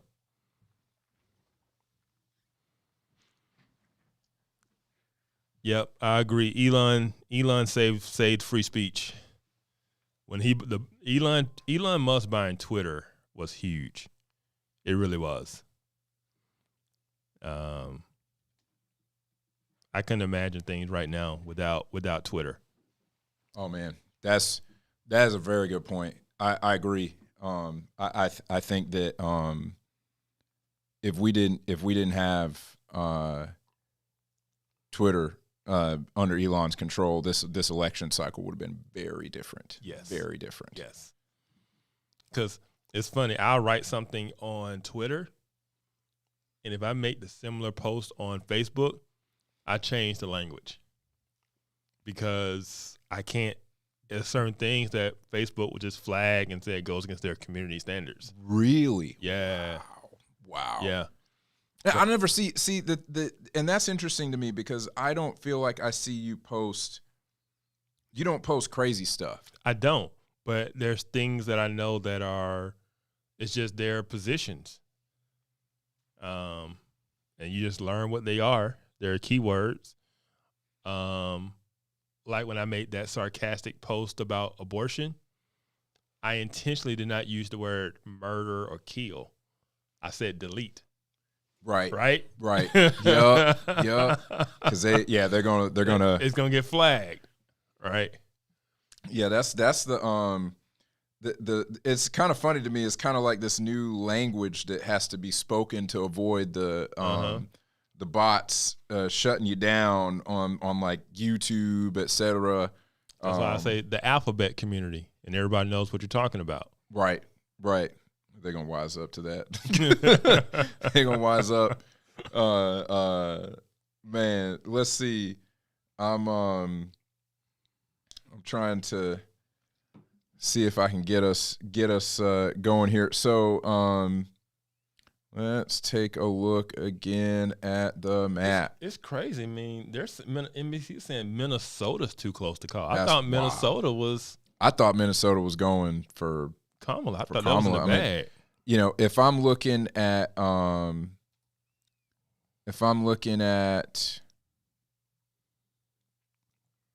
Minnesota right now, I mean, they're only 57% reporting. That is very interesting. She's got a decent lead on him. If she loses the home state of her VP, Whoa. well, he's the governor. That would be nuts. Yes. That would be nuts. That would make her picking him even worse. It would. I mean, that Like, really would be terrible. He didn't even deliver her his home state. Oh, my gosh. What? Oh, he's up 6 points in Michigan. Up 6 points. Yeah, Hold go on, to it. I mean, that's right, what let's Fox take- News just showed. What do you got? Let's take a look at Michigan. Oh my goodness. All right, so I'm changing that. On our map here. Man, I'm telling you. All right, so how much? What percentage reporting? 49% reporting. Okay, But it's been solid around 2 or 3%, and it Yeah. just jumped to 6. yeah. It's very interesting. Wisconsin, what are we looking at here? 77% reporting, and he still has he's got a 4-point lead on her. 3.9% lead on her in Wisconsin. Wow. At 77%. Wow. It looks like he potentially takes Wisconsin. I'm flipping that on the map. Until we see something different happen there, I'm flipping that. So what's that electoral count? I can't see it from here. So that's 295. Okay. Yeah, that's 295 to 243. And I mean, this is there's not looking like there's going to be much of a path unless she does win Nevada, Arizona. Pennsylvania's still close enough to where. Yeah, Pennsylvania could still go. They're 86%, and I mean the differential there is small. It's 2%, I think. Yeah, it's 2% differential there. What about Georgia? Let's take a look at Georgia. Like where percentage is in? We are at 93%, and he's got a 2.3% lead here. So It's going back up. yeah, that's looking like Georgia, like he takes Georgia. Man. At 93%, and he's still got a 2.3% lead. That looks like he's taken Georgia. Wow.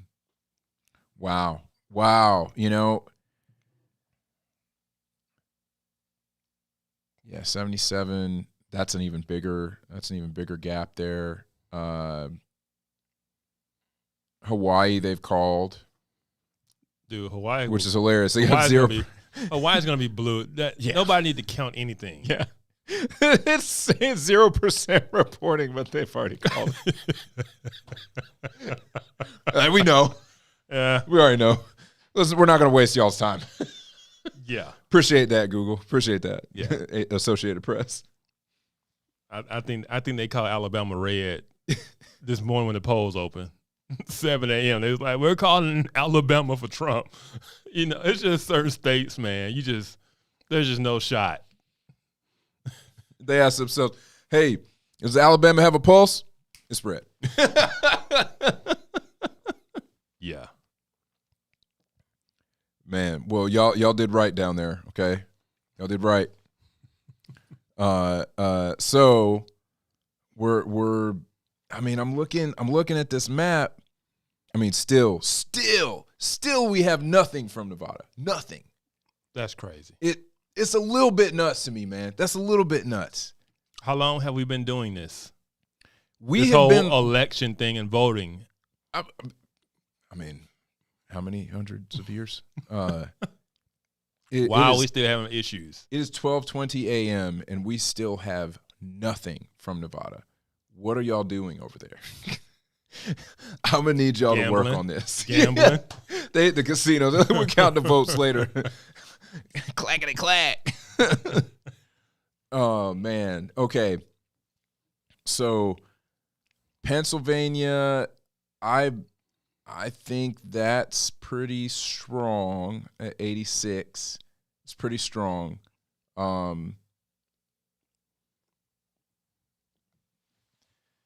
Dude, I don't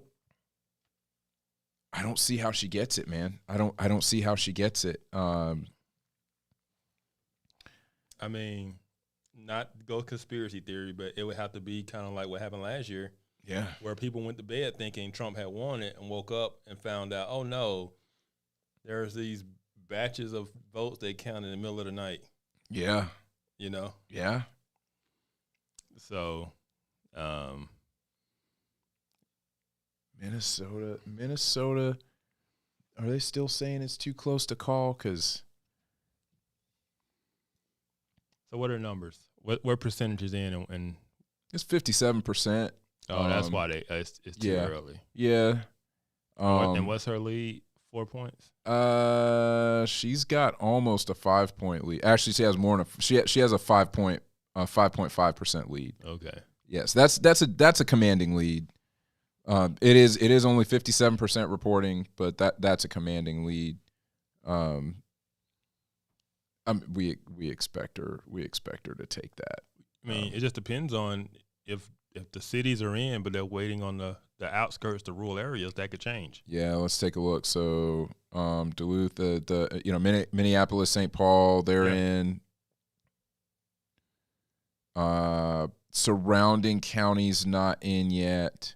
Yeah. But I mean, you got a lot. You got a lot of counties not in yet. Wow. Yeah. So wouldn't that be wild, man? If they lost Minnesota, that'd be nuts. Minnesota, don't you know? Yeah. If they lose Minnesota, it's because of Tim Walz. If they lose Minnesota, that's Tim Walz's fault. Dude, absolutely. Absolutely. This guy. I mean, how? Why did she pick this guy? I mean, we know why she picked him. He was the safe choice. And also, I don't think the people who are more serious candidates, like Shapiro in Pennsylvania, Gretchen Whitmer in Michigan, I don't think they wanted to use their shot in this situation. Like, I don't think they wanted to be VP to Kamala Harris on a short-term ticket that's a Hail Mary chance to win. Mm-hmm. Who wants that? You know, why not just wait until 4 years from now and run as the actual candidate? Because in 4 years, the Democrat side is wide open. Mm-hmm. So why would you, like, unless you thought there was a once-in-a-lifetime opportunity, like Tim Walz, Mm-hmm. why do you even do it? And so given his age Mm-hmm. and given the fact that he was never going to be like a national presidential candidate, this was his opportunity. I also think that there's the dynamic has to be there, because if you think about Waltz, I'm gonna be respectful in how I say this. Fruits of the spirit, man. Fruits of the spirit. Fruit of the spirit.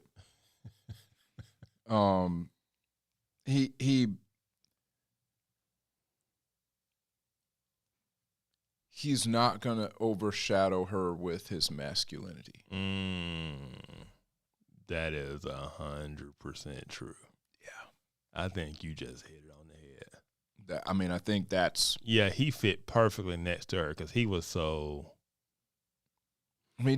Yeah, man. I mean, just soft. He's soft, man. Soft. Hell, I'm trying to be respectful, but he's soft. So think about it. If the VP's job is to kind of promote and bump up the president, right? It's kind of hard to be a very masculine man, mm-hmm. and your whole job is just to be a cheerleader, yeah, for the woman, right? Unless you're like a Tim Walz. Unless you're Tim Walz. And then, yeah. Now, I will say, just again, the strategist in me, okay? The strategist in me says that if I'm Tim, or not actually, excuse me. No, not if I'm Tim. If I am the Kamala Harris campaign, if I'm on her team, I actually would think you want to run with a guy who is not going to turn off the man's man, because you kind of need the man's man to win this election. And what I see here is actually a similar mistake that Kamala's campaign made when she was running for president. They thought Twitter was real life. They thought everybody was as hard left as the folks on Twitter. They made that mistake. Yeah. And I think they made the same mistake with picking Waltz, because it ignored the reality that a man's man is going to have a massive problem with voting for a Harris-Waltz ticket. Yeah. I'm sorry, look at the dude, is soft. Yeah. Yeah. And he just tried to play the, "aw, shucks, I'm just old grandpa. Yeah. I got joy. Vance is weird, you know?" And it was just like, nah. Yeah. No. And then like a normal guy's watching this guy like. Because this thing, if he had been like a real sergeant major, like yeah. the way a sergeant major typically is, no, he would have been a man's man. Like, right. And see, this is what I'm talking about. Think about that guy. Yeah. Back in Kamala. And if you have that imagery, what is counterintuitive to the progressive is that you needed that man's man, that real sergeant major. You needed him. But he would have looked like a bodyguard to her. Like he was just there to protect her. And that would have made her look weak. Well, okay, so here's the deal. I think they wanted to avoid that imagery. It's easy to say this. It's easy to say this now. Yeah. And of course, I'm saying this with them being like, 20 electoral votes apart in this race right now. But but I just looking at how the campaign is shaken out, regardless of what happens here. Yeah. The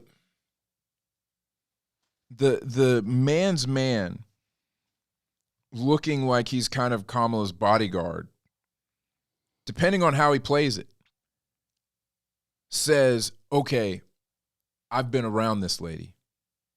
She's tough. She can handle Xi Jinping. She can handle Vladimir Putin. She can handle the situation in the Middle East. That guy saying that has a lot more weight than Tim Walz saying it. It does, but it also has to be believable. It's not believable.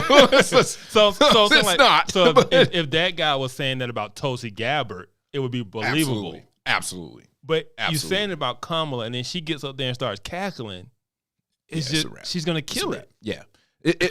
I'm just saying that they needed that. It would have helped them as opposed to Tim Walz. I think Tim Walz hurt him, man. I think Tim Walz. They tried to win with niceness. Yes. Joy. It was a comedian. It was this comedian. He said Kim Jong-un was like, "Oh, she's gonna beat me with joy."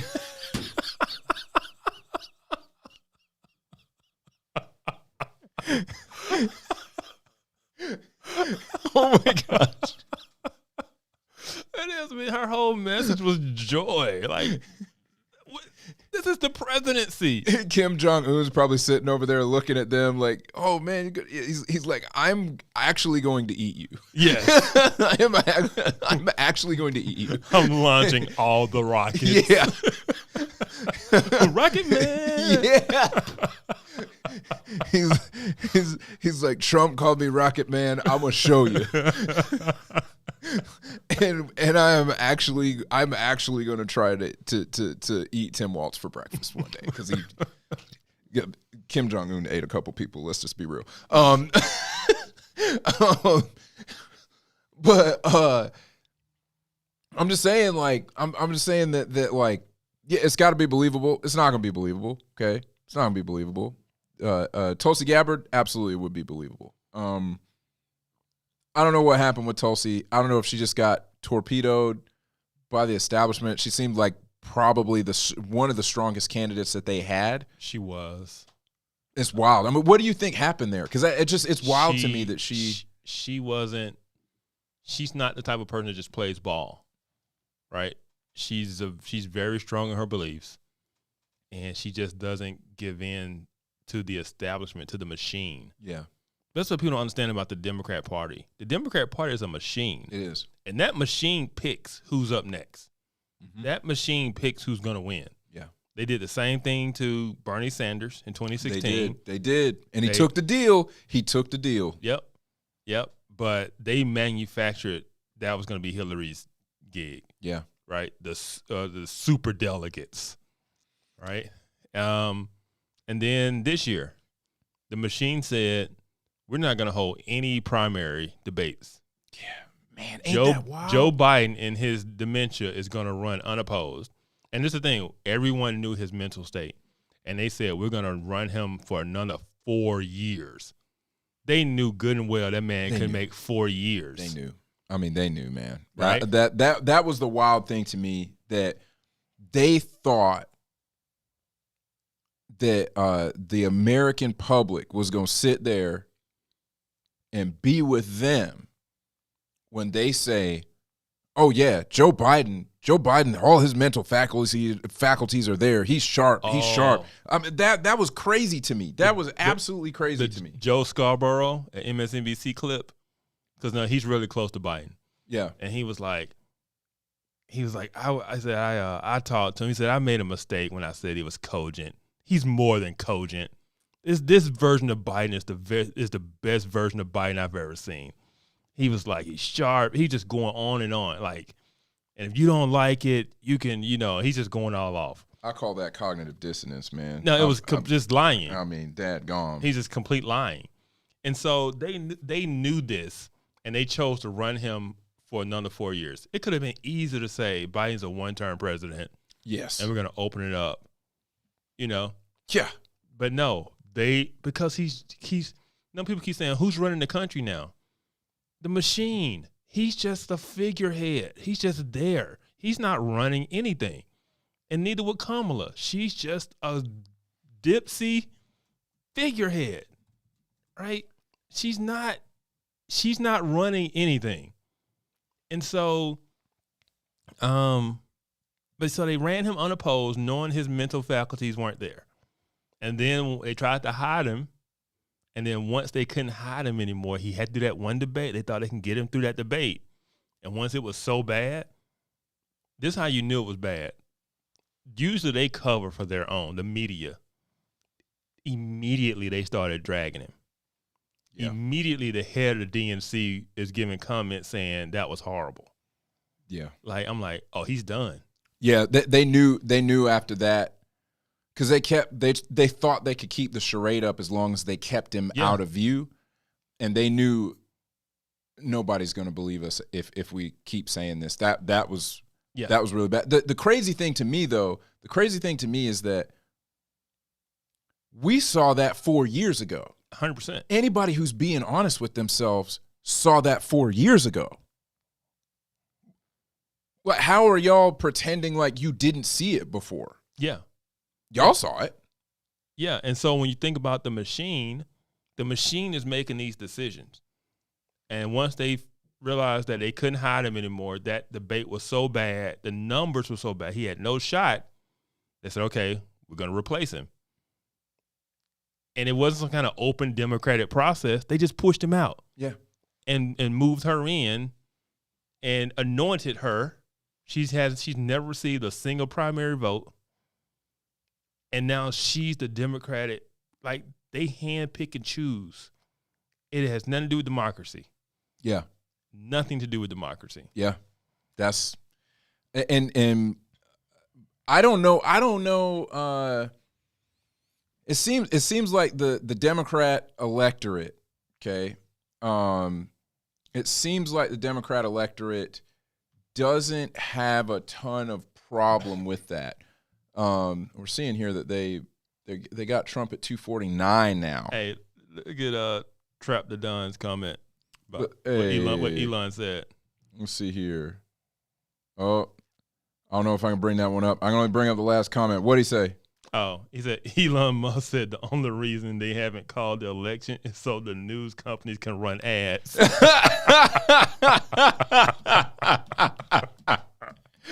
Dang, man. I mean, I thought about that. I mean, if you call it, it's over. That is I mean, let's see. All right, so Google still has him at 230. We got NBC back here. NBC's got him at. Oh no, they're doing what if. Well, yeah. Just a minute ago, though, they had him at 249. They had showed. They're calling Georgia. Oh, there it is, Georgia. Wow.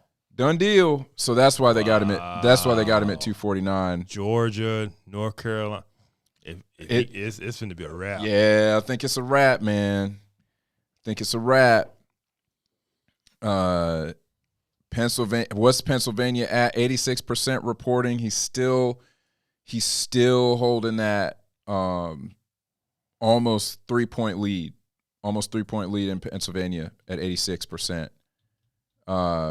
Here, let's take a look at this.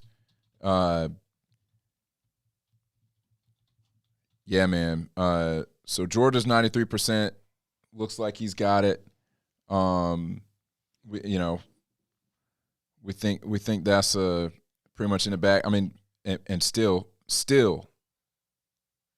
at 12:37 a.m. we have nothing from Nevada. But I don't think it's going to make a difference now. That's why Nevada knows that too. That's like, look, man, do we really need to count all this? Yeah, they playing Hold'em at the casino. They said there's no reason for us to work too hard right now. Alaska is probably going to come in about half an hour. Man, so they're saying they're calling Georgia for Trump. They got about 120,000 vote differential between them in Georgia, according to Google right now, according to the Associated Press.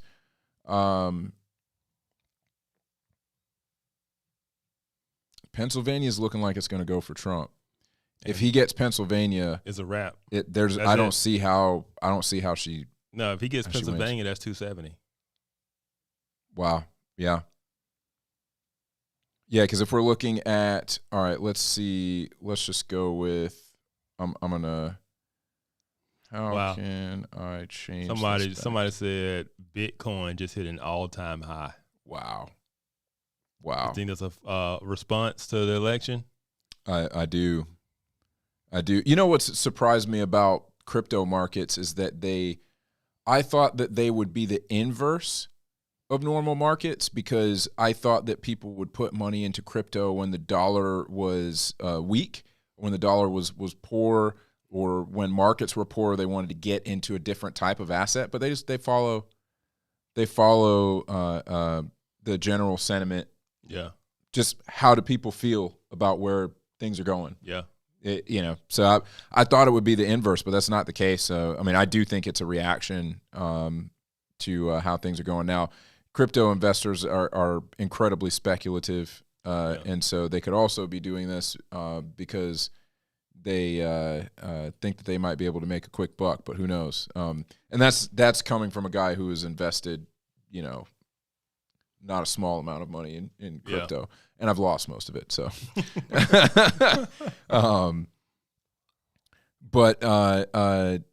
yeah, man. So I'm looking at the model here. Arizona 51%. Let's say he doesn't get Arizona. He's got Georgia. Let's see, what else could we flip back? Man, Wisconsin 82% reporting. He still got her by 3.9. Man. 82%. He's got. I mean, I can't reasonably flip that back. Minnesota's 62, and the gap has closed. Minnesota's 62, the gap has closed. 50.7 to 47.3. She had a much bigger. Yeah, she had over a 5-point lead. That's right. She had close to a 6-point lead, and the gap is closed in Minnesota. They lose Minnesota. Yeah, man. Forget the election. They lose Minnesota. If they lose Minnesota, I think what bridge do you think they dropping Tim Waltz under? Man, they're gonna pull the car over and be like, get out. Hey Tim, let's go for a ride. Come on. Yeah, they gonna take him for that ride, man. Yeah. It'd be like Fresh Prince. Fresh Prince when Uncle Phil throws Jazz out.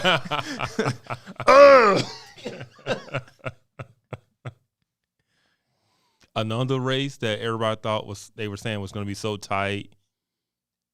First of all, they was doing these rumors that Texas could be purple. Texas was nowhere near. Nowhere near. But they also were saying that guy was tied with Ted Cruz, and Ted Cruz destroyed that dude. Oh wow. Okay. Yeah. Who was that? Was that 538 saying that? No, I don't know about 538. All right. It was just saying, it was other people saying Ted Cruz was likely to lose, be unseated.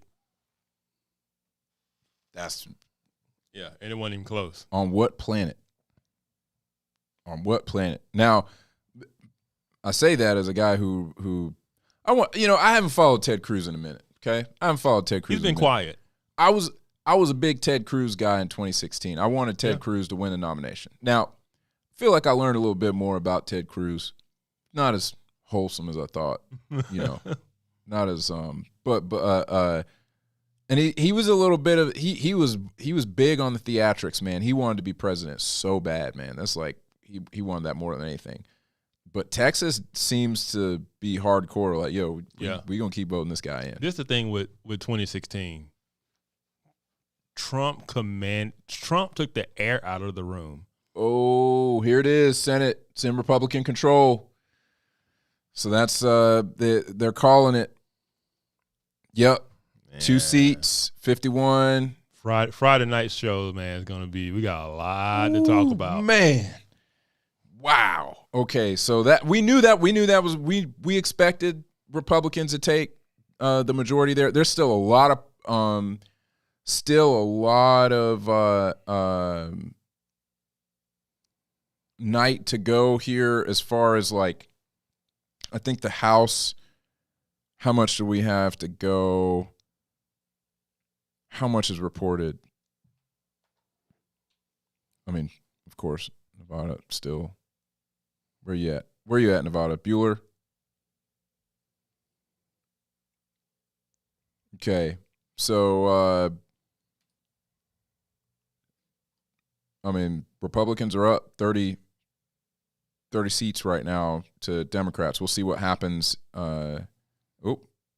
31 seats. Right now, we've gained 1 seat. the Republicans gained 1 seat. Yeah, right now. So if everything goes, I mean, if everything goes according to what we have now, we gain a seat. Man, this is interesting because we already have a very slim majority in the House. The Republicans do. Yeah. I'm giving you a hard time. My bad. Republicans have a very slim majority in the House, and this could really look like 2016 because if I'm not mistaken, in 2016 it was a red wave because Trump won the presidency and Republicans won the House and the Senate, if I'm not mistaken. I don't remember. I'm pretty sure Republicans won all three. Won the they won the presidency. You're right. Won the House, won the Senate, and I was irritated. I was irritated because Republicans won the executive and legislative branches of the government, and I feel like we should have got a lot more done during that time. Well, okay, so that's where Project 2025 comes in, right? Because even Trump was surprised he won. The Republicans did not have a plan for winning that. I think you're right. Man. Because he admitted. I think he admitted on the Rogan interview that he was surprised that he won. Yeah, he said it was surreal. He was like, So there was no plan going in there with a. The Republicans did not expect to win all of that. That's a good point. That's a very good point. What Project 2025 has set out to do is to have a plan that can be executed. So so there's really no excuse because there's legwork that has been done to things they could execute day one. Yeah, that's a good point. It's not all bad. It's probably not even mostly bad. I haven't read the 900 pages. Just gonna put that out there. I haven't read 900 pages. I haven't done it. A little light reading before bed. That's all. Yeah. I tend to be a fan of the Heritage Foundation. I subscribe to their monthly newsletter. I actually get physical mail. I can't remember if it's monthly or quarterly. But I tend to be a fan of the Heritage Foundation. Same. Nope, you know what? I'm confusing it with Hillsdale College. Because that's what I was thinking. I get to stuff from Hillsdale. Yeah. I subscribe to Hillsdale. But yeah, I tend to be a fan of the Heritage Foundation. I think that I get irritated when think tanks don't come across as think tanks. We talked about emotion driving most people's decisions. A think tank is expected to operate differently, operate logically. So whenever I feel like the Heritage Foundation gets a little too populist in its language, I don't even know if populist is the right word, But I do think they've got to project like, hey, we're thinking these things through. We're not operating off of our feelings per se. Not to say that feelings don't matter, but I think it's important that the Heritage Foundation and any other Republican think tank come across as being logical, as being measured. As a branding guy, I think that's an important position for them to maintain. Yeah. And I feel like in the Trump era, we've gotten a little, gotten a little lax on some of that, in my opinion. Yeah. Don't hate me, people. All right. So, man, they're celebrating. Oh, man, there was some bomb threats, some hoax bomb threats. In Georgia. But they determined those calls came from Russia. Man, yeah, hoax threats, man. Yeah. Russia's been active, man. Russia's been active. I saw today that they were the ones who were dialing up the misinformation about hurricane relief, all the stuff that was going out. I'm from South Carolina. I got relatives. Most of my family's in South Carolina, and they were saying there was a lot of nonsense going around that like, oh, you only got like $750 or something like that, and I heard that and believed it. Stupidly. I mean, because it is true, just partially true. Yeah, the problem is that like, you get $750. That was literally just for the food that you lost. When you get the whole truth, it's like, oh, that's actually pretty dang good. You get $750 if you lost your food in your fridge. That was just the initial emergency relief. Here you go. Yeah, and that's what it was for, specifically for food. Because I have relatives that had to apply for that. Yeah, it was for food. The other aid was that's a completely different story. It is. And so there was a lot of misinformation going around. Well, hold up. No, it wasn't misinformation. It was the federal government messed up in their messaging. Really? Okay. Yes. So when they were touting this $750, they didn't do a good job of explaining. Right. Good point. It came off as, because they were saying this, they was proud of the $750. Yeah. But they wasn't making it sound like this was. They didn't do a good job explaining it. Yeah, you can't have people getting their houses washed down the river, whole houses washing down the river, and say, hey, we gave people $750. And then it did not help at the same time.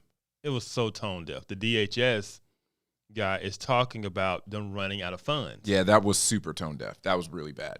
And then at the same time, he's talking about them running out of funds. The very next day, Kamala Harris tweets out about this $140 million were given to Lebanon. So blame Russia, but man, we didn't help our federal ourselves. Government was not helping themselves. Yeah, that's a good point, man. That's a good point. Man, so I'm how much do you think Russia was messing around this time? A lot. Yeah. I mean, we do it to other countries. Mm-hmm. They're doing it to us. Mm-hmm. The problem is we're so addicted to social media. It's so easy for them to do it to us. Yeah. Like, they have more closed societies. They have state-run media. Man, we have such an open and free society. It's easier for them to throw stuff in. Right. That's so interesting. So they have more controlled media, so it's harder to get things through. You said that we do a lot of stuff in other countries, and I've heard some of the historic campaigns. I'm sure we do a lot more than the average person knows about. Are we as prolific in it? Are you allowed to say that? Are you allowed to say anything about that? It's okay if you're not allowed to say anything. I'm not. It's. I mean, we meet our objectives. Mm-hmm. It's some good, some bad. Mm-hmm. It's kind of like Russia over here. Like sometimes they're really effective, and sometimes they're not. It depends on the level of operation. Yeah, you're trying to carry out. Yeah, back in the BLM days, Russia was so good. They were using fake BLM accounts to basically organize rallies that weren't real rallies. So they would get on social media from a fake BLM account talking about being at this place at this time, and actual people would show up to this thing, and it was all controlled by bots that organized it. Yes. Wow. Yes. So you got real live protests being organized and carried out by real people that's only from a fake bot account that got them to do it. Wow. Yeah. Wow. Yeah, that's called success. That is. Dang. Yes. Dang. Yeah, and they're back in Moscow, like, ha, ha, ha, look at them. They're marching. They hate each other. Wow. That is wild. Because the whole man. point was just to sow unrest. That's it. Yeah. And I kept trying to warn people, stop falling for this stuff. Yeah. Stop getting riled up. Stop getting in your emotions. Stop. You playing into their hand. Yeah, you're being played, and people didn't want to listen. Man, that to the moon. Leroy, talking about Bitcoin to the moon. Oh man, that's awesome.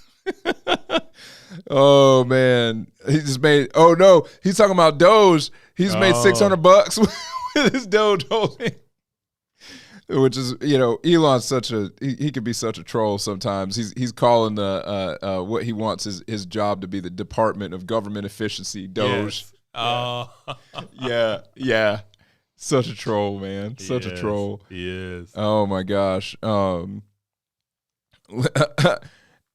Leroy said, Kevin, I know you can drink wine for communion. That's awesome. We got our dude over here, Brian. Brian over here to talk about stop talking about Trump's man Putin. Oh gosh. Oh man. Brian, my guy. You really believe he's Trump's man? Do you really believe that? You really believe that? I wish I could do a good Trump impression. I can't. I don't do a good Trump impression. I don't know if I should even try. But do you really believe that he's Trump's man? Man, I appreciate your engagement, folks. For those who are watching who maybe don't know, we have a Facebook group that Kevin actually started. The whole name for the show came out of the Facebook group that he started. Called Informed Takes. If you wanna be able to participate in the ongoing discussions that we have, feel free to look it up and to join. Brian is a regular contributor, so is Leroy. A lot of the good folks we have watching tonight are regular contributors, and we'd love to have you in there. As the name says, we try to keep our takes informed. We try to do a good job of having reasonable conversations. Can't promise that always happens. Emotions still wind up flying there, and we do have fun though. We do have fun. It's not all egghead chat. So welcome you guys to join that. Okay. All right. Okay. Here's one. My man Kyle over here. He's saying Trump's going to go down as the most memorable president, dare I say deemed the best president we've had. Wow. Okay. Wow. All right. Okay. Strong words. Kevin, what are your thoughts there? What are your thoughts there, man? I mean, his first term was pretty successful, right? It was derailed by COVID. Yep. And then intentionally derailed by Democrats who wanted to keep everything shut down. Yep. Right. So, but outside, it was really successful. If he has, think about where we are now. High inflation. No one's happy about the economy. We got a war in Europe that started while he was gone. Yep. Got a war in the Middle East. If he comes in 4 years and the economy gets back in terms of not the way they measure the economy now, but the way people feel about it in their pocket, right? Don't tell me we had 3% growth in the economy. I don't care if that doesn't affect my pockets, right? So I'm talking about interest rates coming down. I'm talking about things getting back to where it affects people's pockets. And if he ends the war in Ukraine, you know, brings an end to whatever's happening in the Middle East, you know, holds Iran at bay, because that's really what the issue is in the Middle East. It's Iran. Mm-hmm. And, of course, it's strong with China. And he has another successful 4 years. I mean, he can make an argument. He can make an argument. Oh, man. Don't tell Kyle that. Don't tell Kyle that, man. Because the thing, we're not talking about likability. We're just talking about results. Just talking about results. Totally. I feel you. Okay. And you say the favorite. Nobody's, you know. I mean, results, undoubted. That's why I say that I think if he has another successful term, I think he is the most important president since Reagan. I think he's the most important president since Reagan. It's hard for me to say most memorable or greatest of all time. You gonna call him the GOAT? Come on now. All right, so listen. You're gonna call him the GOAT. It's the same thing as the LeBron and MJ debate, okay? It's the same thing.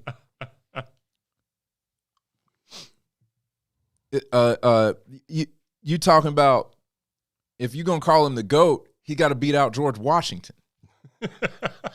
George Washington's the GOAT. I think George Washington right now, still to this day, I still think George Washington's the GOAT. But in George Washington, kind of like the Bill Russell, like he played back in the black and white days, it don't really count. But I'm saying this dude was on the battlefield, okay? This dude, when I hear the stories about, I thought that George Washington was larger than life, and then I hear the stories and he just gets even bigger. I feel you, but I'm just talking about in the NBA, we separate. Now, we give those people their props. Yeah. We separate that era from what we call the modern era. Now I respect that. I still think MJ smokes Bill Russell. I think MJ, if MJ played back then, MJ smokes Bill Russell. Yeah. Because MJ was he redefined the game. Yeah. I mean, so I think I still think it's the same thing. Like you can't say that that George Washington, having been on the battlefield, actively commanding men in America's war for its independence, some of the things that he did, the bravery showed, and then at the end of the war, a lot of people expected him to do what is mostly done in world history. The general that wins the war assumes command of the nation. George Washington goes before Congress, lays down his sword, and said, "Mission accomplished," and handed power back to Congress. I'm telling that man is larger than life. Because everybody expected him to assume power. They're waiting with bated breath. Like this, if this dude says that he runs the country now, he's going to have most of the people behind him. And he lays the sword down and says, "I'm handing power back to you." Larger than life. It's just, if you're gonna say that somebody's a GOAT, they got to have the circumstances present to prove they're the GOAT. All I'm hearing is Bill Russell got 11 rings. That's all I'm hearing. But then he got to beat Abraham Lincoln too. He got to beat Lincoln. No, I'm saying if we keep the analogy to the NBA, yeah, you have to separate those guys from the modern era. And I would call the modern era of the United States is starting with the 20th century. Okay. Right? So Okay. post Civil War. So just say 1900s, 20th century on to today. It's the modern era.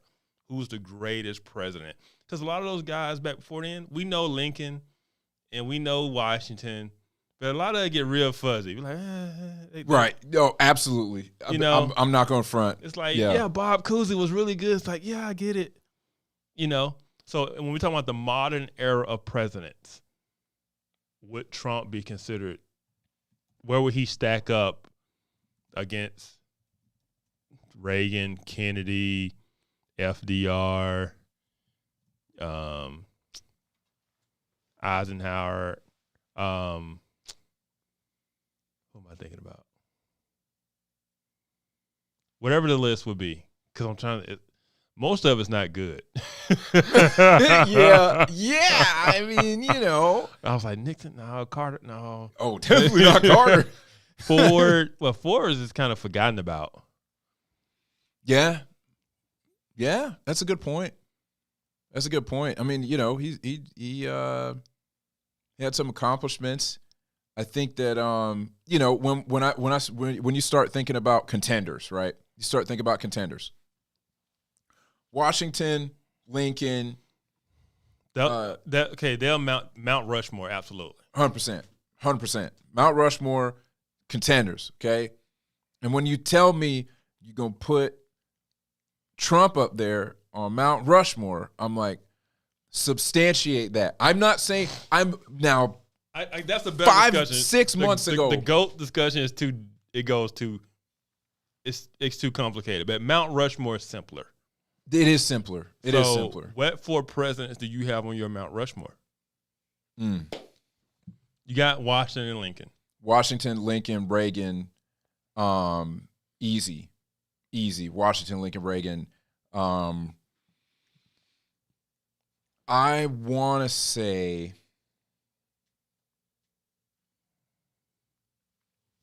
they got him at 246. 246. It's looking slim. All right, y'all, we already knew about Hawaii. Come on, stop talking about Hawaii. Hawaii woke up 0% in, 0% in. Projected. We already know. Yeah. But okay, so I'm trying to remember who was president in World War II. Was it Eisenhower? Who was it? I'm showing my ignorance of. It was Eisenhower. Okay.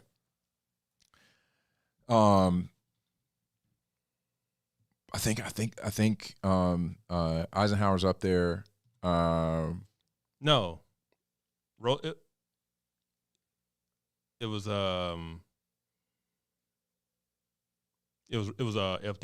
It was FDR. Yeah. Okay.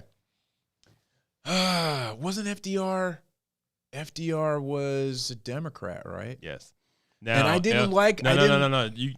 You're not gonna put FDR on there. No, heck no. FDR is the one responsible for all the social programs. 100%. That's what I was getting ready to say. The growth and power of the federal government. FDR don't make it. FDR don't make it. You don't make it. I was like, if this is the Roosevelt I'm thinking about, no, absolutely not. This ain't Teddy. No, heck no. FDR don't make Mount Rushmore, man. Okay, so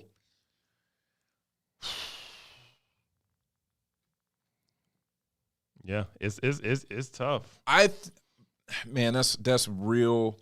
It's hard, man. It's hard because wait a minute, we seeing something on Nevada? you got people like Andrew Jackson. I'm going old school. Old school word. Okay, Andrew Jackson. You talking about oh, snap, son. Okay, Nevada. Hold on, no. Nevada, we're starting to see some data from Nevada. Hold on a minute. Going back to the map. 75% reporting Trump up. In Nevada? 3.4 points in Nevada. We flipping that back. 75%. I don't think she has a path. 75% reporting. Let's take a look at the counties. Vegas went for Kamala. Got Reno. There's one big county there in the middle that still hasn't reported in. We're 75% though. That's a big deal. That's a big deal. I mean, he takes Nevada. Wow. Let's take a look at Arizona. What's Arizona doing? Still 51%. Oh, wow. Yeah. Arizona voting for Proposition 139, right to abortion. Overwhelming victory there. What are y'all doing in Arizona? Yeah. Y'all weird, man. Arizona weird. But Catch me outside. How about that? Mount Rushmore, though, the name we forgot about, Thomas Jefferson. Jefferson, word. Okay. I mean, the man wrote the actual Declaration of Independence. He did. You know what's affecting my opinion of him? The first four presidents were all. I mean, you got George Washington, John Adams, Thomas Jefferson, and James Madison. Dude, John Adams is on my Mount Rushmore. The dude who said our Constitution is made for moral and religious people. It is wholly unfit to the service of any other. Yes. He's on my Mount Rushmore, man. On my Mount Rushmore because he got it. He understood. That's one thing. That is one thing that holds me back from putting from the modern era sucks. The modern era is rough, man. It is. Modern era presidents are rough. I'm just gonna put it out there. I think Reagan was a great president. You know, it's just like when you think about Mount Rushmore, you think about, man, this is what you want other presidents to aspire to. You know, from a policy standpoint, yeah. Do I think that Trump was legit in 2016? Yeah.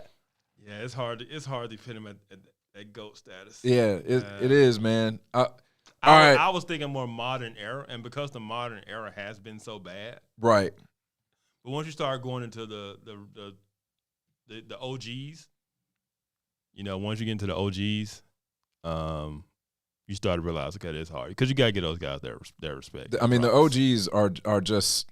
I mean, the OGs are so amazing. The things that they accomplished in their time was so amazing. Yeah.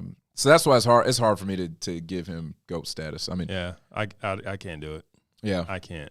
Sorry, Kyle. We got to call it, man. Sorry. We got to call it. Sorry, can't give him GOAT status. We talked about it, debated it. Yep. We can't do it. Yep. He's on the council, but he does not have the rank of master.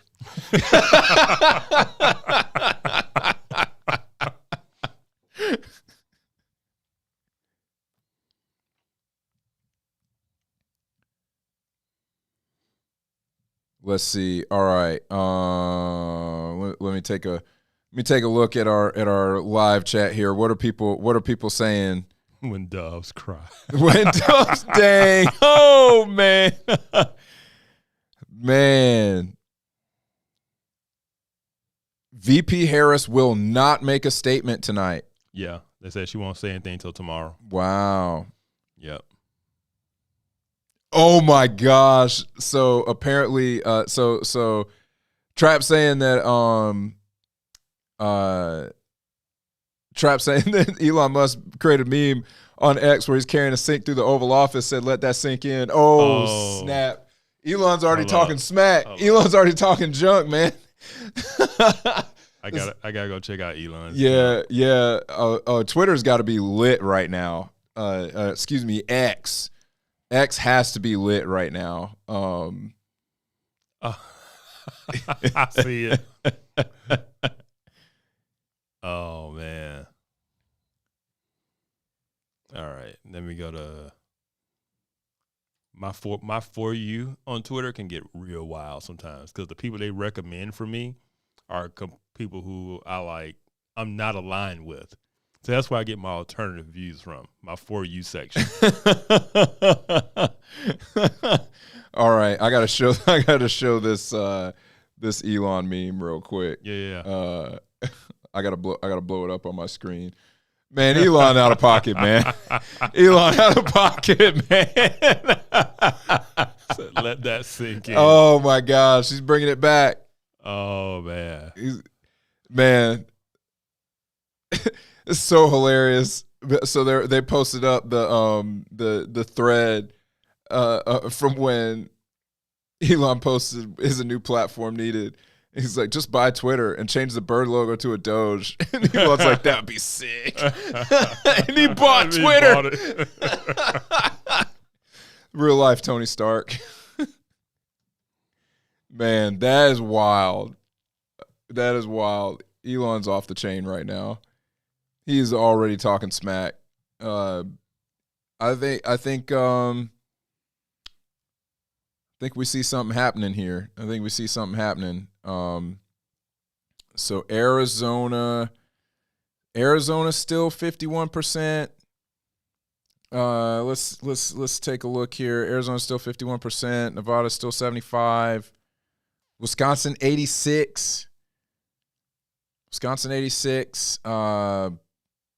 Michigan still only 61%. This is wild. Pennsylvania 90%. Trump up. A solid 3. A solid 3, man. Yeah, I don't see a path. For Kamala. I don't see it. I think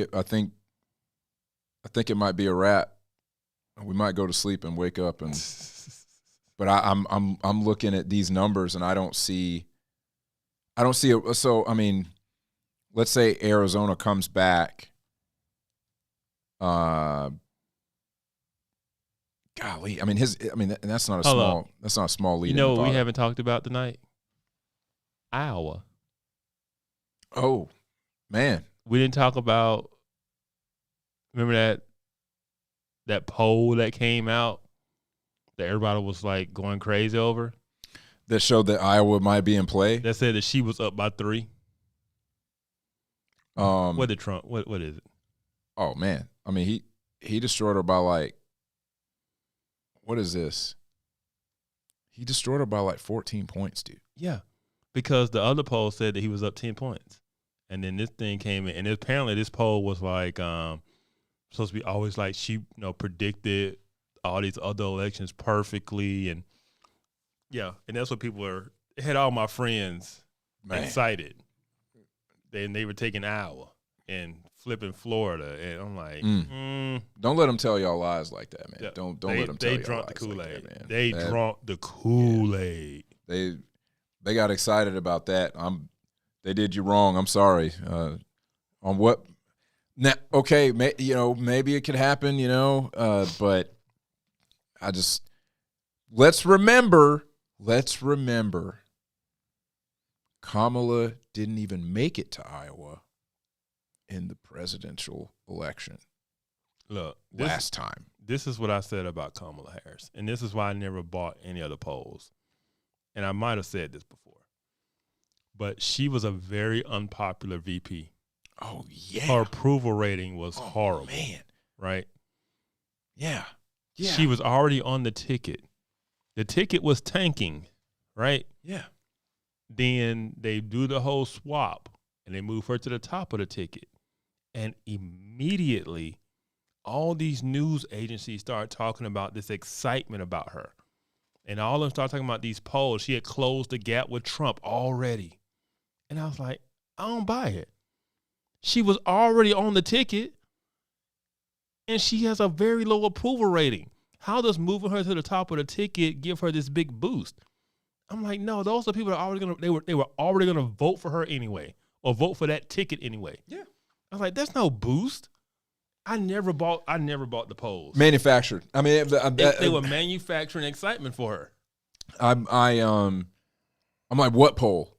What poll has her up? Because I have, I talk to people when, if you think about the primaries that were going on, like the folks, the primaries in the last presidential election, They had an option between Kamala and a lot of other people. Yeah. Like my home state, black folks voted for Biden. Yeah. Black folks voted for Biden. Yes. They did not vote for Kamala. And the only reason the only reason they voted for Biden because he was Obama's VP. Right. That's it. Right.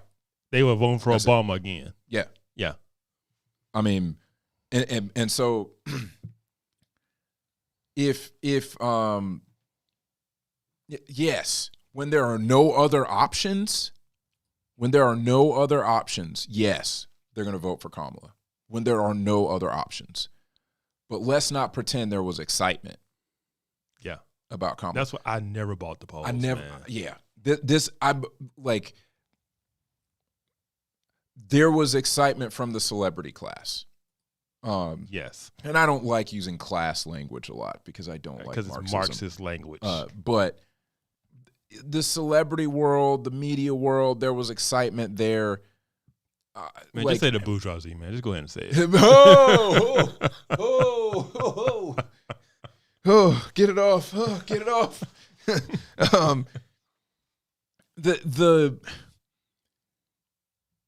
There was excitement there, but I never saw the groundswell.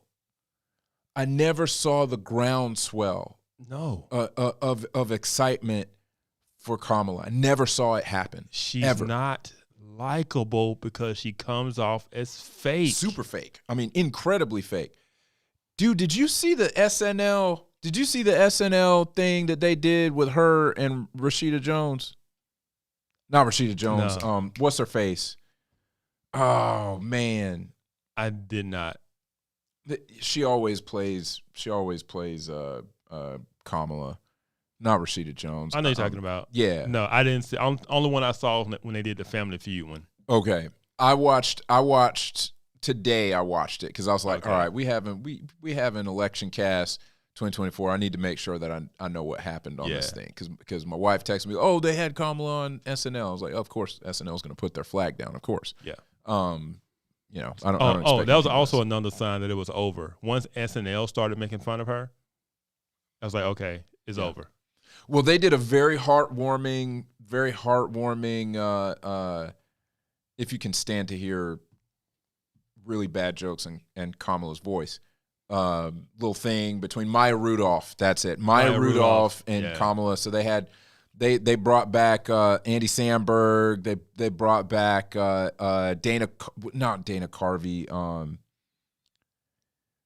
They did bring him back. Dana Carvey. Played Biden. Dana Carvey played Biden. Yeah, that's right. Dana Carvey played Biden, and they had a bunch of people on there. I can't remember who the guy was who played Tim Waltz, but he was perfect. Yeah, I saw the Family Feud when they had all of them on there. Yeah, so dude, the jokes, bro, were so bad. The jokes were so bad. They were putting Amala on the end of every word, and it was like, okay, this was funny for the first 3 times. Now it's kind of bad. It's kind of cheesy, and it was just incredible to me that I'm watching this, and she's every bit as fake when she's doing an SNL skit as she is everywhere else. Yes, every bit is fake. It's like, is she acting all the time? Yeah. Because there are some cases where you see her open up. She went on Breakfast Club, okay? When she went on Breakfast Club, I think that she was a little more loose. She was a little more loose on Breakfast Club. Not super loose. She's still kind of fake because she's talking about listening to Tupac. And smoking weed in her dorm. You know what I'm saying? And it's like Tupac wasn't even out when you was in college. Right. And it was evident. So I can't remember. Snopes tried to debunk this. Snopes tried to say that she wasn't talking about the same time period. So she didn't say that she was listening to Tupac in college. But I'm sorry, if you listen to the question, he's asking, what were you listening? They asked, what did you smoke weed? She's like, I smoked weed in college. What did you listen to when you were high? Yeah. Tupac. Yeah. Snoop Dogg. Neither of them were out when she was in college. I know. She's not a smart person. Word. That's all I'm saying. I just, she's not a smart person. Word. I was very annoyed that they tried really, really hard. In the South, the old ladies would just say, "Bless her heart." Bless her heart. That's all they would say. Oh, wait a minute. We missing some news here. What's happening right now? People saying it's over. What they calling? I hadn't seen anything called. I think people just reading the tea leaves. Because I'm scrolling on social media and everybody's kind of like, it's kind of like everybody leaving the stadium in the fourth quarter of a blowout. Yeah. It ain't over, but everybody's leaving because it's over. I mean, Pennsylvania, 91%. She's not closing that gap, man. They just called Pennsylvania for Trump. Boom. Fox News just did. That's it. Boom. Boom. So what? That's 19 of them. So he's at 267. So technically he's not there yet. He's not there yet. Technically, I don't think he just needs anything else. Nevada, Wisconsin at 87. Wisconsin at 87%. He's got almost a 4-point lead there. Nevada, he's got basically 3.5-point lead.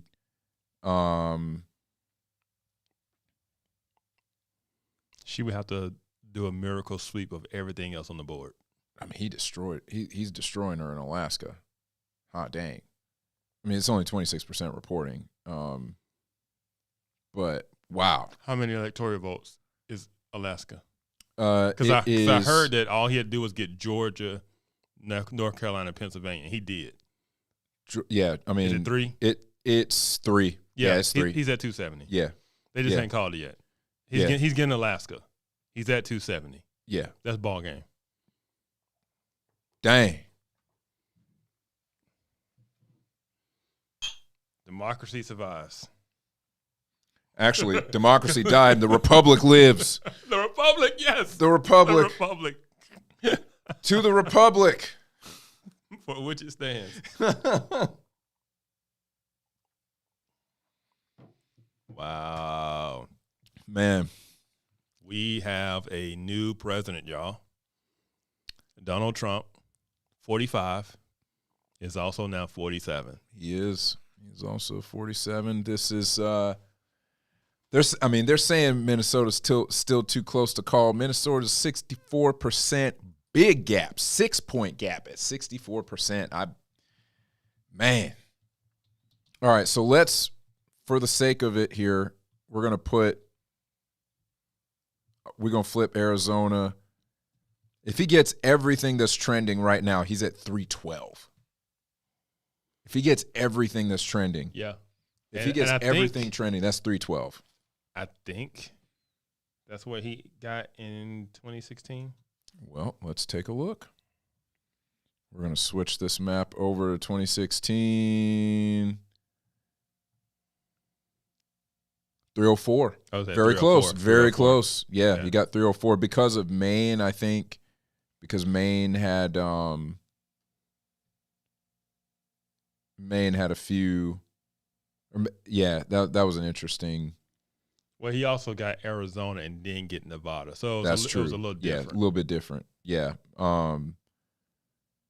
So, yeah, I mean, I think this model. If I make this bigger here, I mean, this is everything that's trending in his direction if he takes it. I mean, some big changes would have to happen in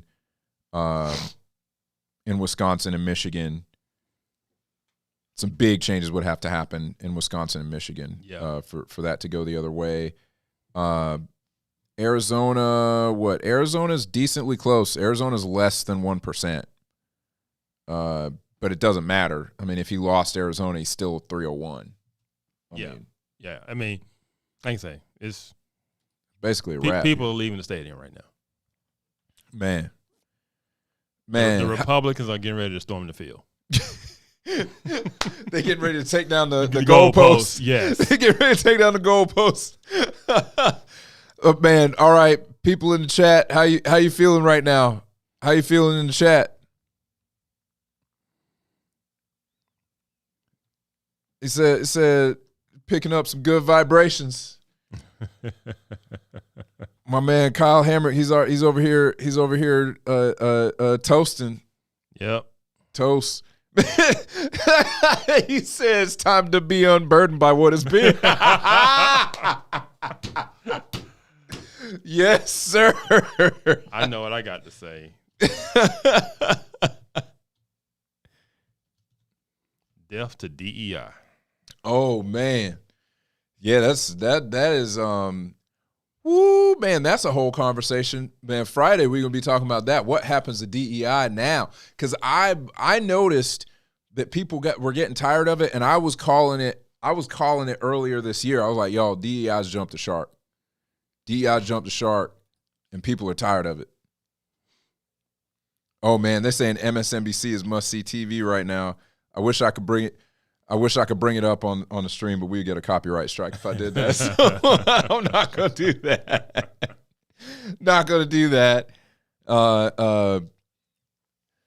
Brian said, God help America. You know. Brian, he just did. What else you want? You said.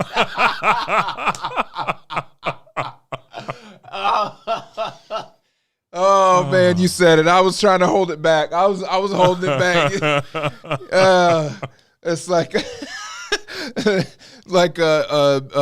Eddie in the Chappelle Show skit with Charlie Murphy and Eddie Murphy, and they beat him up on the couch. Yeah, he said, "Man, maybe we should give him some help, Charlie." And Charlie's like, "Yo, we just gave him some help."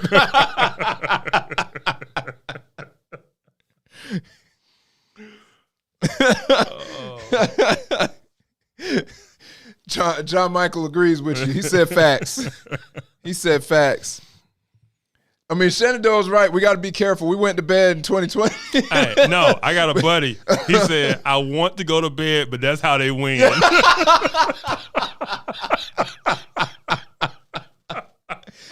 Oh, man. Oh. I'm afraid to go to sleep now. We in Atlanta too. We gotta go. Yeah, we can't go to bed. We can't go to bed now. We watching y'all. Oh man, Trump's gonna speak soon. Man, boy, that's a lot of MAGA hats, man. That's a lot of MAGA hats. This is what I thought was gonna happen. This is what I projected was gonna happen. Like I said, the way she was trending in the polls, she was not in a winning position because she needed a much bigger lead. And the fact she was polling so close to him, Trump always outperforms on election day. He just does. And then she's just not likable. I mean, even the fact that these states were so close concerns me. It's like, what's wrong with you people? This woman, I don't like saying it because it sounds mean. Right. But when she talks, I'm like, she's not smart. She's just not bright at all. Like, I can debate this woman. Right. Like, oh yeah. And I'm like, and she's trying to be the president of the United States. And she can't do a long form interview because she can't think on her feet. She can't answer questions. She can't have conversations without being weird, word salads, cackling, laughing. It's just, and you were saying earlier about, is she really being who she is? She's not, because this is what people don't talk about enough because the media covered for her. But she had a 92% turnover rate on her staff, and they complained about how she was difficult to work with and how she wouldn't read the materials and stuff they were giving her. And then when she would mess up or couldn't answer something or didn't know something, she would get mad at her staff. And they'd be like, we gave it to you, right? So behind closed doors, she's a tyrant and people don't like working with her. That's what I've heard, yeah. That even KJP, they said that she would grill KJP like she was a prosecutor interrogating a perpetrator. Wow. A suspect. a defendant. Yeah. I mean, like, KJP. Is there anybody else that is more? I mean, she's basically on all of the DEI points. She is unbeatable. Okay, she's unbeatable. The ultimate DEI boss. Ultimate DEI boss. The final boss. Yes. Okay, KJP is the final DEI boss. Okay, and she. Word on the street was she was mean to KJP. Real mean. And I don't envy KJP, okay? KJP had a hard job. She had a hard job, man. That lady. Hey, I have joked about it. I was like, I'll take that job any day of the week. For real? Any day of the week. You would do it? Absolutely. Man. Just don't take yourself too seriously. Yeah. Yeah? Like, hey, man, as far as you know. Like, hey, so what's the president's stance on nuclear war with China? I'm like, hey, they about it, we about it. You know, like. Wait. Don't start none, won't be done. Don't start none, won't be none. Right, next question. Next question. You know what? I can see you doing that. While eating gummy bears. Eating gummy bears like, don't start none, won't be none. Won't be none. Next. Bob. You know? Bob, we still playing poker Friday night? That's the most important question that's gonna get asked today. Man, so what are the president's thoughts on inflation? High as a kite. High.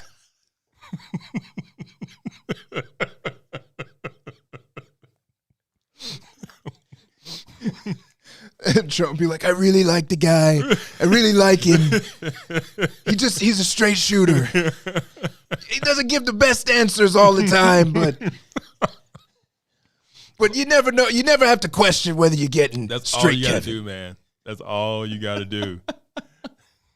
Man, I think remember when he called out for that dead girl in the meeting? He was looking for her, and she wasn't there because she had died a couple months earlier. Yes. And she had went to the interview, to the press conference, and they were grilling her about it. And she was like, well, he had met with the family, or he was going to meet with the family later. And she was just top of mind. She kept using that top of mind. I remember when she said that, and I was like, how big is your liquor collection? Like, do you walk out of here and go talk to a therapist immediately? Do they have a line of cocaine prepared for you when you walk out of the press room? See, I wouldn't have been like, oh, top of mind. I would have been like, oh, he was tripping. I don't know, man.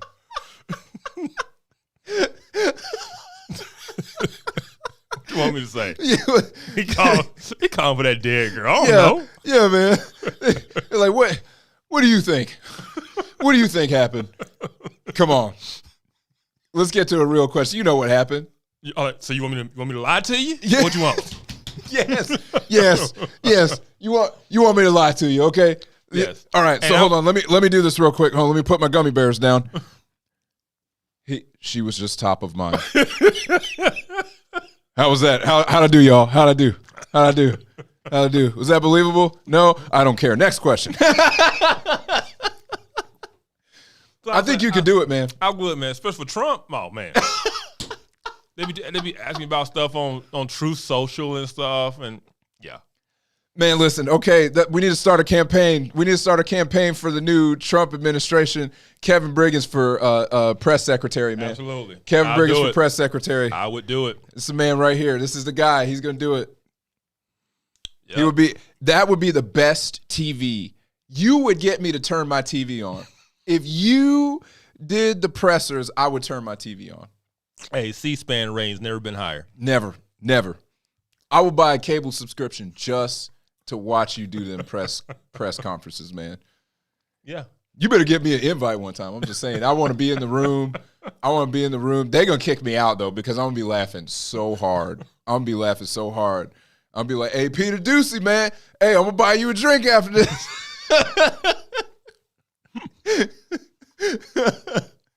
Man, oh yes. That's absolutely right. Every attempt of social cleverness from Kamala always ended in self-harming, next level cringe. Yes. 100%. Yes. I was amazed at the level of cringe that was possible.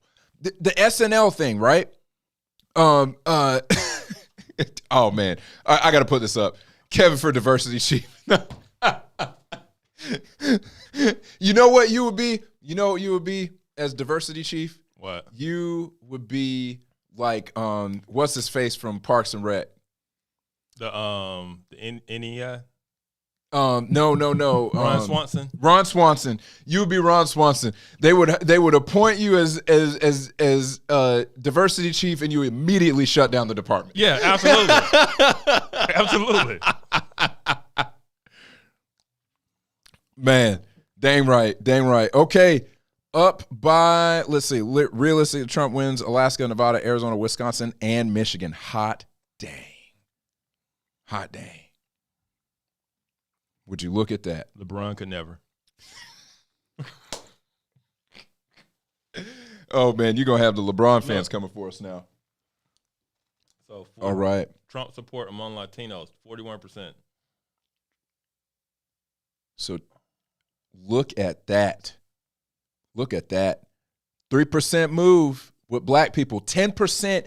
10% is, when you look at how black people normally vote, that's big. That's a big deal. I'm still disappointed with us. I am. We still on the plantation. Yeah. We got to get up off, man.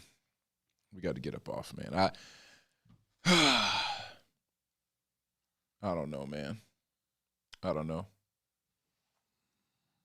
That's a 191,000 vote differential in Pennsylvania. 191,000, man. That's a lot. Y'all, we can go to bed. That's a lot of ballots to drop off in the middle of the night. I'm just saying. You gotta get truckloads. Man, listen, man, I'm sorry, y'all. y'all don't have enough trucks, man. Y'all don't have enough trucks. This ain't, hey, we got to get in 20,000 ballots to turn the election. Nah. Republicans ain't going to sleep this time. Nah. We ain't going to sleep. Nah, man. Folks are already positioned. I guarantee there are people on the streets right now, video with cameras. Yeah, absolutely. Absolutely. So I was thinking, I was like, yo, I would be outside. I'll be outside the polling spot with cameras. And if I see trucks rolling in, I'm going live. I'm going live immediately. I'm going live on every platform possible. Y'all fool me once. Okay, all right.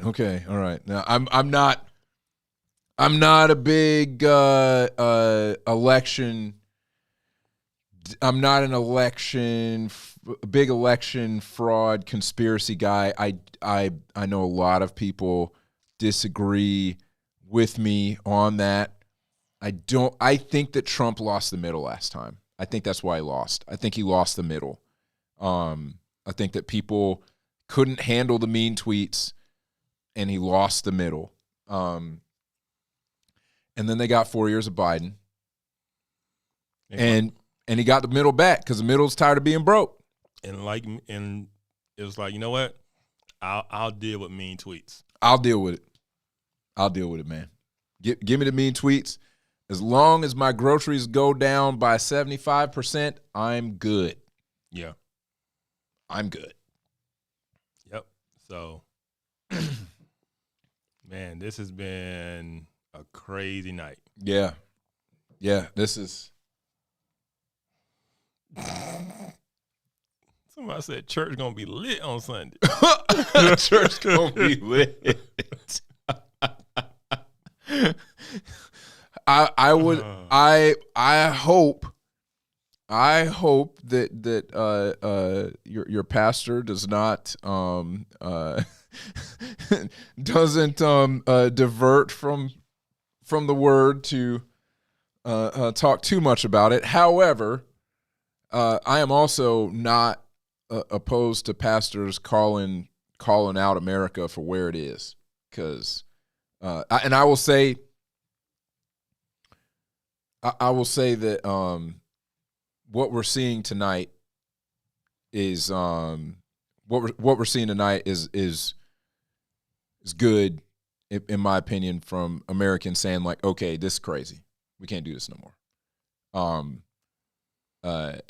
But in general, I think that the electorate would be different if pastors from the pulpit would call stuff out more often. Yeah, I think we would do. And let's not even get started on the black church. I mean, yeah. Even if you don't want to do it from the pulpit, this is what I found out. If you don't disciple your people in these issues, someone else will. that's right. So it's not neutral. It's not like something you can say, no, we're never going to speak on that. And That's right. somebody else discipling your people through that. Amen, dude. Amen. So that's one of the things that I've really been thinking about lately. I am done. I'm super tired, super tired with us trying to pretend to be neutral from the pulpit. I'm tired of it. Yeah. Like you said, this isn't red versus blue anymore. Yeah. This is a clash of worldviews. Yeah. We need to stop both sidesing from the pulpit. Or this automatic need to try to be in the middle. Yeah. Like for let's say the liberals are doing something that's just so ridiculous and deceitful, right? Instead of just saying this is horrible, they're misleading. They'll say, but I mean, it happens on the other side too. Like, stop doing that. Yeah. Stop doing that. Does it really happen on the other side at the same? And if it does, at the same degree? Yeah. Like, it don't. It's almost like this reflex. They have to say it. Right. I'm like, man, there it is again. Yeah. You can't stop trying to feel like you always got to stay in some neutral middle. And if I say something about this, I got to say, no, you don't. And it's an attempt not to offend anybody. That's really what it is. It's an attempt not to offend anybody. And I'll say that there are men of God out there that are trying to work out some of these issues, and I get that. However, a lot of times it's, all right, we're gonna cause division in the church but my thing is, if it causes division, you had a problem already. Yes. Uh-huh. And by pretending this is there, there's a middle here. Yeah. On these things, because I'm one of the folks. I do think that if your theology is right, that leads you to certain political conclusions. It does. Because this is what I would say. The Bible is 2,000 years old at the latest books, right? Older than that, you're going to talk about Genesis. It ain't progressive. It's very old, right? Yeah. It's not going to align with modern progressivism. No. And so if you are holding to a biblical worldview and the Bible is guiding your views and your beliefs, you're not going to line up on the political left. You're just not. No. That's that is one of the things that I welcome anybody to I welcome challenge on that. If you are a Bible believing Christian and you find yourself on the left and you can justify your positions systematically through the scriptures, I welcome challenge on that. I welcome it. Love to have a conversation, and I'm not going to be a jerk about it. But I don't see how you get there. I don't see how you get there. Not either. Not where especially where the left is today. No way. Oh, there's no way you can get there on those positions. Yeah. Somebody prove me wrong, but I don't think you can do it. Yeah. I mean, hey, somebody on my timeline said, of course they're black. They say, and on the ride back to Africa, don't even look at me. Oh, wow. On the ride back to Africa, don't even look at me. Oh, dang, man. You really think you think that's what's happening, man? Hey, man, people are bugging out. They taking it all the way back to 1864. I mean, they taking it back to 1864. I mean, hot dang. Man, but look, man, let's put this into perspective, right? He loses in 2020 because of basically mainly because of COVID. If COVID never hits and the economy doesn't go down, Trump doesn't even lose 2020. Yeah. But he lost in 2020. Even while he was in office the first time, they spent all that time on Russiagate, which turned out to be false. They impeached him twice. Yeah. Right? He doesn't get elected in 2020. They indict him 4 times, convict him on some bogus charges in New York. He gets 2 assassination attempts, 1 shot in the ear. Mm-hmm. Mm-hmm. And this dude still comes back and wins again. I mean, it's pretty gangster. It is. I'm not gonna lie. When you know we over there talking about Mount Rushmore and stuff. I mean, you look at all that. It's pretty gangster. It is. I mean, and this is the thing. He's not a career politician. He's not. This dude don't need politics.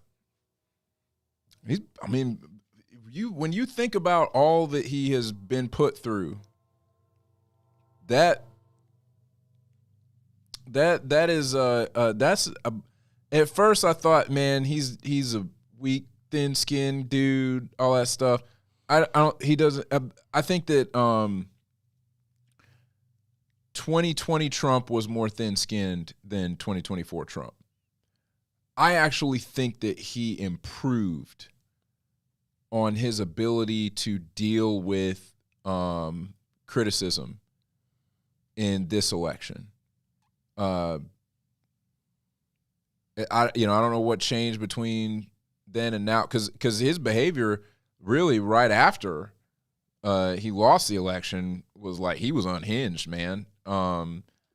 But something happened over the last year, and I've been impressed with how he's handled himself. Yeah, dude got shot, and I mean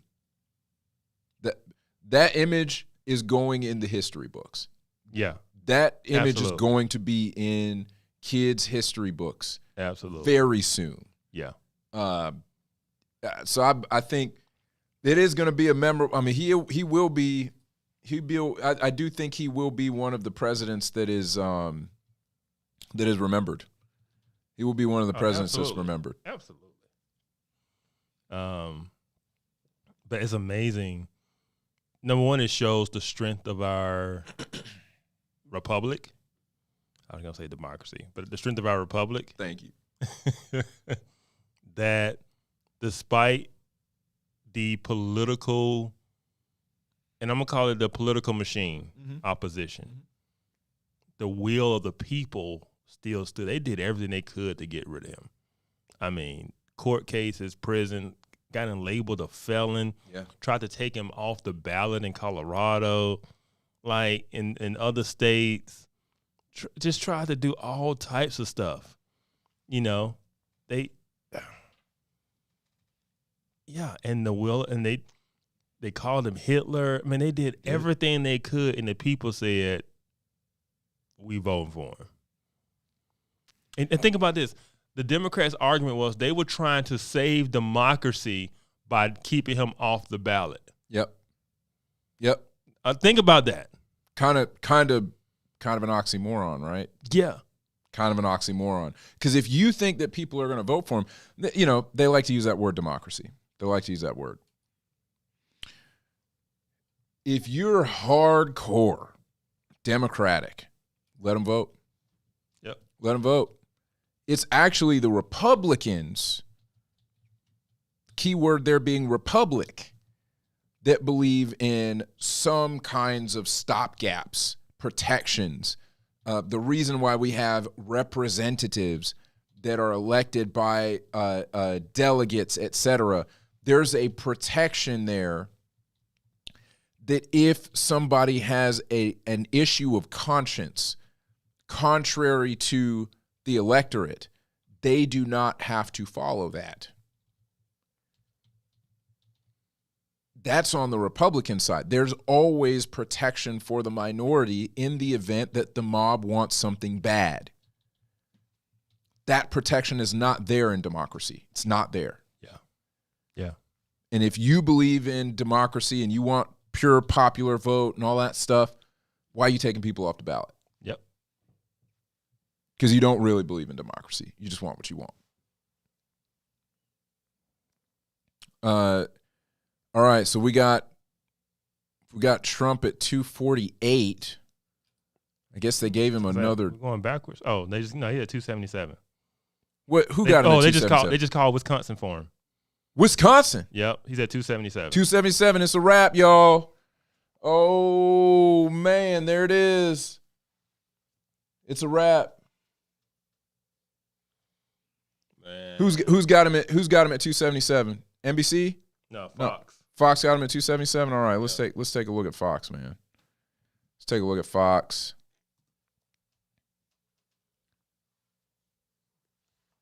Yep. Fox is calling it.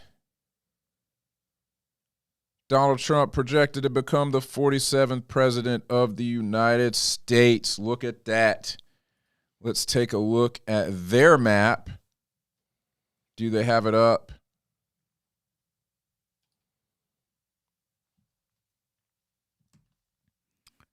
I don't know if they have a live map online.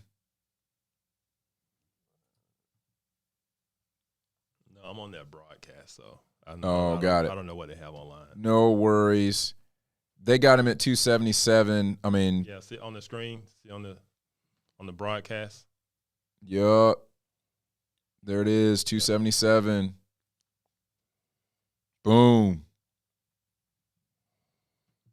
Wow. Ladies and gentlemen, we have a new president. We do. Donald H. Trump. All right, man. To the Republic. To the Republic. Cheers, y'all. DJT is POTUS 47.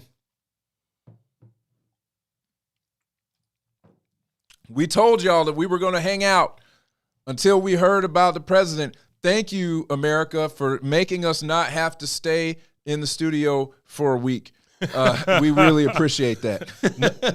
Thanks to everybody except Nevada. Nevada, because what was we y'all were waiting doing? on Nevada, we would be here. What were y'all doing out there in Nevada, man? Man, and Google is holding on, man. Google does not want to call this. Google does not want to call this. I'm sorry, y'all. I'm sorry. It's a wrap. Yeah. It's a wrap. Let's hear from the chat. Oh, NBC News holding out. Fox News calling it. Hey, we appreciate you, Leroy, man. We appreciate you. We having a blast. This is so much fun. I have had an absolute blast tonight, man. Yep. Dude, Kevin, you being here in person made all the difference, man. Yeah, no, this was dope. I'm glad we were able to do it. Leroy said he's telling your elders that you drink. You Reformed Baptist though, right? Like y'all can drink. Yeah, I'm an elder. And he's an elder, man. Look at this. He's an elder. You trying to turn the rest of the Jedi Council against him, man. He does have the rank of master, okay? He does have the rank of master. And he's Reformed Baptist. He can drink. Reformed Baptists have that right. Absolutely. You know, I'm a Presbyterian. We may disagree on the mode of baptism. Yeah. We may disagree on when you can baptize, but one thing we don't disagree on is the fact that we can drink liquor. Yeah, absolutely. Absolutely. Yep. Those 95 Theses got nailed to the door and they had a beer. That's right. They love drinking beer. What did Kavanaugh say? I like beer. Yeah. Hey, man, appreciate that, John Michael. Really, we put a lot of work into this place, and we got bigger and better things coming. Just you wait. Appreciate it, Shenandoah, man. Shenandoah, he and I used to work together. My first job working at an advertising agency, we were both working in the design studio together. Nice. This dude, that guy, Shenandoah, beat my tail worse than anybody else in table tennis. That dude is so he was, if I'm not mistaken, Shenandoah, you got to correct me. He was Special Forces. He was Special Forces. Okay. Heard some crazy stories from him. This dude in college was I think he won a championship at his college, table tennis championship. He and I used to play every day, and I swear he could have smoked a cigarette and beat me, man. It's just I mean, I spent a lot of my career supporting special operations, so I got a lot of respect for those guys, and I'm not surprised that he was dude was gangster. Yeah, gangster. Yeah, I mean, he showed me he knew what spin I was going to put on the ball before I got up in the morning. He knew. Oh, he says he was a Marine. He was a Marine. Okay. Trust me, this guy's absolutely 100% Marine. Very similar mentality. 100% Marine. To both of you guys, thank you for your service, man. Hey, I appreciate it. Appreciate it. Yeah, man, this was fun. It's good. I'm glad things worked out the way they did, and the way we thought they would. Yeah. I'm glad there are no shenanigans. Yes. And and I just hope that the other side, number one, just cuts out the rhetoric, and number two, be adults tomorrow. Yes, that's the thing that that really is the challenge now is how will the Democrats, how will the left respond? Because last time they denied the election, they did for 4 years. They did. And that's what drives me crazy. Is like they will deny the election. Hillary can call him an illegitimate president. That's right. And nobody calls them election deniers. Nobody touches them. It's totally okay for them to say that. And then the moment Trump or whoever done do it in 2020, it's election denier. Yeah, threats to democracy and all of this stuff. Like, yes, yeah, it's just crazy. And it's an absolute double standard. The interesting thing that I think we're gonna pay attention to over the next few days is, are they able to accept the results? Because that was the question that they wanted to press Donald Trump on. Yep. They wanted to press him on every single time they got an interview with him. Every single time he did a debate, they wanted to press him, will you accept the results of the election? The question is, will the Democrats accept it? Yeah. They were so confident they were going to win. Oh, yeah. Oh, yeah. Yeah. I mean, the country will never vote for a fascist dictator. I'll give them some credit. I think that they were I do think that they were concerned that he would mobilize his supporters, and if he lost again, that it would be, that he would mobilize his supporters to oppose whatever happened. I do think that they were concerned about that. I think Jan 6 shook them pretty bad. Yeah. Because I don't think they expected that there was that much support. I'm not endorsing January 6th by any means. I think it was stupid to try to go break into the Capitol. It was a dumb idea, super dumb idea. Yep. However, I do think that it was especially terrifying to them because it did signify how much dissent there really is among the American people. Yeah, but I didn't want to hear it. And this is why I didn't want to hear it. Because all summer of 2020, they were justifying the riots. Yeah. Rioting was the voice of the unheard and all of this nonsense. Which is an MLK quote. It is. Burning down cities. Yep. And taking over, parts of Seattle and calling it an autonomous zone. Right. And people are dying in there. Like, And they were cool with all of that. Kamala Harris was tweeting out, websites to bail out people who had been arrested. 100%. So these weren't protesters; these were rioters. Yeah. Right. And she's tweeting about, hey, donate here to bail these people out of prison, out of jail. And then the right does it a few months later, and now you want me to act like it's some horrible. Like, no, I don't care. No, because you justified it all summer. That's right.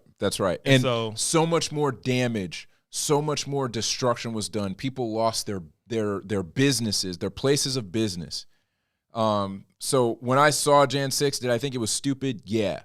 Do I think it compares to burning cities down? No. That's the thing. People like us thought both were horrendous. Correct. Both were stupid. Right. But you can't praise one and then when the other side does it, act like clutch your pearls. That's like right. Just like, I just can't believe they don't be talking about anti-Maxine when anti-Maxine is praising all this stuff that's going and talking about don't let any of them sit in a public place in peace. Yeah. Yeah. Don't let Nancy Pelosi do all that stuff. I mean, you gonna don't do that and then clutch your pearls when and then go try to put January 6th in the same breath with 9/11 and Pearl Harbor. I like, man, these people, man. Get out of here, man. Get out of here. You know what somebody said in the chat? I didn't even think about it, man. What? Man, Kamala's gonna have to certify the election results. Because she's the vice president. Yeah. She's the chair of the Senate. She's going to have to certify this. Yeah. I think she will be respected. She's going to do it, right? She's going to do it. There's not going to be shenanigans there. Yeah, she just got a behind beat. It ain't close. Yeah, it's not close. There's no appeal. There's, it's easy to accept the loss when you just get beat down. Pennsylvania, Donald Trump, NBC calling it. About time, y'all. Yeah, y'all late to the party. Yeah. Yeah. Yeah. Wow. Hey, I got a buddy. He said he ain't never eating tacos again. He mad at the Hispanics. You know what, man? You know what we need to do, bro? We need to go eat tacos for lunch tomorrow. For real. We gonna be eating tacos for lunch. Oh man. If you and ATL come eat lunch. We're going to be eating tacos, man. Hot dang. Man, this is. He mad at the Hispanics. See, that's what it is. That's what it is, man. They like the minorities until we don't do what they want us to do. 100%. They like us till we don't do what they want us to do. A buddy of mine say, how many of my garbage friends are still up? Yo. We up. You know how hard it was for me. Do you know how hard it was for me to not wear a garbage bag and a MAGA hat on Halloween? Do you know how hard that was for me to not do that, man? I would have done it. Oh, my gosh. I want to do it so bad. My wife would have been mortified. She would have been mortified if I did that. I wanted to do it so bad. You should have done it. That's why you should have done it. I should have done it. Oh, my goodness. All right, man. All right. Well, y'all, this has been awesome. Thank y'all so much for hanging with us. Straight up until what time is it? It is 2:06 in the morning, but y'all hung out until we found out who won. And seriously, we can't thank you enough. This has been an absolute blast, man. Kevin, cheers to you, man. Cheers to you.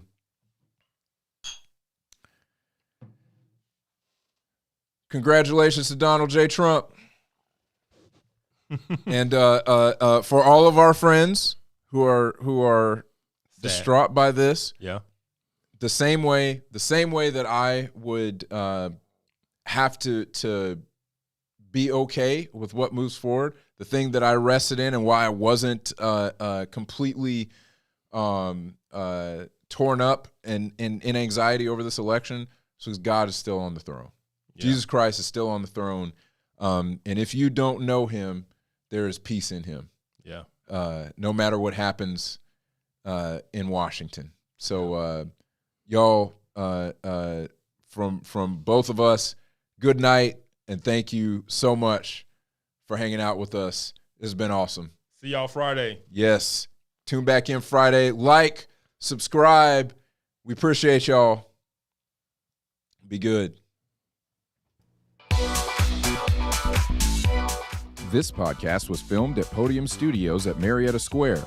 Grow your business with turnkey, professional quality podcasting, live streaming, and online events.